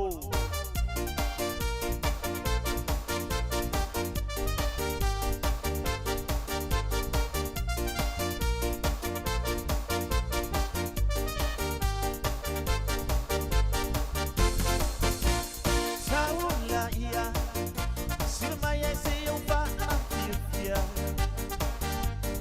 Wamae, ongaluenga, va ata upati, oso so belue, wamae.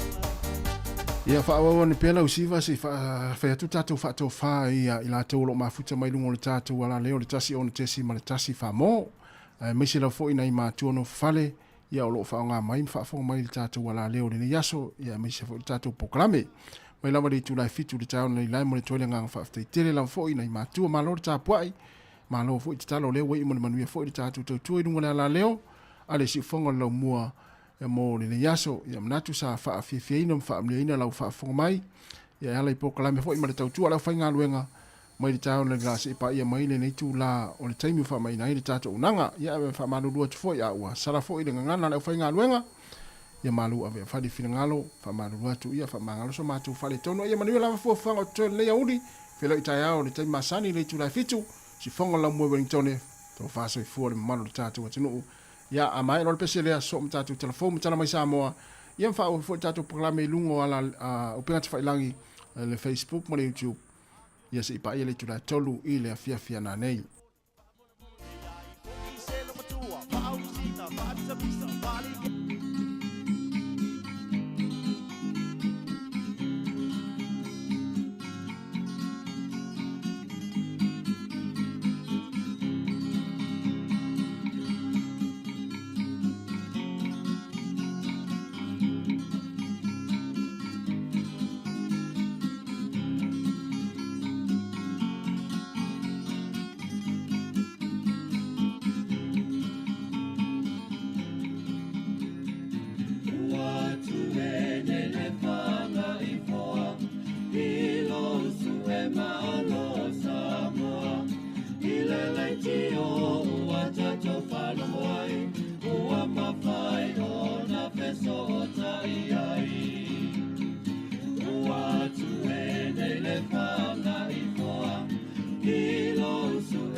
Toi whaatalo whātua le whaapoponga o talafou mai le si ufonga le lau mua mō le nei awa uli.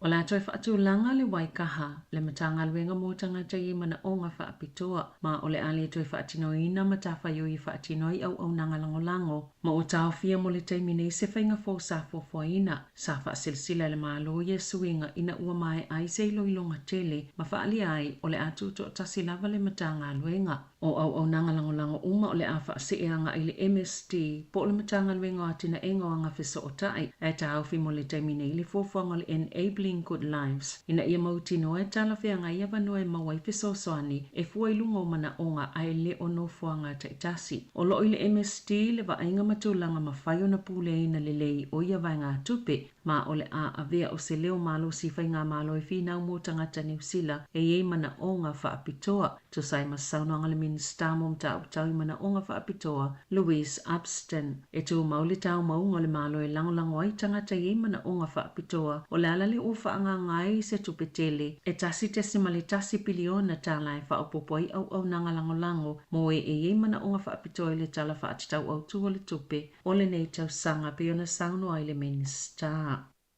O le soe malangai le palemia Christopher Luxon i Ausitalia mo whilo inga whaaltausanga ma le palemia Anthony Albanese na whaiel whilo inga taluai Wellington au avea Chris Hipkins ma palemia ia iu lailua whilua tolu. O whanutanga i e soala upule ai e taitai o malo i lua ma whaatulanga i vaenga i ave i ele whaamomoe la whainga pa anga mo le tausanga o lumanai. O le puipuinga ma le saunga le mo o le a avea mani mata upe la walunga i tala noanga a o whaawa waini atunga lunga i leono iai o New Zealand whaala potopotonga o le AUKUS. O le amalanga mo mua Luxon i sini, mo ni whanutanga i whaatitau ngā luenga titele. A ole i whaisana saunoanga mo polisi o le vai whafo i le Lowy Institute. E malanga whaatasi manisi o minista o le kabineta. E whai ule malanga i Canberra e whilo i aima Albanese. Leo le atala no i whatawa inga ma le tamau a inga o le puipuinga o atunu e lua ma so o tanga ma le Pasifika. O atu le sfululua minista o Asia Seatu i Australia, talo na whaatau tola whainga malo fau ia November le tausanga taluai. O Australia o le paanga pita tau a New Zealand mo whaatawa inga, ma esilia ma le tolu tasi biliona tala tupena maua, ia la whaatawa inga le tausanga taluai. Esilia maltasi tesi maletasi miliona tangata Australia na Asia simai New Zealand i le lua fesfuluiva. Mai lua tesi malefitu biliona ta la lola tau sao ili tamau ainga o le atunuu. Masapito tele tangata Australia na Asia simai New Zealand. Ai mo Australia e lona lua New Zealand ia tunu upito to telo la tau tangata na Asia sita whawatu. E tu sa malefit se lau wafe tangata New Zealand e au mau i Australia, ma e silia mal se lau fito se fulu wafe o tangata Maori. E tu e taliu mail palimia i le afi o le aso wharaile. Ua whaasili sila le whala potopotonga le soifua malolo ina la langi le WHO, le pepesi o le whaamai o le Mbox i Congo ma isi vaenga o Afrika, ma o se popolenga telelea mo le lalangi o lo au fi tangata mātutua mawhana witi i tangata ua afia le whaamai i le siria ma le se fulo atunu o i Afrika, a i tini tui pui o lo mawhaiona mauelea kone tineta. O le amatanga le vai asone ina whaali ino fuanga autua Afrika mo le puipuinga ma le tauwhinga o whaamai pipisi, le pepesi ai o le monkeypox, mai silia ma le 5 se lau tangata ua maali liwai, ma ua wala awaila na tau au nanga i le lalolangi, ina ifso soane tau file pipisi o le virusi. Na ta ua le whaatonu silo soifua maloloina a le lalolangi. E te lele popolenga mo tangata uma i le ono pisia i le whaamai i toa ato Afrika. E se fulu tolu atunu na mawele monkeypox i le tausanga nei, mai silia ma le iwa ono pasene o ia ngase whape ma tangata maali liu o tutonu lava o Congo. O le pepesi o le Mbox i le lua afe lua na afieli silia ma le fitu se fulu atunu o lalangi, ai lalo i foltasi il pasene le numera o tangata na maali liu ai.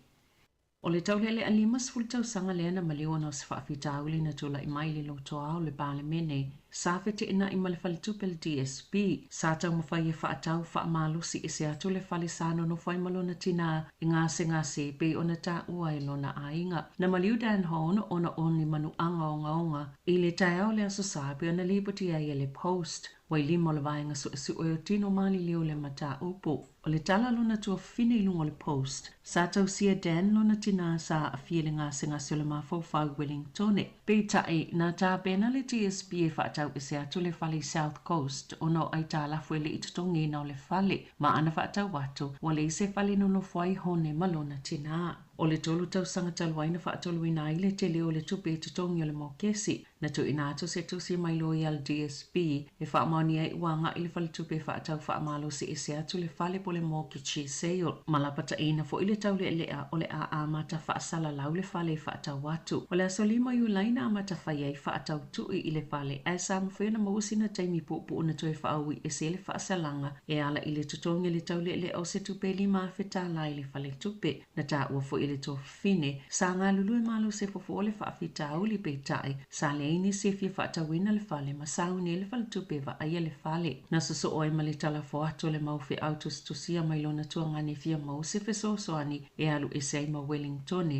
ma olona tina ua matua a fia lona ma fau. Olona tuangani o se tangata le lei telepiona ta ue lona to fine aina whaatup la ia lava lona i tai le fale tupe whaapea ma le malo. Ao le ima liu le tau le lea na ia tusia i lunga upenga ta wha ilangi ua wha o le fale mana i o sion tina sa wha atau le tasi iwa valutasi ma ua wha ana tina tiona wha atau ina wha malo si ese atu. Ua ia le toe wha atua ina fale tupe ma ua lai titi fo ilona toe tali tonu wina o le malo. Na wha alia Penny Richards le tau songa le tau le lea e ta ua mo le whainga malo na mata i tū mai loa tūlanga whainga tau whia ngai ma ainga e lena o le pauli o le ainga ai tele i seo whia ngai mai e tūlanga. E tele au o nanga fisosoani o lo o awano i tutono New Zealand e whaatala noa i so se tasio whia ngai ma mawhatianga o le soifuanga. Na whaate ia se tau si tusi po se accountant wasilia mal tau sanga o sa ili sana ngā luenga ina ua whailo atu ia i lea solua e afa o le afa apa upe whaititia mai lana benefiti i le vai sofou o na ile ia o atu i se whonutanga sa whaatono ina e te tau na iai peitai ele inia na whaamaumaungo se whono e te tau o na iai sa amataina le malo se polo kalami uto e whaamama whaatilini tuunga motanga tele ini ngā luenga ele au si amatafa i e te tau na whaatino ina i lalo lea benefiti e tāpena i e sa ili ni ngā wenga o lo whaonga ina i le whainga e pei o moli whaasino ala po le traffic light system mea mata lanu moli ma le mū. O whaasalanga i o le tangata i le usta ia tuunga mo benefiti e au fieli whaititi o lana tupe maua whaamalo mo se taimi le tū mau o ni taimi whaamalo se o na ngalue whaini ngā luenga whasosoani po le pule atu le wa ingoa na tupe. O le tausanga asau e amata whaamamalu e le toi tala sango le tangata mo le benefiti. I te tono masina ta iono, ma isi whaasalanga po o ni tapu. Na ta ue le tausitusi pe o na lipatia le leitio New Zealand na mawatula na emaili mai le wins ma ta ua tuwaila na benefiti o le afa o na ile i alu watu i le asofa raile. Ma o le aso iwa o kusolo o lo mia i le tusi peitai na whaato a whaasilsila i le malo le traffic light system. Tolu aso mulimuliani pe o na ta ua e lea tausitusi. Na ia whaalia, ele i aima se whaamatalanga e iailana fono i le winsi la soivo au kuso, ma ole aia fina wina lea mata opo. E lima te sima le lua 5% na whaapau i ei pasene tulu YouTube pe o na whaailoa le whaltupe whaaleo i lea solulu po le official cash rate. E uina walo ia lava i niso whaitau whaa peitai o se swinga tele mai le taimi muli lea na whaia se whaalinga le whaltupe whaaleo a New Zealand i le masina o me. Lea na whaalia i whaapea sa tala noa ina i la lato komiti mo polisi tau tupe. Leo no toi iai o se isi si tanga o pasene tulu YouTube. Mai leo iei se whaamoe whaapau ai se ia au lia le taimi le nei le tau sanga a sao. Mua aile i whaapa uina le pasene tului na sao noe le pulisilo le Infometrics Brad Olsen. A whai e whaapa ua le whaltupe whaaleo le pasene tului po le official cash rate i le vai sonei. E te tau ona iei tangata e whaasala. Ona olo o alu i luma le tamao ainga peifu e na valo i le whaltupe whaaleo. Ina ua whaailoa la lato wa ai mamau. E le whaaititi na le pasene tului se i au lia le lua awhilua 5. E faulinga mai sa whaatotua na il whaltupe la lato ngā yoinga ia me ma le whaamoemoenga e ngalo i tangata peita i le ai Biona Sauno Olsen e lua 5 basis points na whaapau e se mai le pasene tulu i tupe po le official cash rate.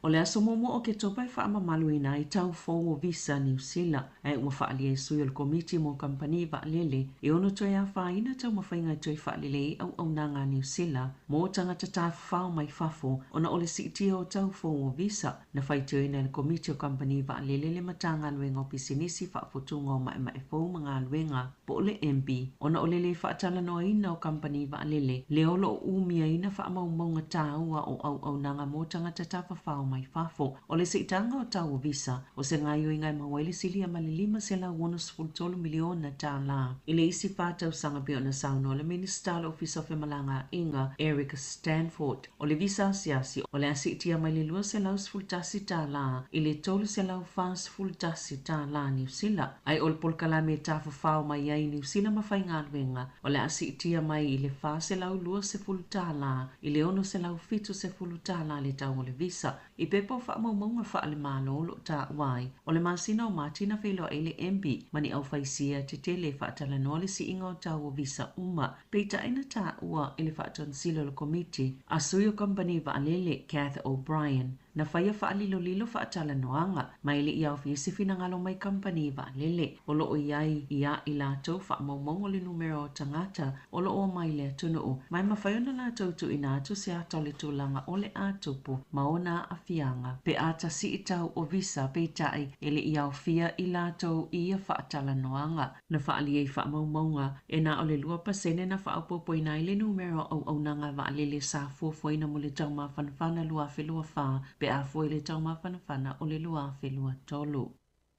O la whaapopo le malo le whai numero o tangata e whaatanga o na malanga mai New Zealand mo ngā luenga whaavai taimi. A o langalanga ai e malo Pasifika ni lapata inga o le mau po leo ese mai o lātou tangata whai ngā luenga. E a whelua se lau 5 le asi itia pe whaapopo le whai numero o tangata whai ngā luenga whaavai taimi. I whaatoanga. Mao o atu ai i se whai numero e 2 a whiwhit se lau 5 mo le lua whelua wha lua whelua 5 na sauno le min staff e malanga inga Erica Stanford. Sa lato ngā lulu e vāwala lata ma whaala potopotonga ese. E whaavasenga po wa mea lato te mo miaina mo le nei tau sanga. Mai uai i se whai unga e whaavanoa le isi whai numero e awhelua se lau 5 o ngā luenga whaavai taimi whaatoanga mo le tau sanga nei. Petu sama le 20% o le tau pāua li e whai ngā luenga i Vanuatu o lo ngā lulu e nei atu na oi whafo. Na whaalia le pale mia o Vanuatu, Charlotte Salwai i le Vaiaso Talwai o le RSE scheme e manui aitu mai lua ona e mo mia tele tupe whaamomoli i le Pasifika o isi suwinga o le polo kalame o le RSE po ngā luenga whaavaitaimi whaatoanga o le ale whaamalo sia i company New Zealand ona totongi le 10% i lunga atu o le totongi a mata mo tangata whai ngā luenga vāngana o nisi ua lavato mai ma o le ato e ave sia le tau whinga o si tanga i tau whale nono whai au whai ngā luenga o le taimi nei e te tau whale whai ngā luenga ona totongi tangata ngā lulu e whaavaitaimi le tolu se fulu i tūlai le Vaiaso peita i o suwinga ia ua whaia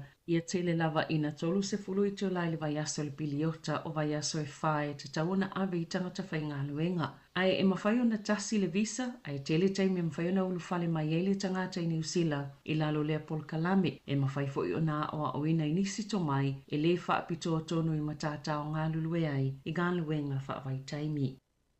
O le awha awhai ngā luenga le malo ni so upu e tutu ilu mo le autostala e tali mo mta ngā luenga fōu ina mata upu ese po o spin doctors ine tutongi te tele ui whaatonunga e whaititi e tangata whai ngā luenga le malo e pe ona lipo ti le post e o atu le se lau onus fulvalua whetala i le tausanga. Le tutongi se whau tu autu po se principal advisor ma o se tasi whianga i matangata ma whesota inga mo le matanga luenga fōu David Seymour o le Ministry for Regulation e whaapitoa mo to la fono o folanga le vaenga whaupwhaia le act i teimi o whaatosino le whainga pālota sa o fiele vae o tangata whainga luenga le malo e to asfulu li mawhi o le so upu fōu o le anga lulu e whaatasi manisi au whainga luenga e to o 5 mof so ta inga e au fiele to tolu o ni tangata ngā lulu e whaakone karate po contractors o lo sa ili fo ile la lao le Social Investment Agency ane minister tupe Nicola Willis se kone sale ngā lue o se pule mof so ta inga i se tutongi e o atu ile lata ile lua se lau tolus fulfitu afe tala ile tausanga.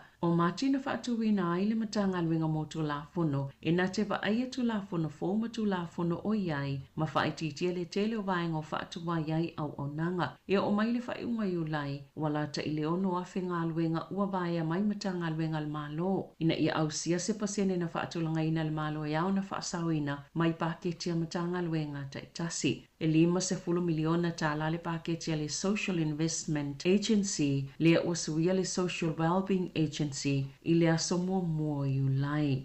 I taalonga, ua filifilia le awala o le peleki mo le taalonga lo na lua ma le Pumas a Argentina, ma o le taalonga e whaia le astona inei i le malayo Eden Park i au Kilani. Numero mua Tamati Williams, Lua Cody Taylor, Tolu Tyra Lomax, Fa Tupo Vai, 5 Sam Derry, Ono Ethan Blackadder, Fitu Dalton Papali'i, Valu Adi Save o le kapiteni fo ilea, numero iwa TJ Berinara, Sefulu Damien McKenzie, Sfultasi Caleb Clark, Sefulu Lua Jody Barrett, Sfultolu Rico Ioane, Sfulfa Will Jordan, Sefulu 5 Bowden Barrett, o le au fale o leo, a Safo Aumua, o Fatunga Fasi, Fletcher Newell, Josh Lord, Sam Kane, Cortex Ratima, Anton Leonard Brown, ma Mark Te Lea. E a matal ta anonga le 5 te ele fitu i le afiafio le asoto nai. Tala fo ia ma le si ufonga le lau mua mo le nei vaenga o le awa uli.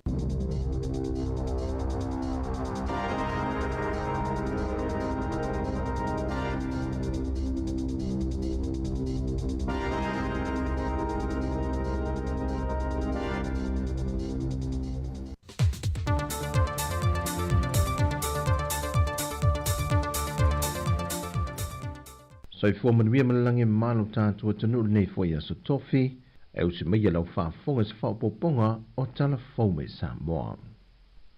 Wa tuesi sila vaenga lo fiso le palemia i le vaenga ngafa matu se whalau tangata malanga mai atunu ui whafo mo Samoa.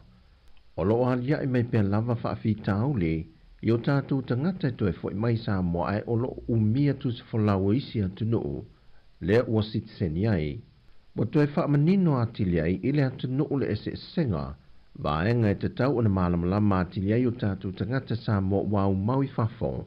O na wanga i atu i le teimi pito i siri o na pisi o le neitau sanga, e ngā solo mai Yesu Yusufono o le whontang telo le awhai o le tātu atunu, ma o tātu lava tangata siasi pi o na masani ai.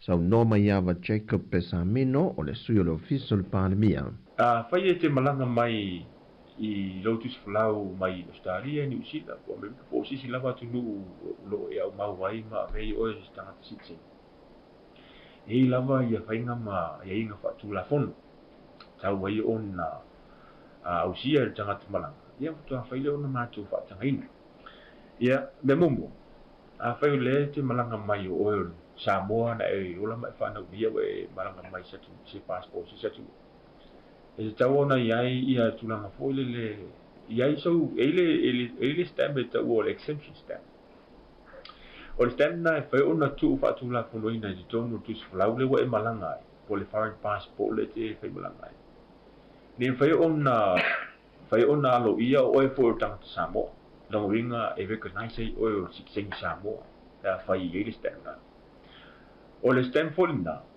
e mawhai ona whaatanga i ona e malanga mai Samoa i le one way ticket nongo winga e le tautongi ai so return ticket aba a le ili stemna ia e maumia le airline e tau ona tautongi e return ticket to e fo ia tua i le tumuna e te au mawai lor tau wala na ia o le tulanga lava e tauna ia a whaila te malanga mai le te malanga mai tu sifolawe leo i so stemna ia e matu te tweetinga lava oe o se foreign o se tanga te lete anga i mai te pau Samoa longo winga e matu te tu i eile stem leo le iwa waso e mawhai ona e nofu nei Samoa ia ma mo ele noa e te anga i te officer tau sanga e so stem o le exemption stem whai na matu o me lo tus fulauka au i ei tumna tu yuta whaunga pero tulanga na le sunga maiava Jacob Pesamino o le sui o le ofiso le panemia ngafa matus falau, mai o le au te lengo le whaatele nonga me whaamani no ngā tili o isi vaenga e si le fia le tātua tenu, o le a e maua atua i le tautua mai Samoa i le aulia le so. O le ua afa le masina mua o masina e lua na tu ina tu le tanga wengo leo i le mamalu le atunu i lalo o le pol kalame wa ta ua o le kan amnesty. E tu ina mai i te tonu la au malosi e le whatanga ina i le atunu e au noa mani wha asalanga e tu ina tu iai, po oni mōri anga wha le sot tu la fono, ai maua le pepatala o loa se lauta la, e tala ini o loa mo mia mo ainga, e supermarketi wa lautongia. Whai loa le sui komsino mtanga rengo leo i le vai aso nei, wa se fulma le ono la au malosi wa tu ina tu te tonu, mai o le se fulu o ia la au malosi o la au malosi le tu aingo pistos, e le whatanga ina i le atunu, ma leisi ono, o la au malosi e whatanga ina i le atunu, au le whato atu ina tu e lai sene whaaltu la fono.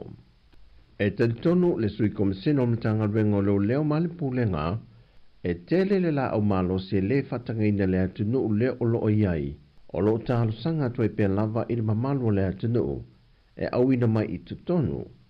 O le whamboe moe le whionga le tamai tait pāle mia, mat kampeneta, ia saunga le mu ma le aini whaafita au le tūla i mai, i le teimi o le taringa mā lōl si o tātu atunu o le whontanga a mā lōl tau pulenga. E whaamaumunga le mtanga ruenga i tutonu o le fitu tau sanga, na manta whaatau teia mai e le polo ka lamele nei, o antu i le 5 se lauiva se fuluono la au mā losi watu ina mai i tutonu, ma le fitu se lau 2 se fulma le 5 pūl whana e le whatanga ina fo i le atunu o watu ina atu i te tonu le ofisa. E niso wha maumaunga mai le lua afe se fulma le valu, e valu se fulma le tasi la au malosi na au i nai, ai o le lua afe lua se fulu ma le lua afe lua se fulma le tasi, e se lau iwa se fulma le valu la au malosi, a to ai ma pūl whana, na au ina i a tausanga e lua. O whamaumaunga e mai ia Januari ia Iunio le tausanga le nei, wa se fulma le ono whaalawe lave a fiai la au malosi, wa ripotia i le mtanga ruenga o leo. Wa lona valu sa mo i atunu o le Pasifika, wa ia au sia le isi tūlanga whaavao maloi fe malanga inga, i lona malai waalele whaavao malo. E whamasini wha ata ese i o whaapi ina lutato malai waalele, o tāpenanga umaia mōl fontang tele ia o ki topa. O masini wha ata nei o soswani al maloni usila mo Samoa, e au fieri masini e siaki ai ato paua i lato e ave i lunga le waalele, o le masini wha ata e wha ata ai ato pau, au leisi masini wha ata e mō uta te tele, ma le masini wha ata wha apitoa, e siaki ina wha apitoa ai se pomu e au ina mai to tono le atu no. Mai inia masine wha ua wha apipi ina, wanga wa ai loa sa moa moni malanga tu sao mai Amerika, o na sa le ima whai mua, e le lei au sia lea lo tātou malai wa lele wha wa māloi whaleolo, o lea la asanga mo i lanto eulu whane mai le atu no. O le so se sau ninga wha apitoa, o le atau a awa loa i atu i loa ele mālo ni usila, e tawala atu i loa na komisindo le mālo o lo i Samoa nei, i e fiso aswani i le pūlenga o le malai wa lele whaleolo. E manatu le pūlenga le soifua mālo loina, e whaawau peo na mate i tuina a fianga o le siamo le fiva pōna aivi po le dengue fever, ona o le lava o loa a fia peo tātou tangata maiwa yaso te tasi. Na whaamawina le soifua mālo loina i lātou na whaamaunia na a fia i le luava yaso tarua i e toa whaa. E taru mai ona a mata le whaama i Samoa, e le i aise tasi wa maliu, pe tau fia le mauta ngase ngase le tū ngā o se a fianga, ai o loo mafuri lava i lātou o loa a fia, mai le vai tau sanga o le mātutua le lua se fulu anga i le lua se fulu iwa tau sanga. Mai o loo whaatu mawina i pēn soifua māloloina whautuanga o pui ngai lo tātua tunu i le whaamai, ai mai se lava le whaitetenga mō ta māmatina mātutua, whatesei mai lātou e iei ngase tū mau, ina ia tausia le leima puia, mai a afianga o le fiva pōna evi. O tala fōwia mai sa mō nei so tofi manuia tele si o tātua tunu o whasoifuia.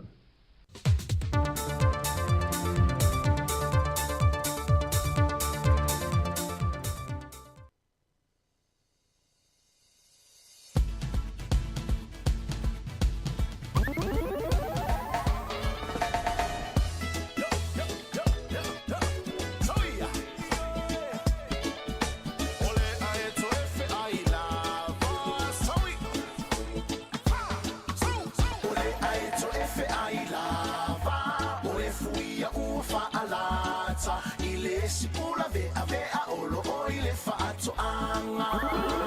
O le nupe la lelei.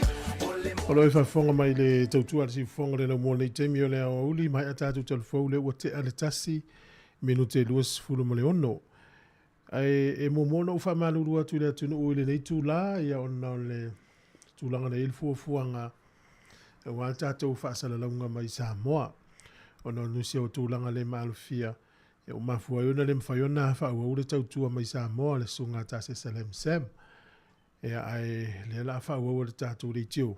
Ai o te isi fo i tūlanga e fia whailo atu. E inisi o ngā luenga o loo whai e tono le tātou poti whasa lau e fia wha lea atili. E inisi o vaianga o le tautua. O le mafua angalea o le a wha muta i le tātou tautua i le taimi nei. Wha maluru atu isi e ulia le aso ataya o na toi wha awina le fituanga i le lima. E a wha aftai tele lava le mafuta mai. Wha maulalo tu fwoi porkalame i le waunanga i le nei aso. Ia tala soifua le lofo le rii. Whiro i tae au pe au lia. Ai wha ua wale tautua nungo le tātou app o le Samoa Capital Radio app. E whaina e maua e le tautua ati ufonga le lau mua le taimi nei. Ia